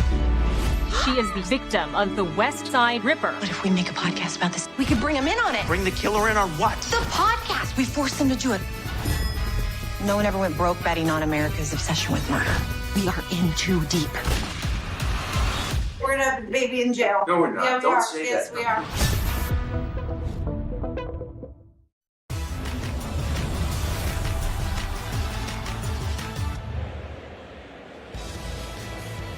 Well, it is a bit of a relieved-looking Chizzy. We've just seen him in his post-match interview. He meant business today. He absolutely flew through the first few sets to go 3-0 up. Clemens struggled to make his mark. Too many errors, too many missed doubles then. Did put a set on the scoreboard by taking the fourth. And then he put up a fight in the fifth. But he made Chizzy work. But it is Chizzy who is running into the last 16. And he will play either Ricky Evans or Daryl Gurney, who play on Thursday evenings. There it is, the confirmation of that 4-1 win for Dave Chisnell. We've already seen a brilliant match to kick us off this afternoon. Scott Williams taking that 4-3 against Germany's number 2, Martin Schindler. And up next, we still have one more to go this afternoon. Rob Cross, former 2018 world champion, takes on Jeffrey de Graaf. Mark, what do you make of that one? Chizzy, I think he was a little bit hard on himself in that interview there, because he put on a really good performance, better than he was against Cameron Menzies in that second round. Yeah, professional performance. Obviously, the finishing was key. Dave's finished at 50%. Clemens has finished at 24%, but Dave's just been clinical, and you can only get yourself better than your last game. He said that then he was better than when he played Cameron, and he'll expect to be better the round after. But for Dave, who's not had much joy on the big stage this year, he'll settle for that. It was comfortable. When you've not been winning on the big stage, you want drama-free matches, and that was certainly it. Yeah, too many missed doubles, too many errors in that opening round, and I guess when that happens, it's hard to pull back. It's hard to chase down, isn't it? Someone of Dave's experience when he gets out in front, and Clemens left himself too much to do, and unfortunately for him, after that fairy tale run last year, he hasn't really kicked on from that. He hasn't played his best stuff, and he'll be disappointed because he's had a higher average than Dave. He's outscored in most of the departments, but the finishing's just let him down. It gave Dave the advantage, and he was never going to wrestle it back. Experience was key, wasn't it, for Chizzy today? We have to talk about this opening match. Scott Williams, my oh my, against Martin Schindler. It was a match that had everything, didn't it? It was full of drama, it swung back and forth. It was brilliant, and credit Scott Williams because he chased and chased throughout the match. Martin Schindler won't sleep well tonight because those games you don't know how you've lost. You feel like you've outplayed your opponent in every department. You just replay it over and over in your head. You do, you dwell on it, and he's just got to try and take some sort of positive from some, the 180 hit him, but there's a couple of key legs there where he wilted. There was too many fives. He had a chance at 3 darts at a double to level at 2-2 in set 6. He would have then through for the match, didn't get it done there, and he missed opportunity after opportunity to decide. That will hurt Martin Schindler. For Scott Williams, it hasn't been a great year, but it could end on a massive high. And that would have given him so much confidence as well. Just the fact he can battle, yeah, because Scott Williams, one of those, I call him in commentary, a flair player. When things are going his way, yeah, it's great, but showing he can dig in there, and he had to battle, and he enjoyed the moment, because like I said, he was brilliant last year. It's been a bit subdued, but he's done enough to get here, and now he finds himself in the last 16. And we thought it was all about tonight. That That was a great game, wasn't it? 23 maximums. I mean, we were having a bit of FOMO, but that's just filled that void, isn't it? Rob Cross is up next against Jeffrey de Graaf. Rob Cross, are you needing a bigger performance from Rob from the last round? He will play better. He knows that the first round nerves got to him a little bit in the opening match, but he got away with it. I see this being quite similar to the Dave Chisnell scoreline. I think Rob's just got too much experience. I've been impressed with Jeffrey, but Rob Cross is just another step up in level, and I don't think he'll have the answer at the minute. I think Rob will come through. OK, well, the former world champion Rob Cross here grabbed a coffee with Abby Davies earlier in the week. This is how it went.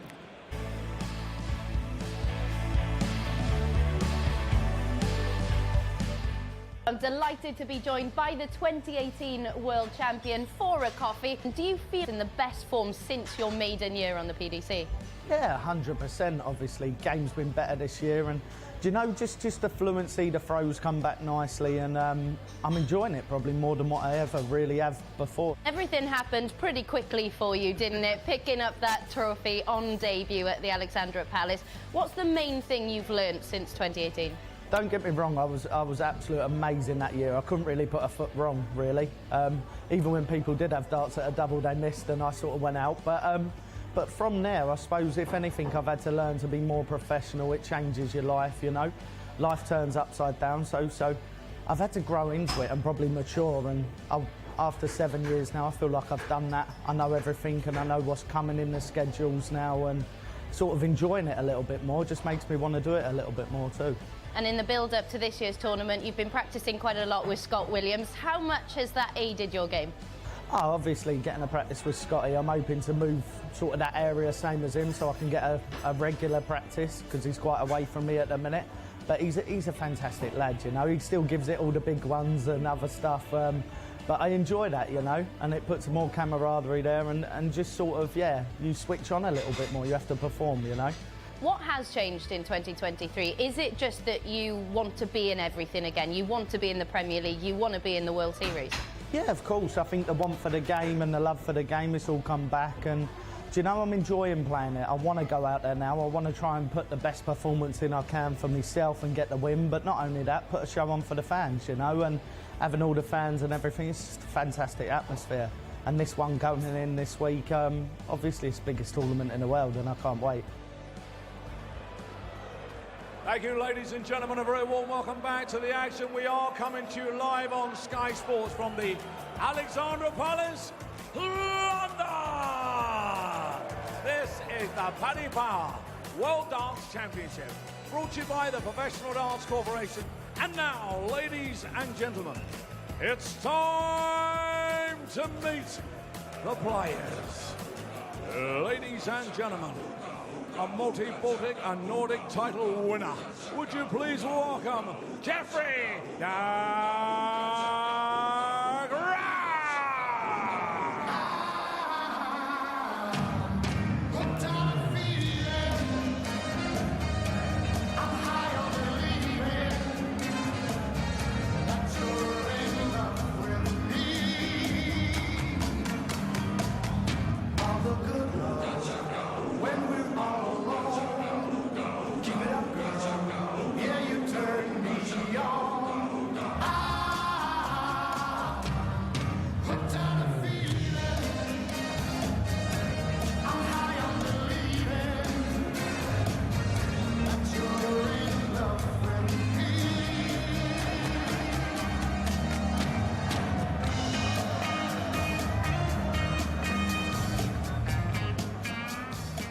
Ladies and gentlemen, from England, a two-time European champion, the winner of the World Match Play. He is the former champion of the world,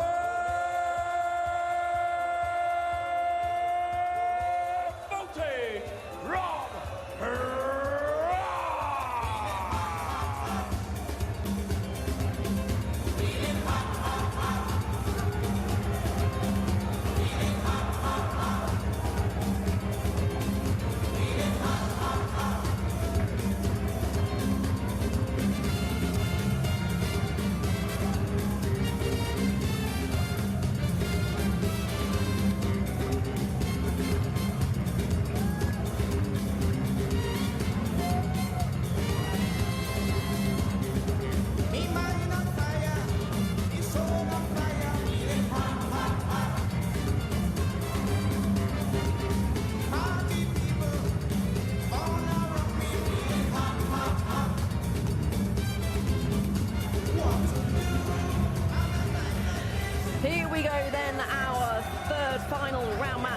of the afternoon, Rob Cross against Jeffrey de Graaf. Rob Cross, voltage, a former world champion, as we've already mentioned. It has been 5 years, though, since he lifted the Sid Waddell Trophy. That was back in 2018 after beating the mighty Phil Taylor 7-2.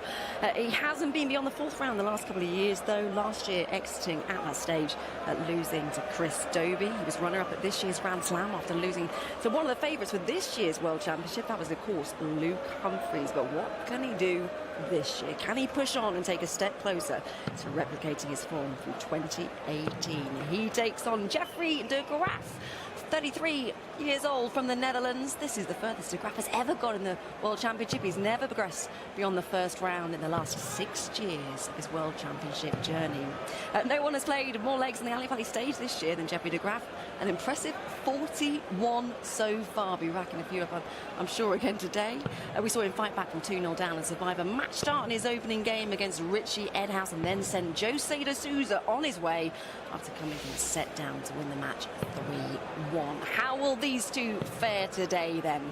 Let's find out. And for the final time this afternoon, let's hand you back to Mark Webster and Dan Dawson. Yes, thank you very much. We have one of the tournament's surprise packages in Jeffrey de Graaf and one of the genuine title contenders in Rob Cross. But if you're looking at the stats from their performances so far, it'd be hard pushed to figure out which was which, because Rob Cross, well, while he hasn't lost at this stage of a World Darts Championship, that average that he produced against Thibaut Cricoll in his first round, or first game, I should say, is the lowest he has ever produced at Ali Pali. He almost always plays well here, and he was let off by the Frenchman.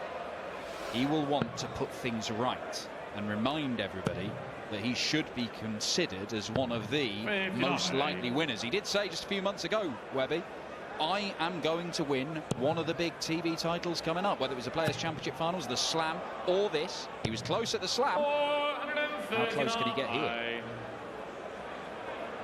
He's been talking a good game, Rob Cross, and he's been backing it up as well. Yes, he hasn't won that major, but he's always there or thereabouts. And in the first round, he just got away with it in the opening set. He was pretty good. We did that game down. He was pretty good for sort of the last set and a half. But in terms of dragging his average down, it was a really weak opening set from the pair of them.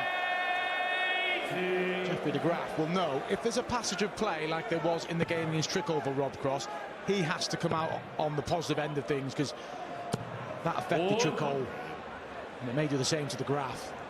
Well, this might be the best version of Jeffrey de Graaf we have seen. What a start! 85. Leaves himself a 2-darter.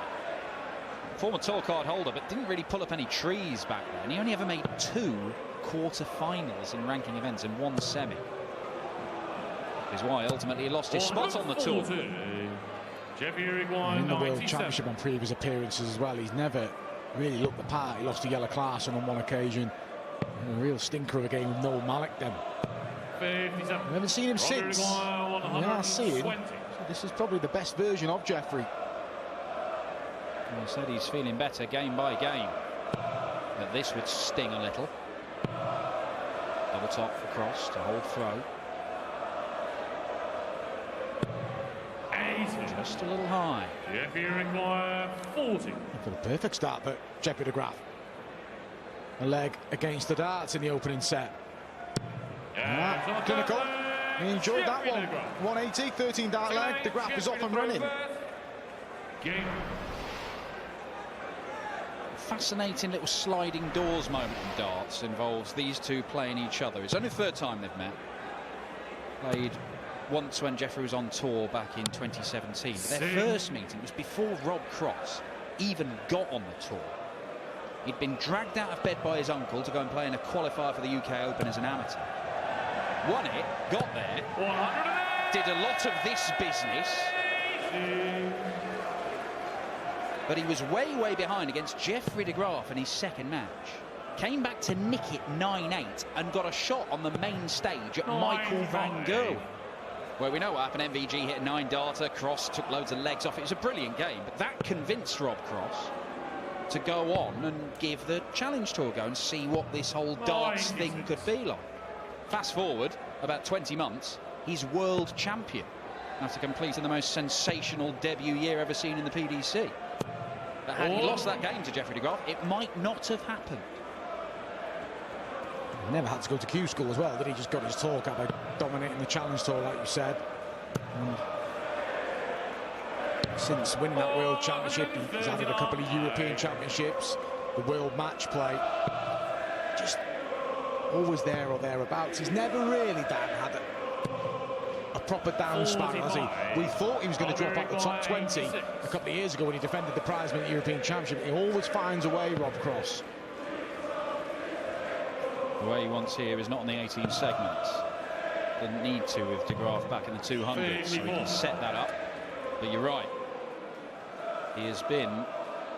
There have been high spells and low spells, but even his low spells, he's always winning money, ranking money. He's never in a crisis. Robbie required 32. To break straight back here, Rob. You'll see this quite often, just a slight pause, but a composed finish, and a back-to-back breaks to start the match. Caesar's level in set one. Game.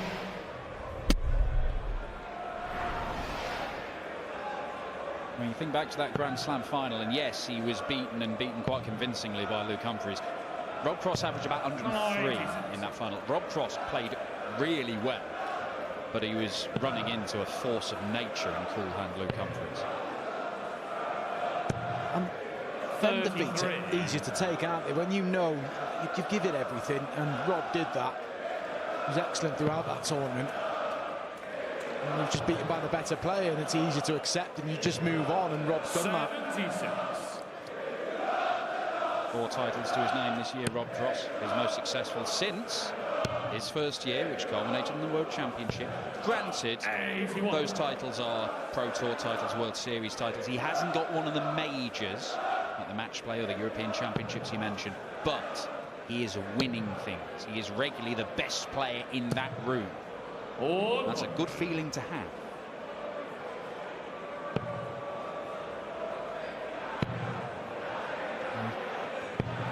Done well here just to break straight back, and Jeffrey de Graaf will be well aware of the size of the task here, so a positive start could help him. Rob Cross is number 8 seed for the reason. He's ruthless, and he'll want to get this done with a minimum of fuss. He knows what it takes to win a world title. He knows how many legs, sets you may have to play over the next week or so. So if he can avoid any drama here, it might help his tilt at a second world title. Robbie require 49.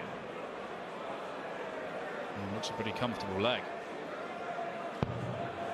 Double 16 to hit the front. That'll do it. Although it's Jeffrey to throw first. Game.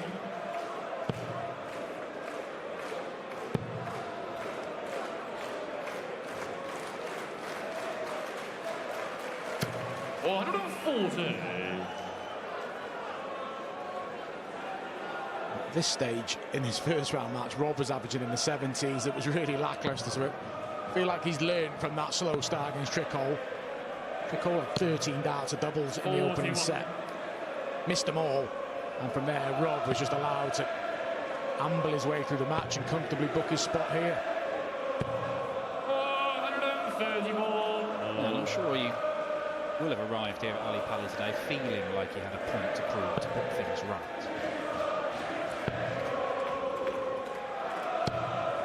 96. De Graaf has started this leg well. If he can take it to a deciding leg, it's all to play for. 57.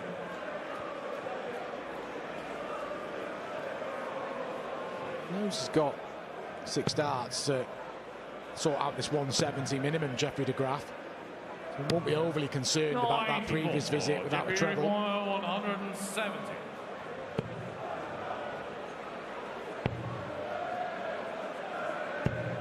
Yeah, that'll do very nicely.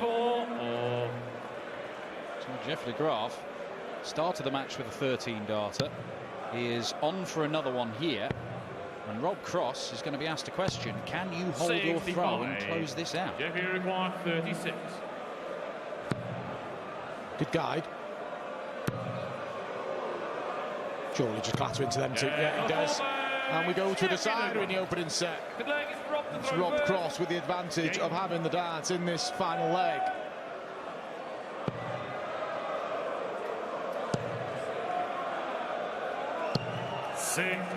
Chance for the Graf. So 2 good legs and 2 poor ones. This looks like a good one already. 140.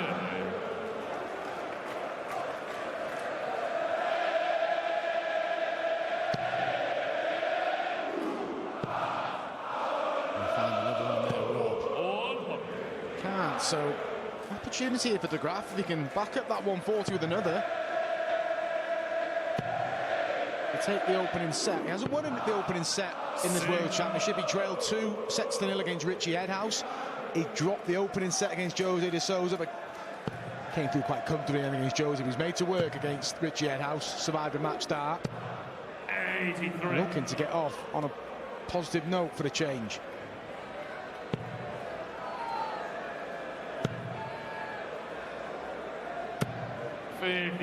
This has been a golden opportunity, and De Graaf is not making the most of it. It's still up in the air, this leg, and indeed this set. Cross wants to get himself on firmer footing. 98. First to a finish. I feel, though, it's got to be a couple of trebles. That's wild from Jeffrey. Good adjustment. Is it enough? Robbie require 160. Oh, another. Doesn't get it. De Graaf will get a look at the 146, and that is a slip from Cross that could cost him a dart for the set. We've seen this already today, and it was this route, a couple of treble 19s with a double 16. Scott Williams in that absolute thriller to open up proceedings. But 75. Rob Cross, with that careless last start, may just be restricted to 1 dart for the set here. 17, yeah. 18 for tops. It should have been a better chance, but he does get the first real chance to win the opening set. 35. And he does not take it. These are the opportunities De Graaf has to take. He should have laid this up better. But stay straight, there's a dart at Bull. 18 segment. Doesn't even entertain the treble. This for the first set. And the set dart comes and goes and lets off for Rob Cross. KG leg this decider. Both about 18 darts each. It has not been particularly convincing.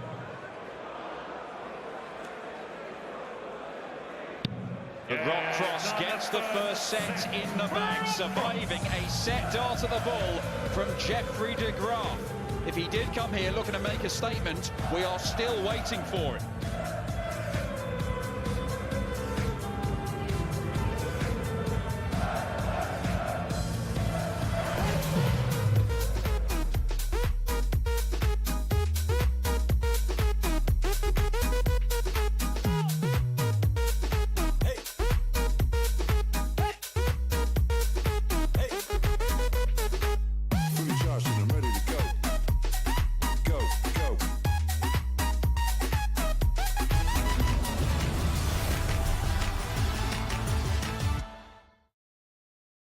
It's all about the marginal gains in this game. 10% at a time. He's a joy to watch. Wix Trade Pro sponsors coverage of the World Darts Championship. Look at you, an absolute legend. Not you, Frank. You use QuickBooks year-round to stay on top of your self-assessment. I like that. And help keep your income tax return shock-free. That's how you business differently. Intuit QuickBooks. This is Mike. Ooh. Not that Mike, this Mike. Hello. He selects the villas that make it onto our website. Some say he has the best job in the world. Oh, look at that private pool. But the truth is, he's seen it all. The good, the bad, and the whatever that is. So he knows a quality villa when he sees it. And we have a whole team of Mikes and Michelle's eager to ensure that you and your family find the ideal villa for your holiday. Villa Plus, it means more. At Wix, we can design and install your dream kitchen. And now there's up to 50% off units and up to 4 years interest-free credit on Wickes Bespoke Kitchens. Don't be house embarrassed, be house proud with Wickes. With a waistcoat pop. The greatest storyteller always had the perfect story whenever you needed to hear it. There were adventures that could stir the weariest soul, or even move you to tears. But surely a storyteller so great must be just another story, right?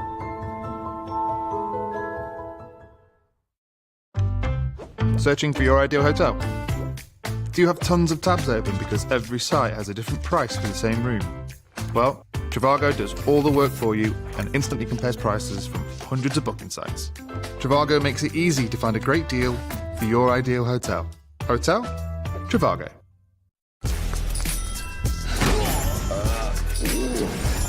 Christmas, don't you just love it?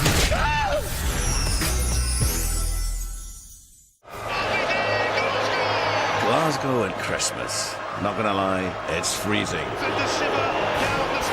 Except, of course, on one day. The biggest game in Scottish football. The Old Firm Derby, Celtic v Rangers, live on Sky Sports.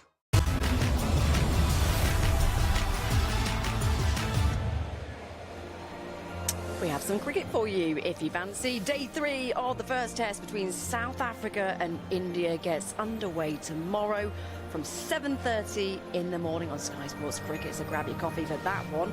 Meanwhile, back here at the Darts, we are into our final game this afternoon, and it has been brilliant action so far here at the Palace. There isn't much in it in the early stages between former world champ Rob Cross and Jeffrey de Graaf, but it is Voltage who edges ahead in the early stages and is 1 set to the good. Remember, the winner of this one plays Johnny Clayton or Krzysztof Ratajski in the last 16. Let's get back to it then and hand you back to Mark and Dan for the rest. Yes, a missed opportunity for Jeffrey de Graaf in that opening set, allowing Rob Cross to hold throwing 20 darts to take the deciding leg. But for Jeffrey, it's not an unusual position to be in. He's lost the opening set. It works all right from his first 2 matches. Can he hit back again? We did say, Dan, I think we both agreed as well, if there's anything anything like that sort of leg, de Graaf had to win him, didn't he? And already he's given himself a bit to do, and whilst he's recovered from a set down and 2 sets down, this is a different challenge altogether, and this is a key set. De Graaf goes 2-0 down, you're allowing Rob Cross to just relax into the match, and it could be over before he knows it. Yeah, Richie Edhouse had the chance to knock him out of the tournament. 3-0 as well, missed that chance. Jose de Souza seen off 3-1, but Rob Cross, you would think, will be a tougher test again. The second max for Jeffrey puts him in charge of this opening leg of set 2.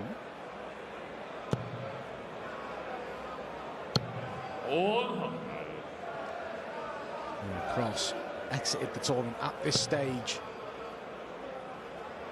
Once he got through this round, he beat Mervyn King. It was the round of 16 in an epic clash with Chris Dobey. He wasn't made to work in his opening couple of rounds, Rob Cross, and when he was pushed by Chris Dobey, he did fire back, but it wasn't enough. Yeah, it took an excellent display from Dobey to beat him. 26, Mind you, he's been chucking a lot of those over the last couple of years. I think it was a turning point for Chris Dobey, that match alone. Just to beat Rob Cross after 58. the wilt at the World Match Play, and from there it's been a steady rise. Keep an eye on his match tomorrow with Ross Smith tomorrow. Could be tied around that one. Doesn't quite get the 139 he wanted to leave tops, but de Graaf, mid-range finish. Ooh, is he going double-double? Well, that leaves tops. 52. Robbie require 80. So these opportunities that Jeffrey now missed 4 at doubles. Key missed a set dart in the opener. This would hurt early in set 2. Rob Cross steadying himself. Oh, brilliant finish. And de Graaf has made a couple of mistakes in this match and has been punished on both occasions. Cross now in a commanding position. He's got a set lead and a breaker throw in the second set. Yeah, it's on these sort of margins that games can turn. De Graaf unable to take out 88 for the opening set, unable to take out 72 there, and is now behind the 8 ball already in set 2. As Cross takes out a similar finish. Only, what, 3 points difference in the averages, and yet a setup and a break up in the second set. Rob Cross has played 4 sets in his World Championship and has won them all, and been nowhere near his best. 37.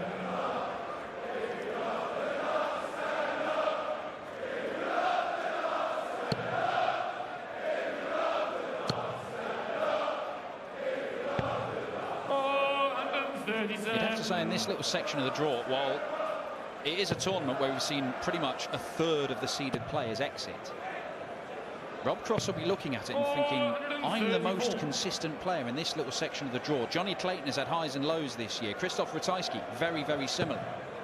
Jeffrey de Graaf, obviously the surprise package, taking out the number 25 seed José de Sousa.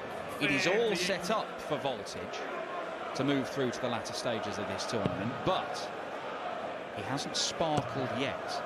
And de Graaf has already shown that he is capable of punishing mistakes. 128. Cross may be getting himself a couple of visits. That's why he's opted to go that way. He found the treble. But even if he didn't, he wasn't going to chase it out of the ball regardless. Rob Cross from the get-go there. He didn't start on 18s. And it asked the question of Jeffrey de Graaf, and he hasn't got the answer. 44. Real high and low misses from Jeffrey de Graaf. Worrying sign. On the second And his worries are compounded by that. Rob Cross has now won 3 on the spin.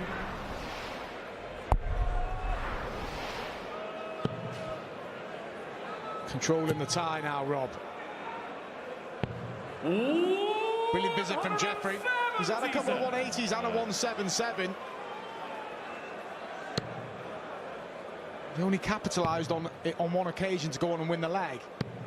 38.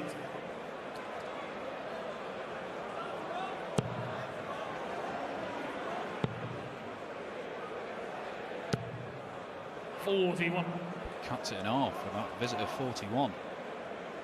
Still a big old lead he's got in this leg.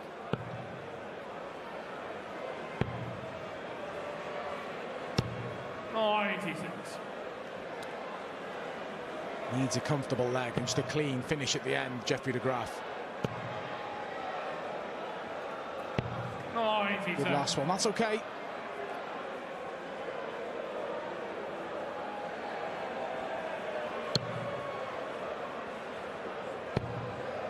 This might be wiping out the advantage Jeffrey has. It's a perfect scoring visit from Rob Cross. Right back in the hunt in this leg.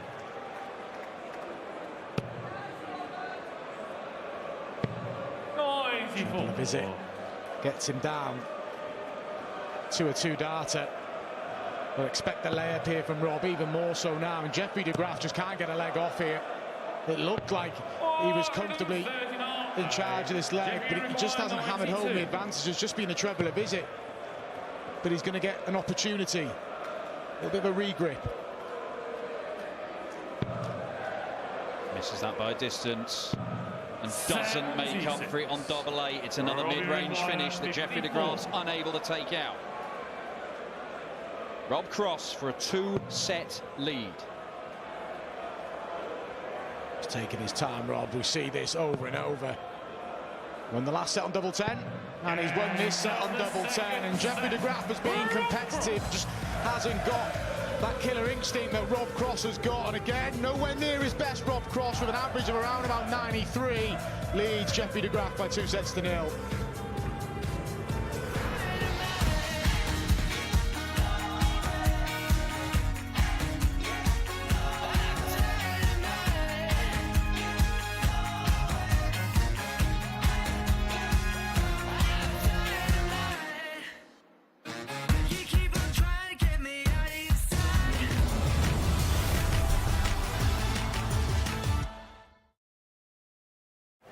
You've got to have the perfect balance in this game. Oh, 10 out of 10. Wix Trade Pro sponsors coverage of the World Darts Championship. Look at you. An absolute legend. Not you, Frank.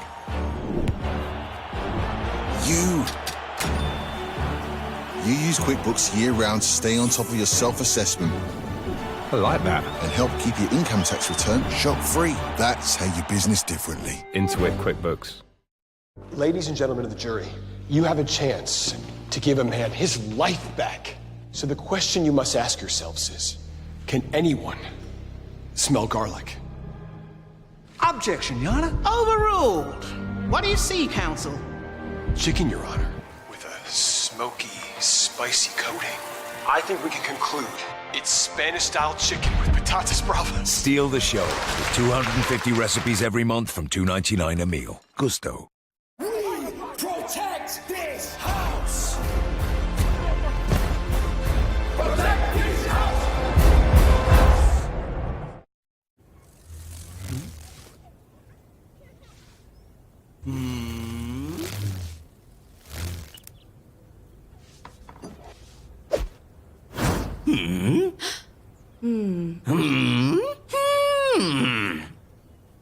Huh? Oh. Thousands of top UK brands pay us when you shop. And we share that cash with you. So, thinking of shopping online? Top cash back. Don't miss out on Lotto this Saturday. Another huge £15 million jackpot must be won. It could be you. Play on app. With extra winter savings at DFS, it's time to find the right thing for you. Take things easy with the Orca at just $6.99. Or go feet up on the Foster for $7.79. And for a short time only, there's 4 years interest-free credit on everything. DFS, what's your thing? The greatest for a reason. Think of those goals. Great Scott, Wayne Rooney. Happy Cisse. Against Chelsea. Outside the bill. Oh. Thierry Henry. Flick it up. Spun. Bully. To games that roll straight off the tongue. Old school Arsenal, Man United. 6-1. Newcastle, Liverpool. Stan Collymore score winner. Premier League years. Let's kick into 2024 and make more Premier League memories live on Sky Sports.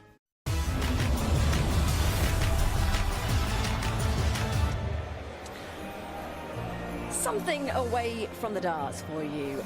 The unofficial science of Die Hard. Watch Chris Ramsey and Paul Chowdhury scientifically assess stunts from the much-loved Christmas film Die Hard. That is available for you now on Sky Max. Check it out. Meanwhile, back here, we are into our final game of the afternoon, and it is 2018 World Champ Rob Cross who has the edge. He is 3-1 up against Jeffrey de Graaf. The question is, can he hold on and book his place in the last 16? Whoever wins this one plays Jolly Clayton or Krzysztof Ratajski next. Let's get back to it then. And for the final time this afternoon, I hand you back to Mark and Dan.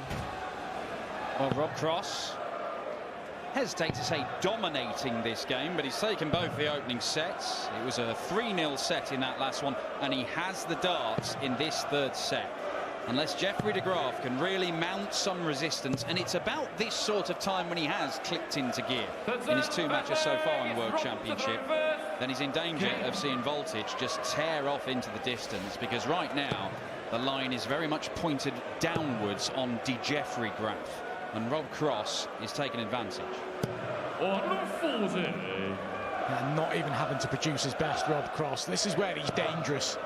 When he's in cruise control, knowing he's got gears, and it's still 2 sets to nil up. He's halfway to the last 16. And you'd expect him to go on and close out this match, Rob Cross. You don't envisage him getting embroiled here. I mean, that last set didn't look anything special, but it's a couple of 15 darters, a 16 darter, 98 set average. He's just done the job, finished well. If he does get into any kind of stride here, Rob Cross, this could turn into a battery. Big favourite for this section of the draw as well.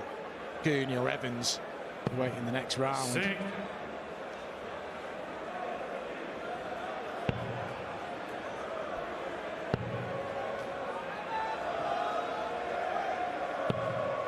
31.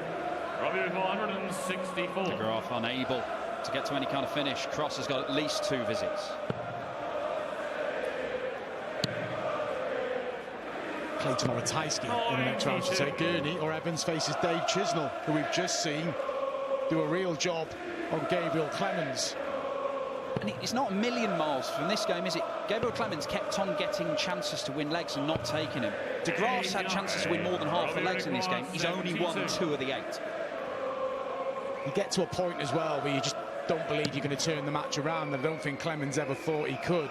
As good as he was here last year, he hasn't done a great deal on top of that, and this could be the same situation for Jeffrey. At what point do you start losing a bit of self-belief? Maybe that sort of shot could have injected a bit of belief into Jeffrey de Graaf, but he comes up dry in the hunt for trebles, and Rob Cross is given time again.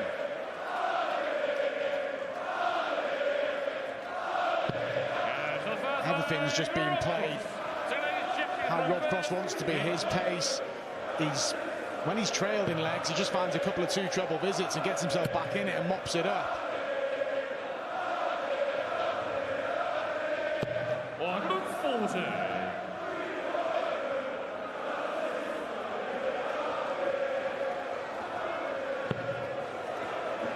That's the dart he's after to start his visit. As things get easier. 180, number 3 for Rob Cross. De Graaf looking for his 3rd. Pulls that dart low. And it's at the beginning of a leg here for Rob Cross, so an opportunity.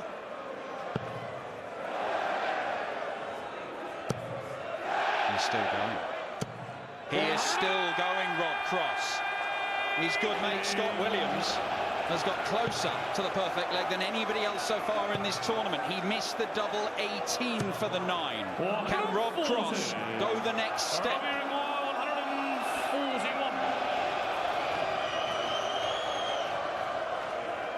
For the perfect leg. Oh, starting down the bottom of the board, he knows. That's a way off. But all the battling that Jeffrey de Graaf has done, credit to him. Look what he's on, 81, in a leg where Rob was threatening to go out with 9 darts. But these opportunities he hasn't been taking. Oh, great dart, double 18. The switch to double 9. He knocks himself out of his rhythm.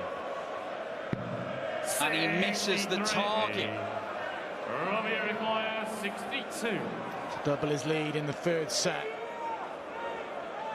8 missed darts at doubles for Jeffrey. Just the 1. A 2-leg lead in set 3. And a rare let-off for Jeffrey de Graaf. Jeffrey requires 18. These can be awkward. Well, that's safe, and it's too safe. It doesn't help him. But he does make up for it. Pins the double 9. Rob Cross, 6 darts into the 9 darter there. Doesn't come away with the leg. Jeffrey de Graaf levels. However, he needs to find a break, a throw.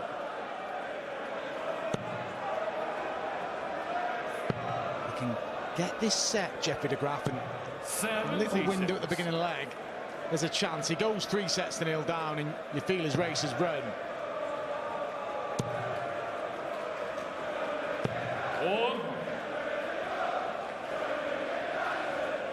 He's got a lovely looking throw, Jeffrey de Graaf, and he always had, even when he was on the tour. So smooth and elegant. And yet, he does seem to miss targets high and low. It's almost like it's too loose. He's not really attacking with his throw, he's just sort of gliding them towards the ball. Yeah, when he does miss, he misses big, Jeffrey de Graaf. A bit more consistency from Rob Cross. And he's edging his average up here, Rob. It's going up above 96. And we're starting to see voltage move through the gears. There's de Graaf again. This time he gets it right for another max. And he does get him to a finish. Still behind in the leg. Oh, look at this from Rob.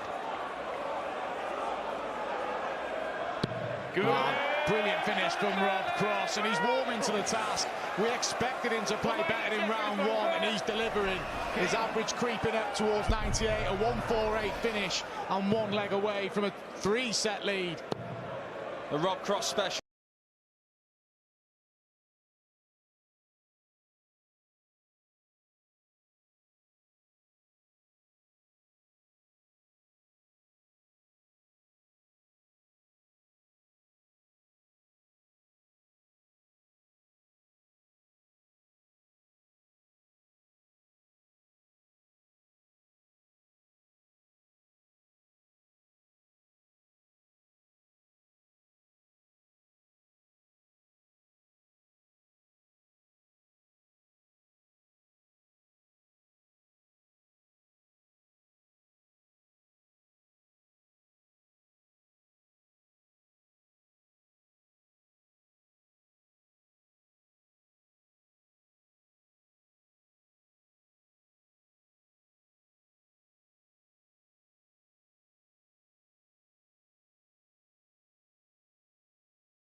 Leg from Cross, but De Graaf could leave something better. Anxious look at the scores. Has to stay straight. And that could have deflected anyway. 167. Cross, who gets first look, though. Likes to start down the bottom of the board. But either way, it's a big ask for De Graaf here. Jeffrey Regois, 170. Could he? The answer is maybe. The answer is still maybe! Tragically for De Graaf, the answer is no. Robbie Regois, 72. Used the first dart really well, and a bit of a flyer at the bullseye. It's only going to be one, so there might be a reprieve here. Huge moment. Is Cross up to it for 3-0, and he isn't, and he's pulled it wide and low. Jeffrey Regois, 41. Jeffrey De Graaf gets a chance for a set. It's double 16. Just next to it. Just there! And Jeffrey De Graaf takes a big step back back into this match. He survived 2 set darts there for a 3-0 deficit. The gap is just 1 set now. Is there more heroics from Jeffrey de Graaf? Reminder, recovered from 2 sets to 0 down. He's Richie Edhouse in round 1, survived a match start. He dropped the opener against Jose de Souza before winning 3 sets to 1, but this would surely eclipse that. He's in the tie now, though, and has got something to work with. That is 104 set average for Rob Cross in a set where he had the darts and he has still lost it. 93.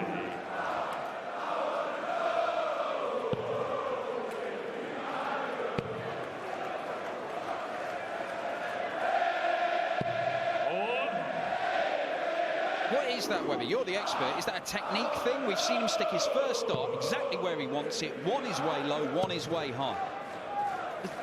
It's just on the release, isn't it? Because he's still got nice repetitive action.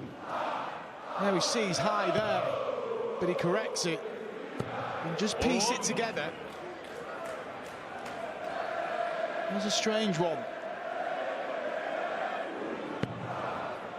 Just makes the game, he's like he's playing a harder version of the game than some of the other players, because even when he's got a good marker, it's not necessarily going to get in the same postcode as it.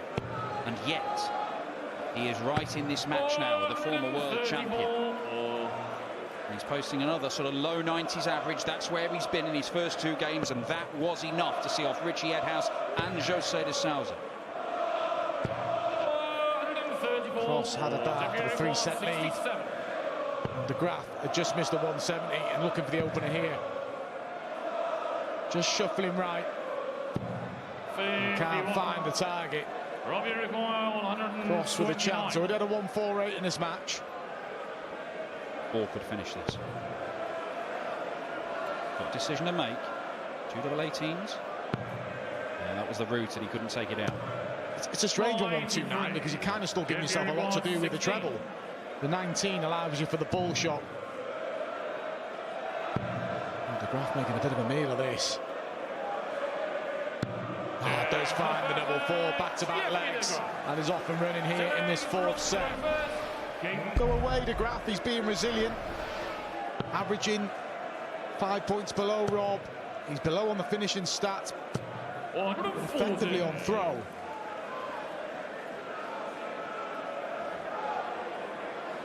There's quite a gap in the averages, but it's not necessarily a decisive gap. It means they're both finishing legs in 6 visits to the ball. 95.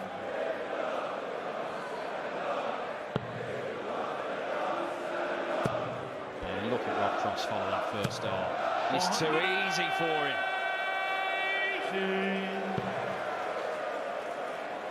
Cross will not want to get embroiled here. Can he restore order in this set? Comfortable lead in this leg. Well, comfortable-ish.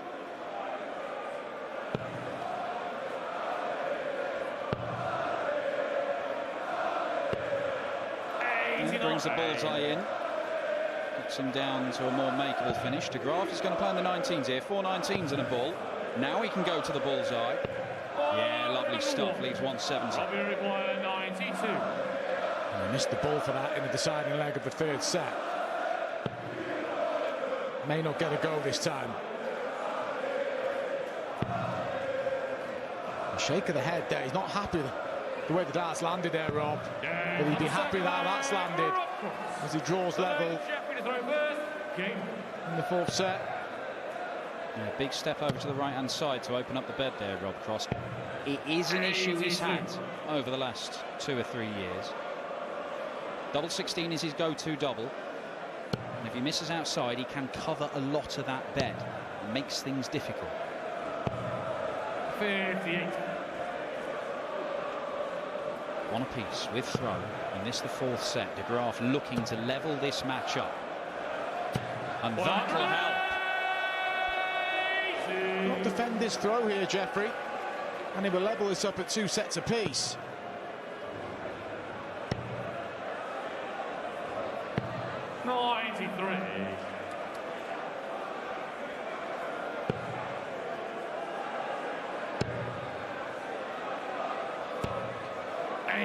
Unlucky with that last start. Best case scenario, Rob can leave. There's a 170 here.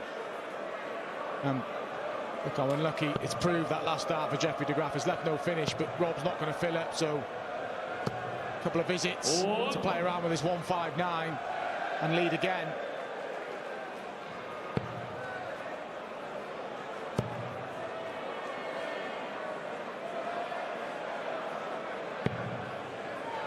The last start treble helps him out, but it's one of those potentially awkward finishes that he's not had a great deal of success with in this game so far. May not matter anyway. No, doesn't. Rob Cross unable to do anything to apply pressure. So no need to bring the ball in. Sensible from Jeffrey de Graaf.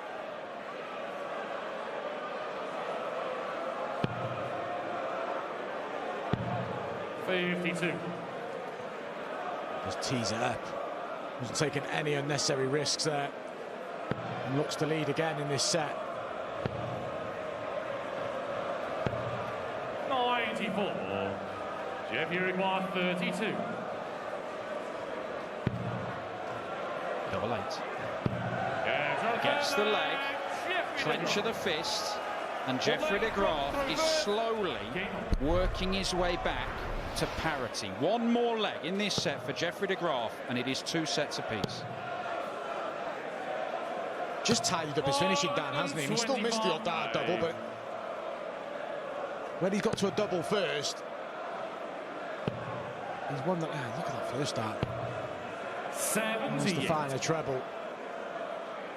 I'd like to get it done in this leg, Jeffrey, but he knows the big one is the next one if we go there. Cross will hope that he forces Jeffrey to throw out this set at least. 93.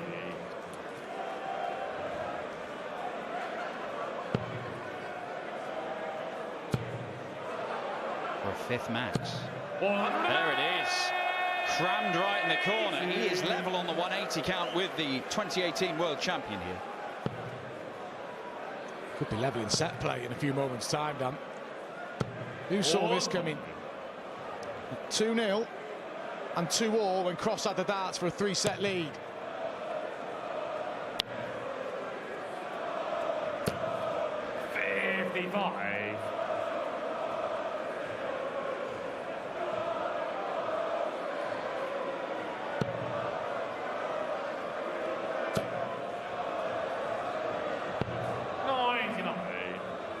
It's okay, but de Graaf should be getting to something in the same sort of ballpark.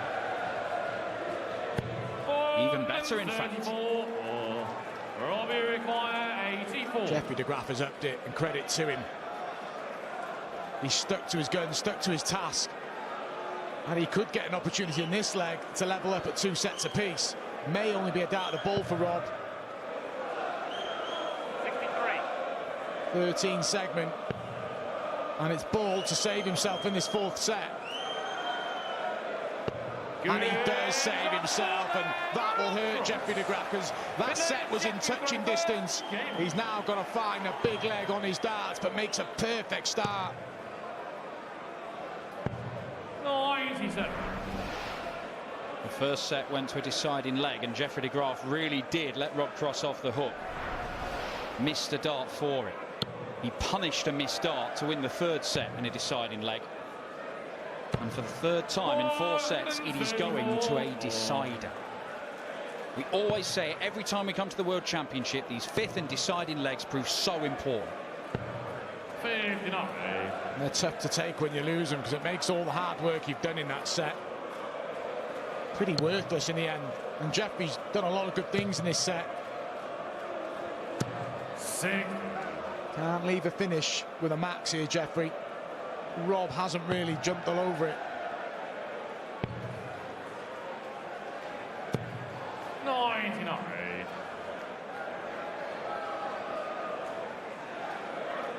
Just getting a big treble with your last start in deciding legs. You saw how much it meant there, the reaction from Jeffrey. Oh, what timing. Rob Cross finds the 11th max of the match, 6 to him, and it gives him a chance to restore some real daylight in set score and go 108. on the last 16. Robbie require 127. To clear 307 points in 2 visits in a deciding leg of a set. It is on to the 17 segment. Bullseye again for back-to-back ball finishes and to steal the set away. 102. Jeffrey require 146. It's a shot this would be. But carry on and tee it up. Always awkward. When you're splitting a score, Rob Cross will go 9. We saw it earlier on double 16 when his dart kicked right, it made it awkward. 72. Robbie required 25. It's for the set. Big 9 is there. Double 8. Gets it. Rob Cross has daylight again. He leads 3-1 in this one, but he is being made to work awfully hard for it. He slams his darts down on the table. He is grafting for a spot in the last 16.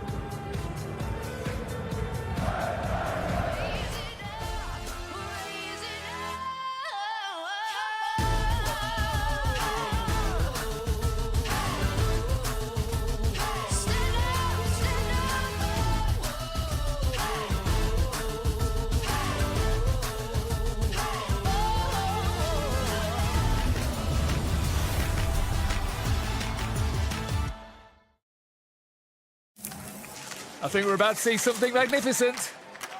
Oh, Bullseye! Wix Trade Pro sponsors coverage of the World Darts Championship. We've got a strong case here, Mr. Wincey. You haven't just been washed out, you've been rinsed. Number 1, there should have been a handrail. And number 2, who sends horses to repair an eggshell? I've specialised in nursery rhyme law since college, but business didn't really take off until I made a TV ad.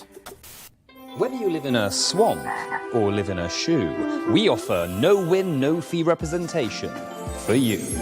Because nothing rhymes with injustice. Now, business is booming. We're even opening a second branch over the rainbow. We've got the Wee Willie Winky witnesses waiting in reception. Reception? Just give me 2 minutes. Daisy. Now, be honest with me. How high were you when you jumped over the moon? Right.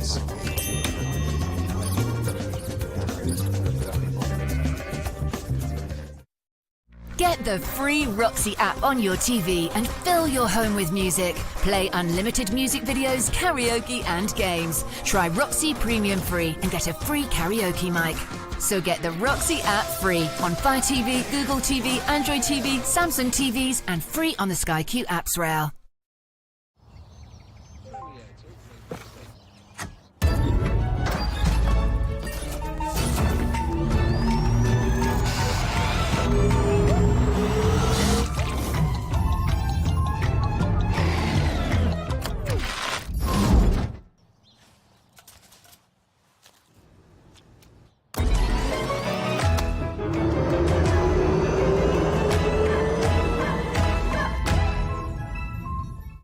Get the free Roxy TV music app and get a free Roxy karaoke mic when you try Roxy Premium. See roxy.tv or on Sky Q. Get Roxy free on the apps rail now. A serial killer has fallen into our laps? She is the victim of the West Side Ripper. What if we make a podcast about this? It's gonna change our lives.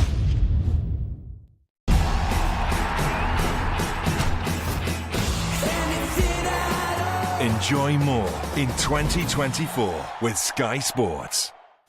We've got to be as quick as we can. Find something that fits, put it on to get back to the show. All right, can I just say though, I will not be out.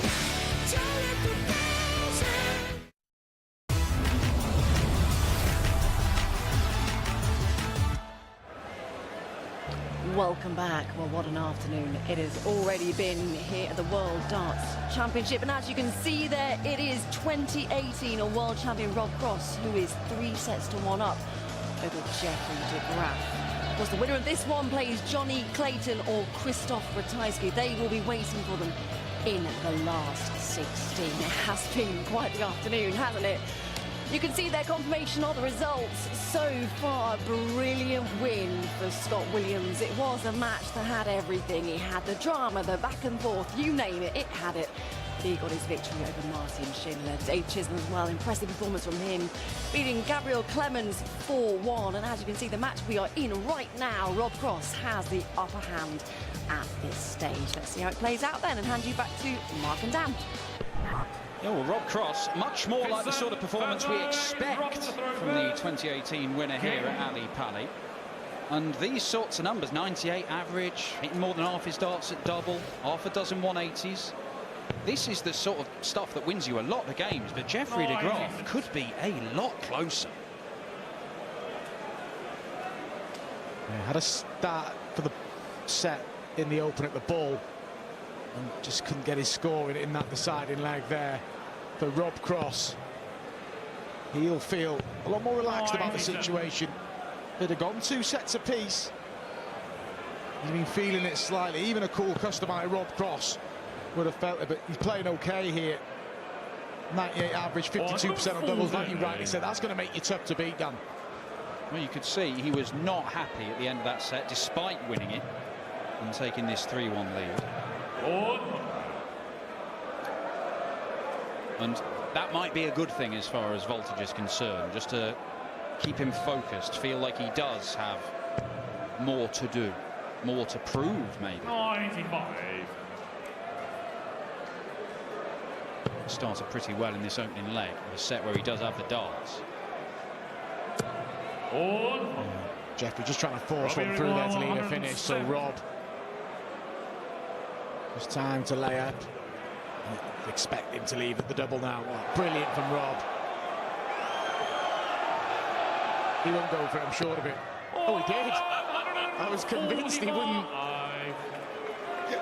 He kind of sort of dusted it down as if I ain't going for that, and then last minute decided, and we'll have to split the 25. Well, he's just done it to wrap up the 4th set. We'll expect himself to do it here to open up set 5.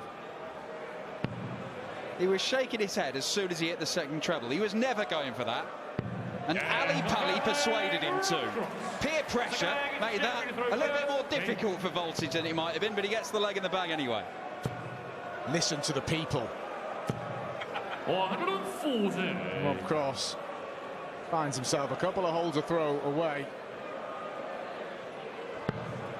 Grab a break here and get it done.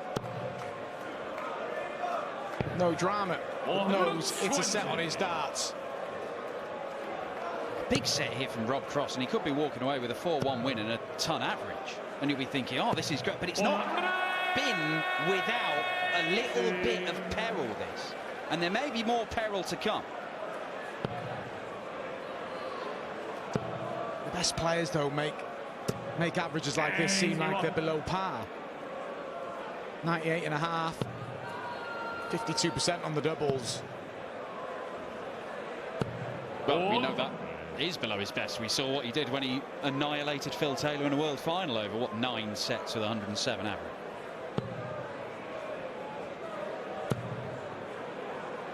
Unable to get down to a finish. Jeffrey de Graaf, good scoring leg. Going to keep himself in this. He can just take it leg by leg, set by set. 45. He'll be back. I saw Scott Williams constantly chasing in match 1, was 2 sets down, 3-2 down, eventually turning it round. The comeback from Clemens just never got going against Chizzy. Was well beaten 4-1. Jeffrey requires 36. De Graaf just needs to break this down, and first and foremost hold his throw. He's done that. Needs to find a break in this set at some point. Game. Nicely done on double 9. The Cross knows. Hold his throw. He is through.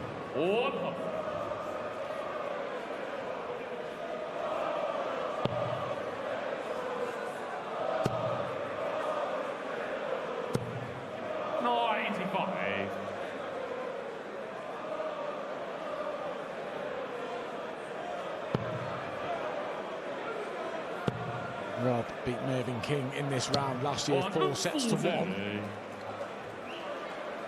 I'll do the same here. This might put the cat amongst the pigeons. It's another max.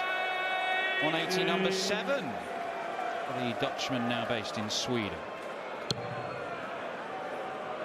He won't go away, and wherever this run ends for Jeffrey de Graaf, he can take a lot from this tournament. Expect him to go to Q School in the new year. But look, I mean, his tournament average is 85. getting on for 94. You do that all year, you're going to be a decent member of the tour, should he return to it. Cross isn't going to take the 161. And now he is struggling with de Graaf, thinking maybe I've got 2 visits from here to get the break I need. You don't need the 2 visits. Just when you think Rob's going to run away with the tie, Jeffrey just asks a question.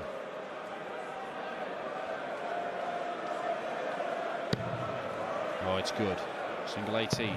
Leaves double 60 to go within a leg. 88. He misses. Can de Graaf hit and get the break?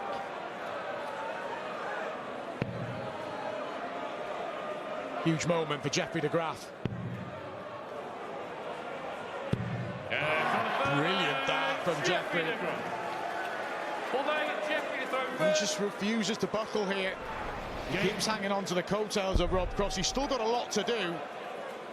What he needed to do in this set was find the break first. He's done that. Back it up with a hold, and then it's 3-2.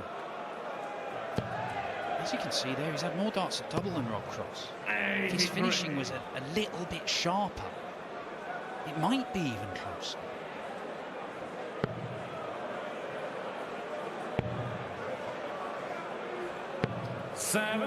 Jeffrey de Graaf has shown what he can do. There's a few inconsistencies in his game that could only improve, and he'd benefit from being on the tour, Dan. If he can get that tour card and work with the average of around about 93.5, 94 that he's been playing with here at this World Championship, he'll do okay. Another max for Rob Cross. Well, de Graaf's career has basically been on pause for 5 years. It's only this year he started playing regularly and competitively again. And this is some return to big stage action for Jeffrey de Graaf.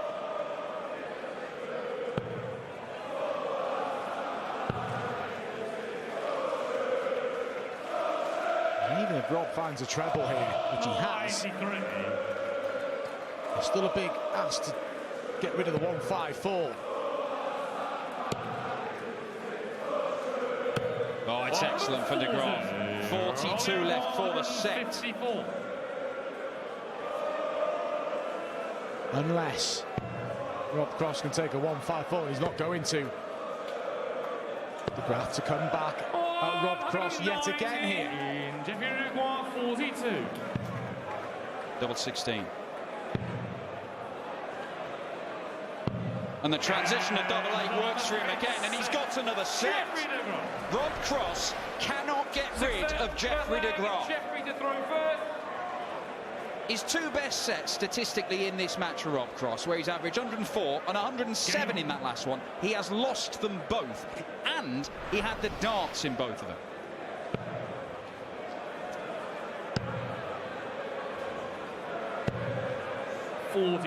Poor start from Jeffrey.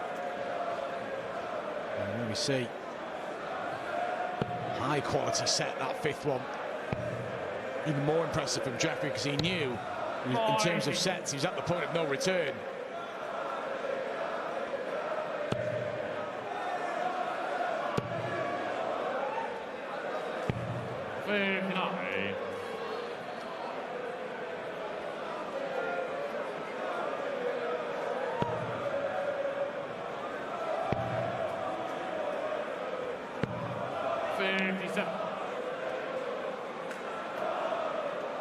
As we've seen already in this tournament, if you can hang around in games, even if you've been second best for a lot of it, put yourself within striking distance, and a little burst of inspiration, a Florian Hempel-like run of 2 or 3 legs of brilliance, of which all of these guys are capable, it can turn.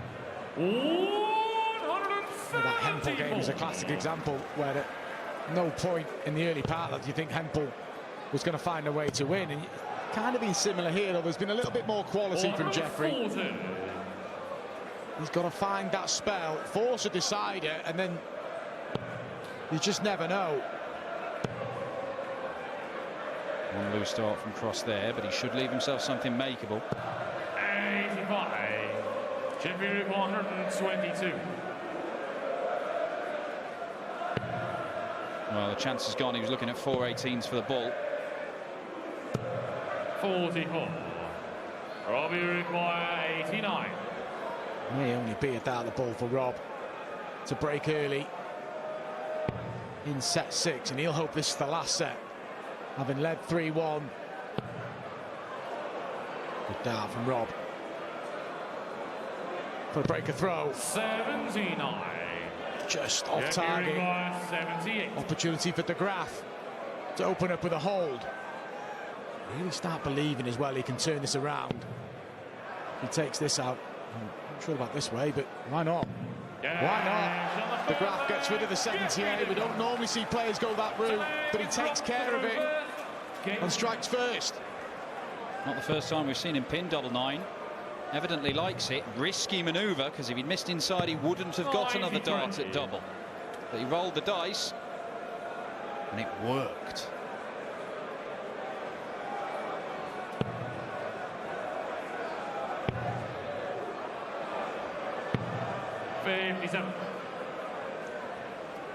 Johnny Clayton and Christoph Ratajski watching on as well.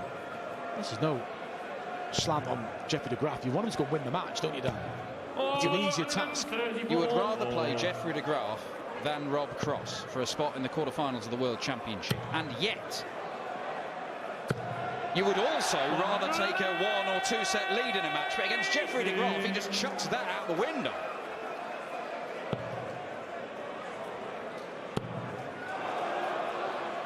In that break, he's obviously been working on his mental side of the game, Jeffrey De Graaf, just to sort of hang in there and keep his head up. He's never dropped his head in this match. There's been little moments of anguish, but he's channeled it in the right way.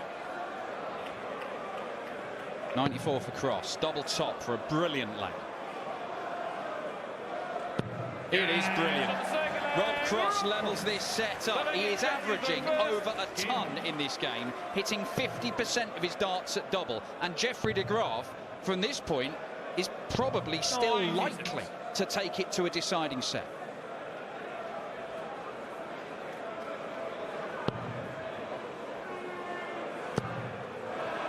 It's just been a brilliant match. Seeing the quality from Rob Cross, but just seeing the sheer determination from Jeffrey De Graaf. The determination he's shown to get back on the world stage. He's been away for a while. So he ticked the box getting here, and then just to get to this round, he's had to come back from 2-0 down and 1 set to 0 down. 4 perfect darts. They won't see the 9 darter here in this leg from Rob Cross, but more important than that, he has now made it less likely De Graaf takes it all the way to a 7th set. Cross in control. But we've been here before.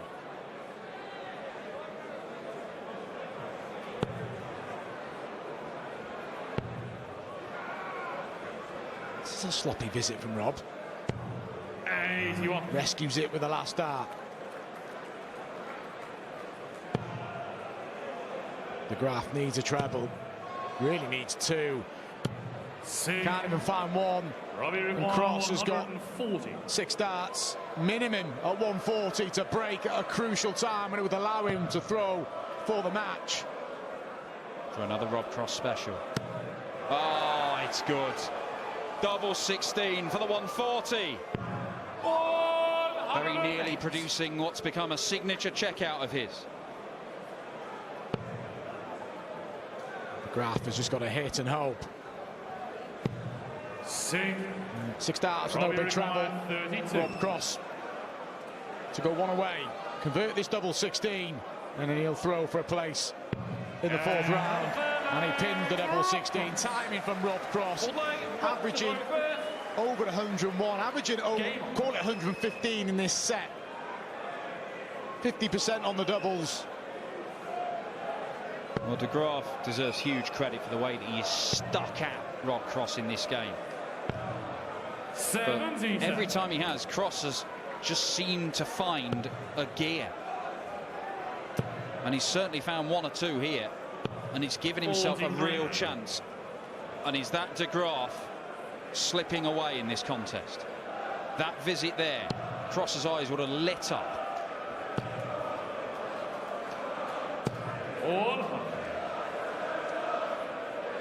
33 at the beginning of the leg. De Graaf's got to go on the hunt.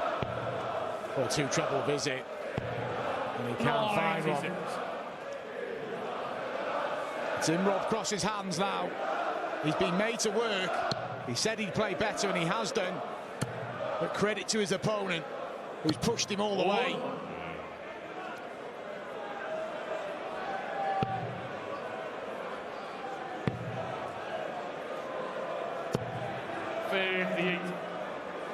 If Cross had been just a tiny little bit worse than he has been this afternoon, this could have been a very different score.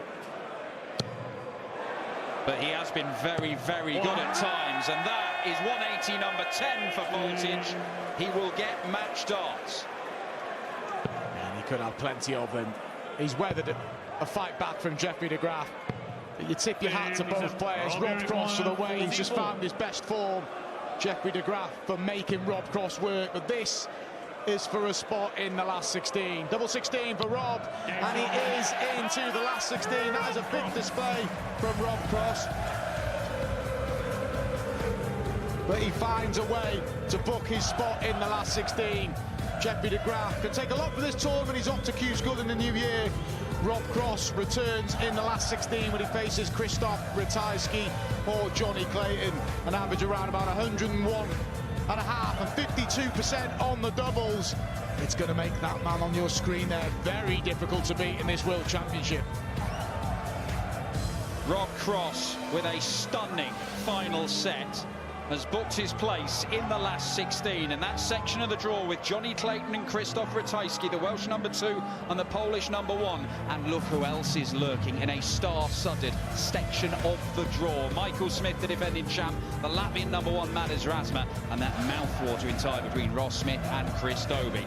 Voltage wins it, 113 average in that final set. De Graaf kept coming at him, and he made Voltage put him away. And I think we can hear for the 2018 winner with Abigail Davies. Rob Cross, you so often produce on this Ali Pally stage. You must be incredibly pleased with the level you produced, especially when Jeffrey started applying the pressure. Oh, do you know, credit to him, he never really went away. He hit 180s, I don't know how they ended up. I know he hit a few last set, I knew I needed them.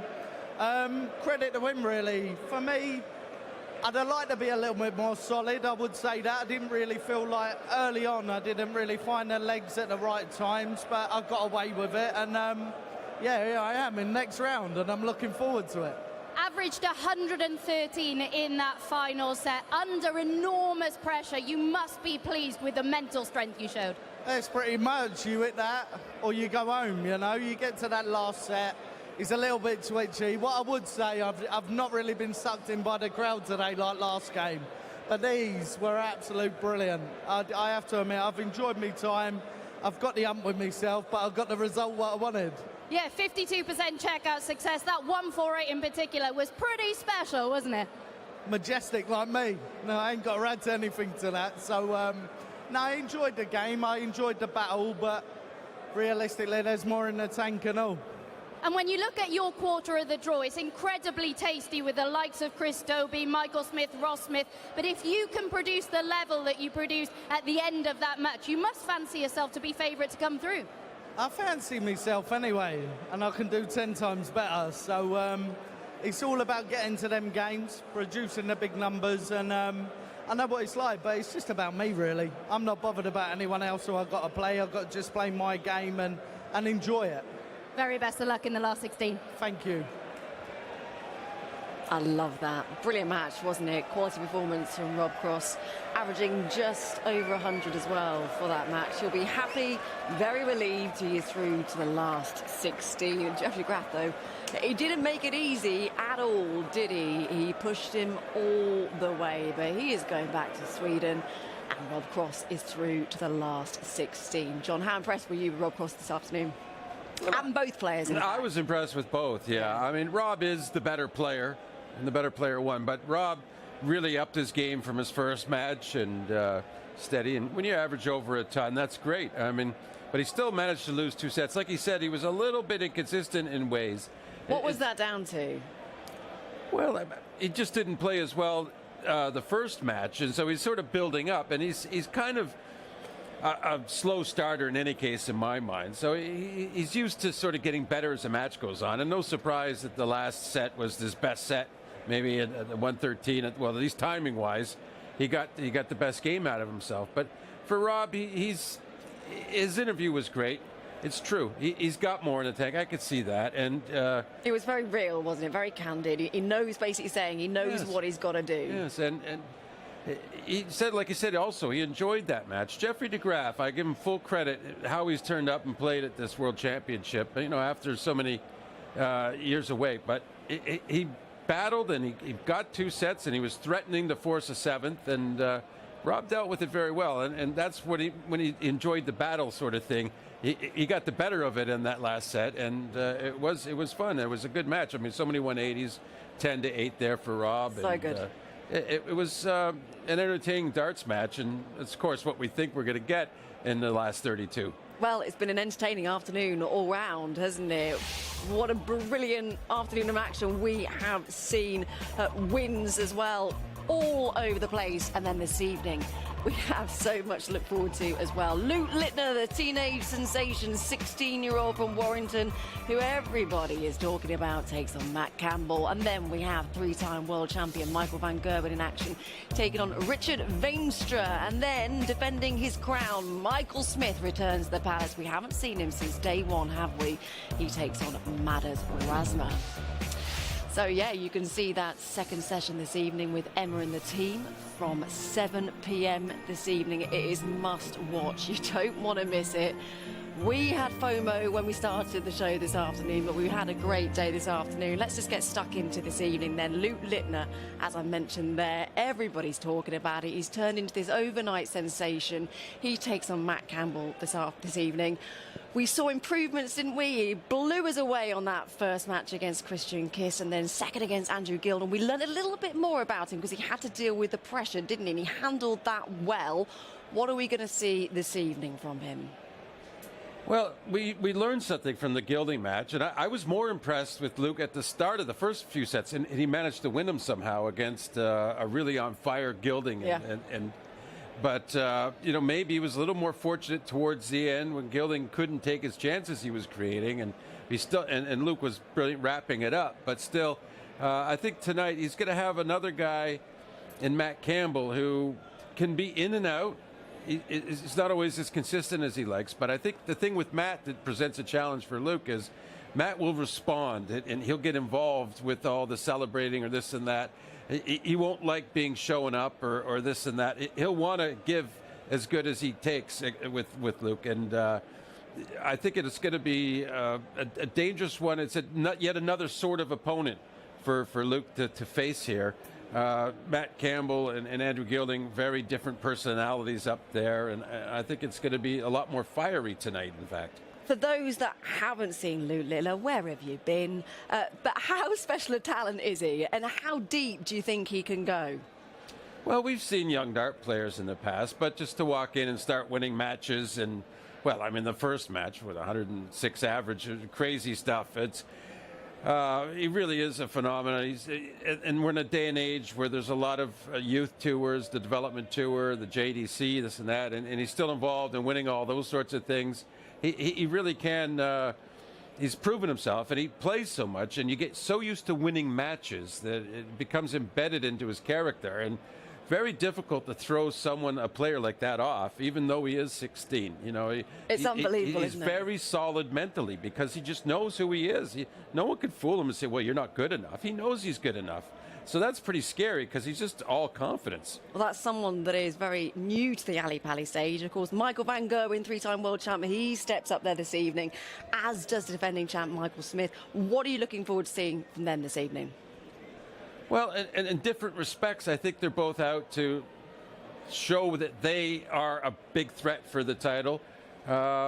With Michael, he's playing another Dutchman, Michael van Gerwen, sorry. He's playing Richard Venstra.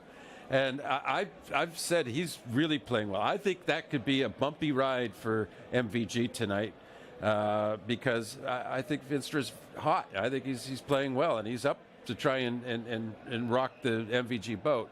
For Michael Smith, I don't see as many problems tonight. I think with Razma, he's kind of had a quiet year, but he did have a very effective 3-1 win in the end against Mike de Decker. So maybe he's turning up right at the right time. We don't know, but I'm sure for Smith, he'll just want to get one of these statement matches done with a good average and win, but without so much of the peril as is in his first game. Yeah, hopefully that the first match nerves will have gone this evening.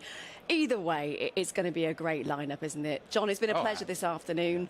And it is, as I said, it is a star-studded lineup this evening. And as we said, defending champion Michael Smith, bully boy Michael Smith, starts his quest. He continues his quest to retain that crown. See how he gets on later. See you then.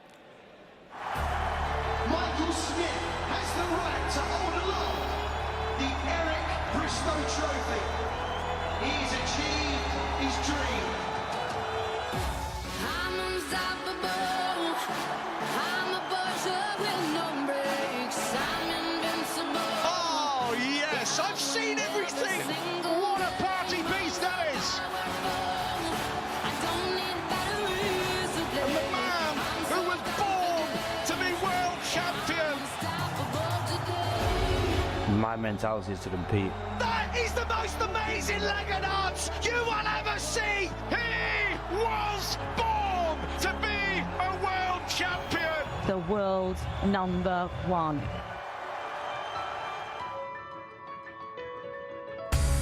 Sky Sports.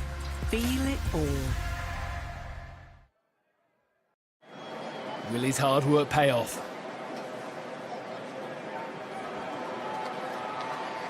Oh, perfect precision. This is why he's 10% better than the rest. Wix Trade Pro sponsors coverage of the World Darts Championship. But a waistcoat pop. The greatest storyteller always had the perfect story whenever you needed to hear it. There were adventures that could stir the weariest soul or even move you to tears. But surely a storyteller so great must be just another story, right?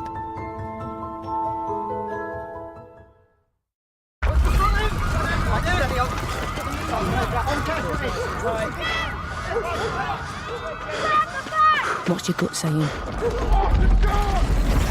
Back away. I'll get stuck in. Got it. Ready? Yep. Right, let's go. Good. You've got the instincts. Now, get the training. Sofa sale starts now. Long delivery times, no returns, all for a price to make you... Sofa ads can be intense, can't they? Yes. Sorry? Yeah. Sure, yours was easy. It was. Guess we should take it easy for the rest of this ad then. Easy? Easy. With free 3 to 5 day delivery, free returns and 0% furniture without the fear. Delivered in days. Keep on living with Furniture and Choice. January sale now on. Today, there may be more identity threats than you realise. And only one has to sneak by. Norton alerts you of key changes to your credit report and monitors the dark web for you. If your identity is stolen, a dedicated restoration specialist will help you resolve your issue. Norton Identity Advisor Plus. Subscribe now for $19.99 a year. Terms apply. Go to norton.com. Don't miss out on Lotto this Saturday. Another huge £15 million jackpot must be won. It could be you. Play on app. And you are done. You've got loads left in there. The pride basks in the middays. Like getting your money's worth. Enjoy a medium mayo chicken saver meal deal just $3.99 at McDonald's. Donald control for a second 9-darter on the night! How about that? Brilliant stuff from Gerwyn Price.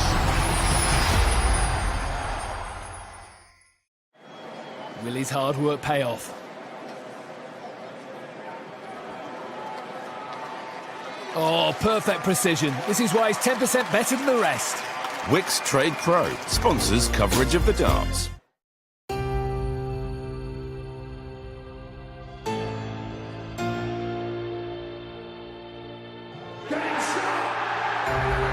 The greatest party on earth, an atmosphere like none other.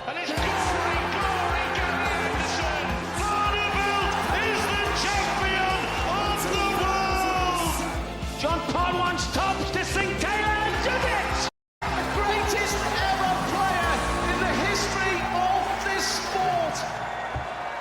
Nothing could prepare you for the World Championship. It's always special. I felt I was part of something that was going to get bigger and better. Everybody turns up at the Ali Pally to live a dream. If you want to be the best in the world, you've got to compete on that stage. You have to peak at all the right times. It takes nerves of steel, get a lot of bottle. Every dart player's dream. It changes your life. Become a world champion is the toughest one of all. It's the main thing. Everyone wants to be remembered as a world champion.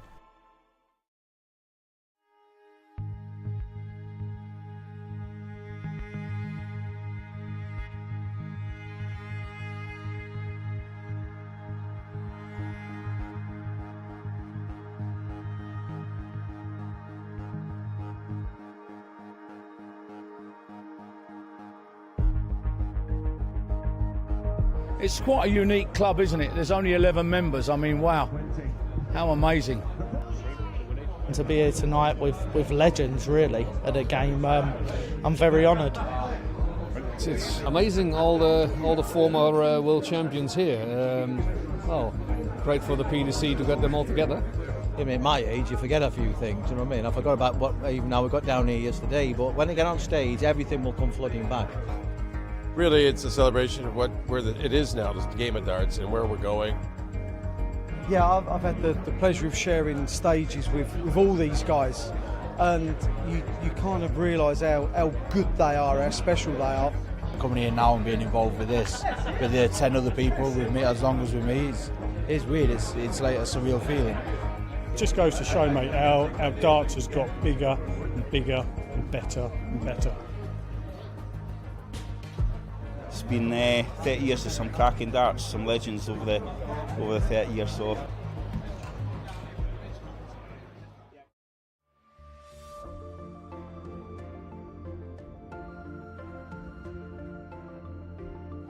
The Circus Tavern became synonymous with the sport when it first staged the event after the split. You know, with the low roofs and the smoky atmosphere, it was just unique. It was special. I can only imagine how difficult it must be for the players because the atmosphere is just incredible. I went into '94 World Championship not having great expectations, to be quite honest. My form hadn't been all that good all that year of '93, and that's why I went into our first World Championship with no great expectations. I played better as the tournament went on, which is always a good sign, and I ended up, you know, being the champion, beating the great Phil Taylor in the final. When we got his first World Championship, it was like a breath of fresh air. Even though the prize money was 15,000 for the winner, that prize money didn't half come in handy, trust me. Surely no way out now. Priestley is not the kind of guy to wilt at this stage with the world almost in his hands. 99. Dennis, he requires 16. So double 8. It's proved so fruitful so many times, but this the most if he gets it. Priestley, double 8.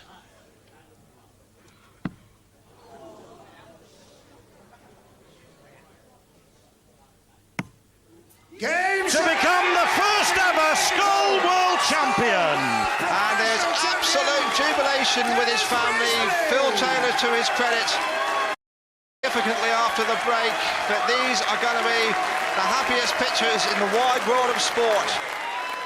Dennis Priestley is a great example. Yes, he won 2 world titles, but he could have been a 5-time, 6-time world champion himself if it wasn't for Phil Taylor.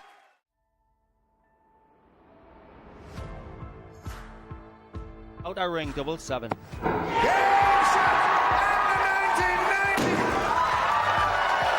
he got the shock of his life! Darts champion Taylor! The victor in the 90s, and then Phil took over. For the 6th time, champion of the world! World Darts champion, Phil! Topsy ones for his 8th World Championship. Phil Taylor! Showed emotion! Dennis shows fantastic character! Phil Taylor, first world champion of the new millennium! I love that one because that was a millennium pin. Repeated until the year 3000, so I've got a little record there that nobody can catch. Dave Lanning, 2000 champion again.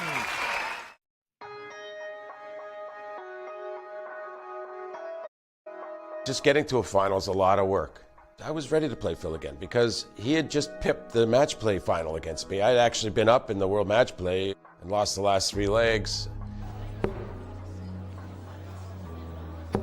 85! Oh dear, dear, dear, part throwing for the match, the most important leg. For the match. Got you. Got you now. Yeah. There's no way back for you now, Party. I've got you. But he did. He finished well. His finishing was superb. To take the world title. 18 and tops. Greatest player ever. John Pod wants tops to sing Taylor and does it!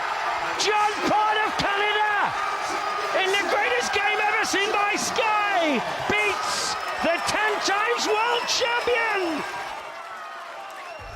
I don't think I should have lost that final. Looking back now, that's one of my biggest regrets of my career, that was, losing that final. But at the same breath, it gave me a break from the pressure.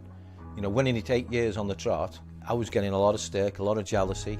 You know, players hated you for it. So it was like a relief that somebody else took the crown off me, and he couldn't have gone to the nicer fella, to be honest with you.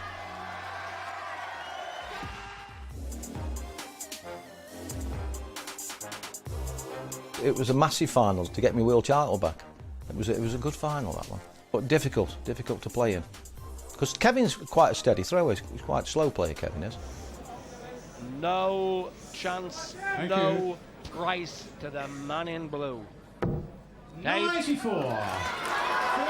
Philip Taylor then looking at double top for his 11th world title after an epic struggle. Epic it's been. Now can be sorted out by this. 2 10s. 2 5s to become world champ again. Very lucky. Very lucky. I did some good finishing there. I remember Kevin saying nobody had done that shot, only you know. But it was a brilliant final, that was. In fact, I think that one was probably one of the best ones of all of them for me.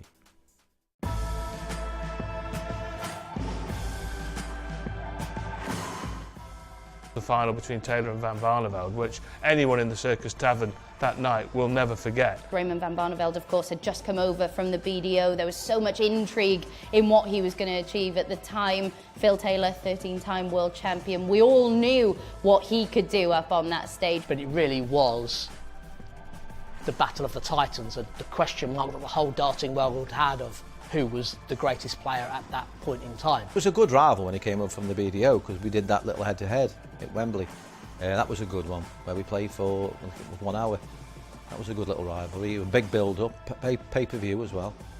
I couldn't live with the situation, who was better, you know. There was one game, and then we play an hour game, you know, like the match of the century or something. Phil beat me 21-10.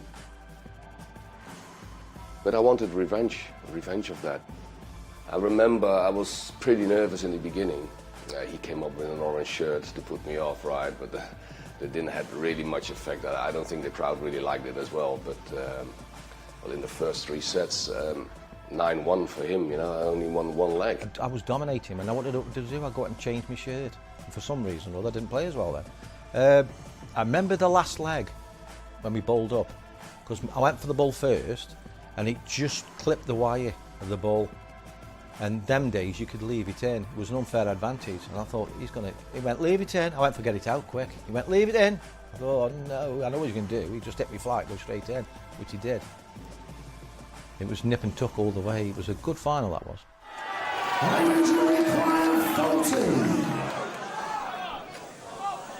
Tops he wants. And he gets it! Barneveld is the champion of the world! If you would have told me after that match, after 21 180s, if you would have told me or anyone, Ray, this is your last World Championship title, I would have laughed. I would have said, no, I'm going to win 3 more.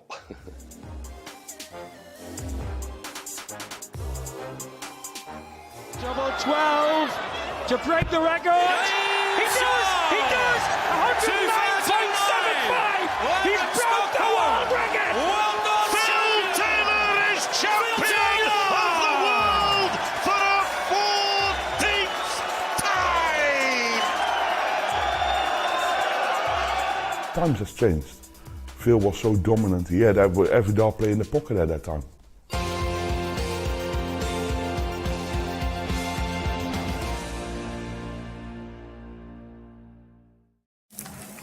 I think we're about to see something magnificent.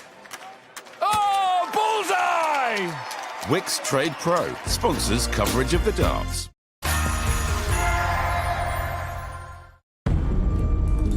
Estimated collision in T-minus 10. 9. Can you confirm satellite collision is imminent? 8. 7.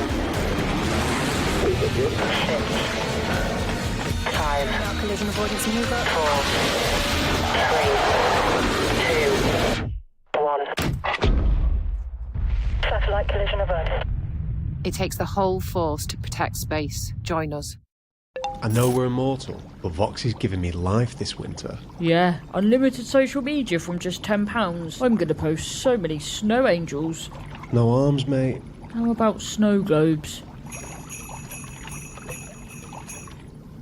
With unlimited social media, the fun never ends on Boxing Mobile.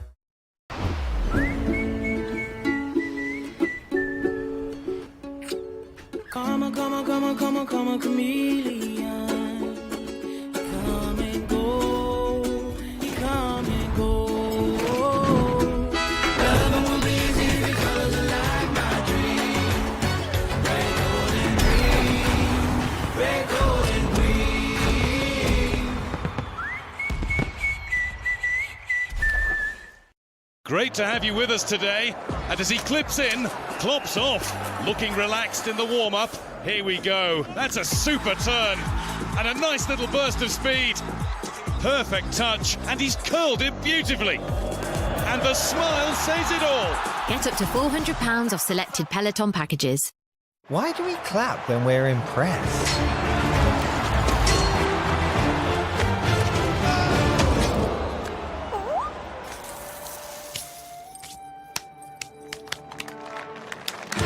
Life is confusing. Insurance doesn't have to be. Don't be confused. BeConfused.com. Bowser is coming. Together, we'll annihilate that monster. Super Mario Brothers movie, available now on Sky Cinema. Who's ready to talk murder? Do we have to wake up to murders every morning? We can't pay any of our bills. We have a baby on the way. She is the victim of the West Side Ripper. What if we make a podcast about this? We could bring him in on it. Bring the killer in on what? The podcast. We forced them to do it. No one ever went broke betting on America's obsession with murder. We are in too deep. We're gonna have a baby in jail. No, we're not. Yeah, we Don't are. say yes, that. we are.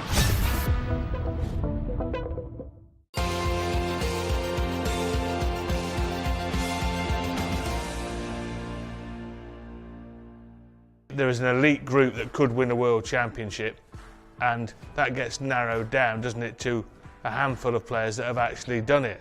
I think it takes nerves of steel, nerves of tungsten steel, if you like, and a lot of bottle. It's quite a scary place to be, the World Championship. The very title itself can send a shiver down your spine, the World Championship.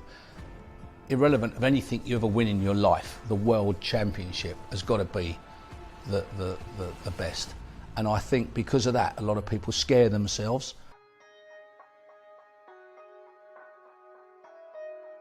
I had flu, I was poorly, and I just didn't want to be there. But I put in that much work, I mean, building up to that World Championships. It all goes so fast. So, you know, like you say, your courses and then you focus on to that. You don't really realise until you actually make the final, you know, where you're at in the tournament, because you're just focusing on each game as its time, really. I can remember looking at the hotel window and thinking, I could be world champion tomorrow, you know, or tonight, or early hours or whatever. And I can remember thinking that, and, which obviously adds a bit more pressure. But yeah, I really enjoyed it, yeah. The whole atmosphere of being in a big final like that, you can't, well, it's just, it's hard to explain, it's just an amazing feeling. It was one of the early rounds and I said, I'm going to hit a 9 darts in this tournament this year. It was like, hold on a minute, and you know, luckily enough for me, it was in the final, yeah. One Alan Stokes. Job out is smacked. John line in. Job out 12. Eddie, it's a 9-darter. I was talking to Gary, obviously after the World Championship final, and he said to me, he said, you know what, he said, I was happy that you hit that 9-darter, because I thought, you know, your concentration would go, and, you know, but luckily enough for me, I was just thought, right,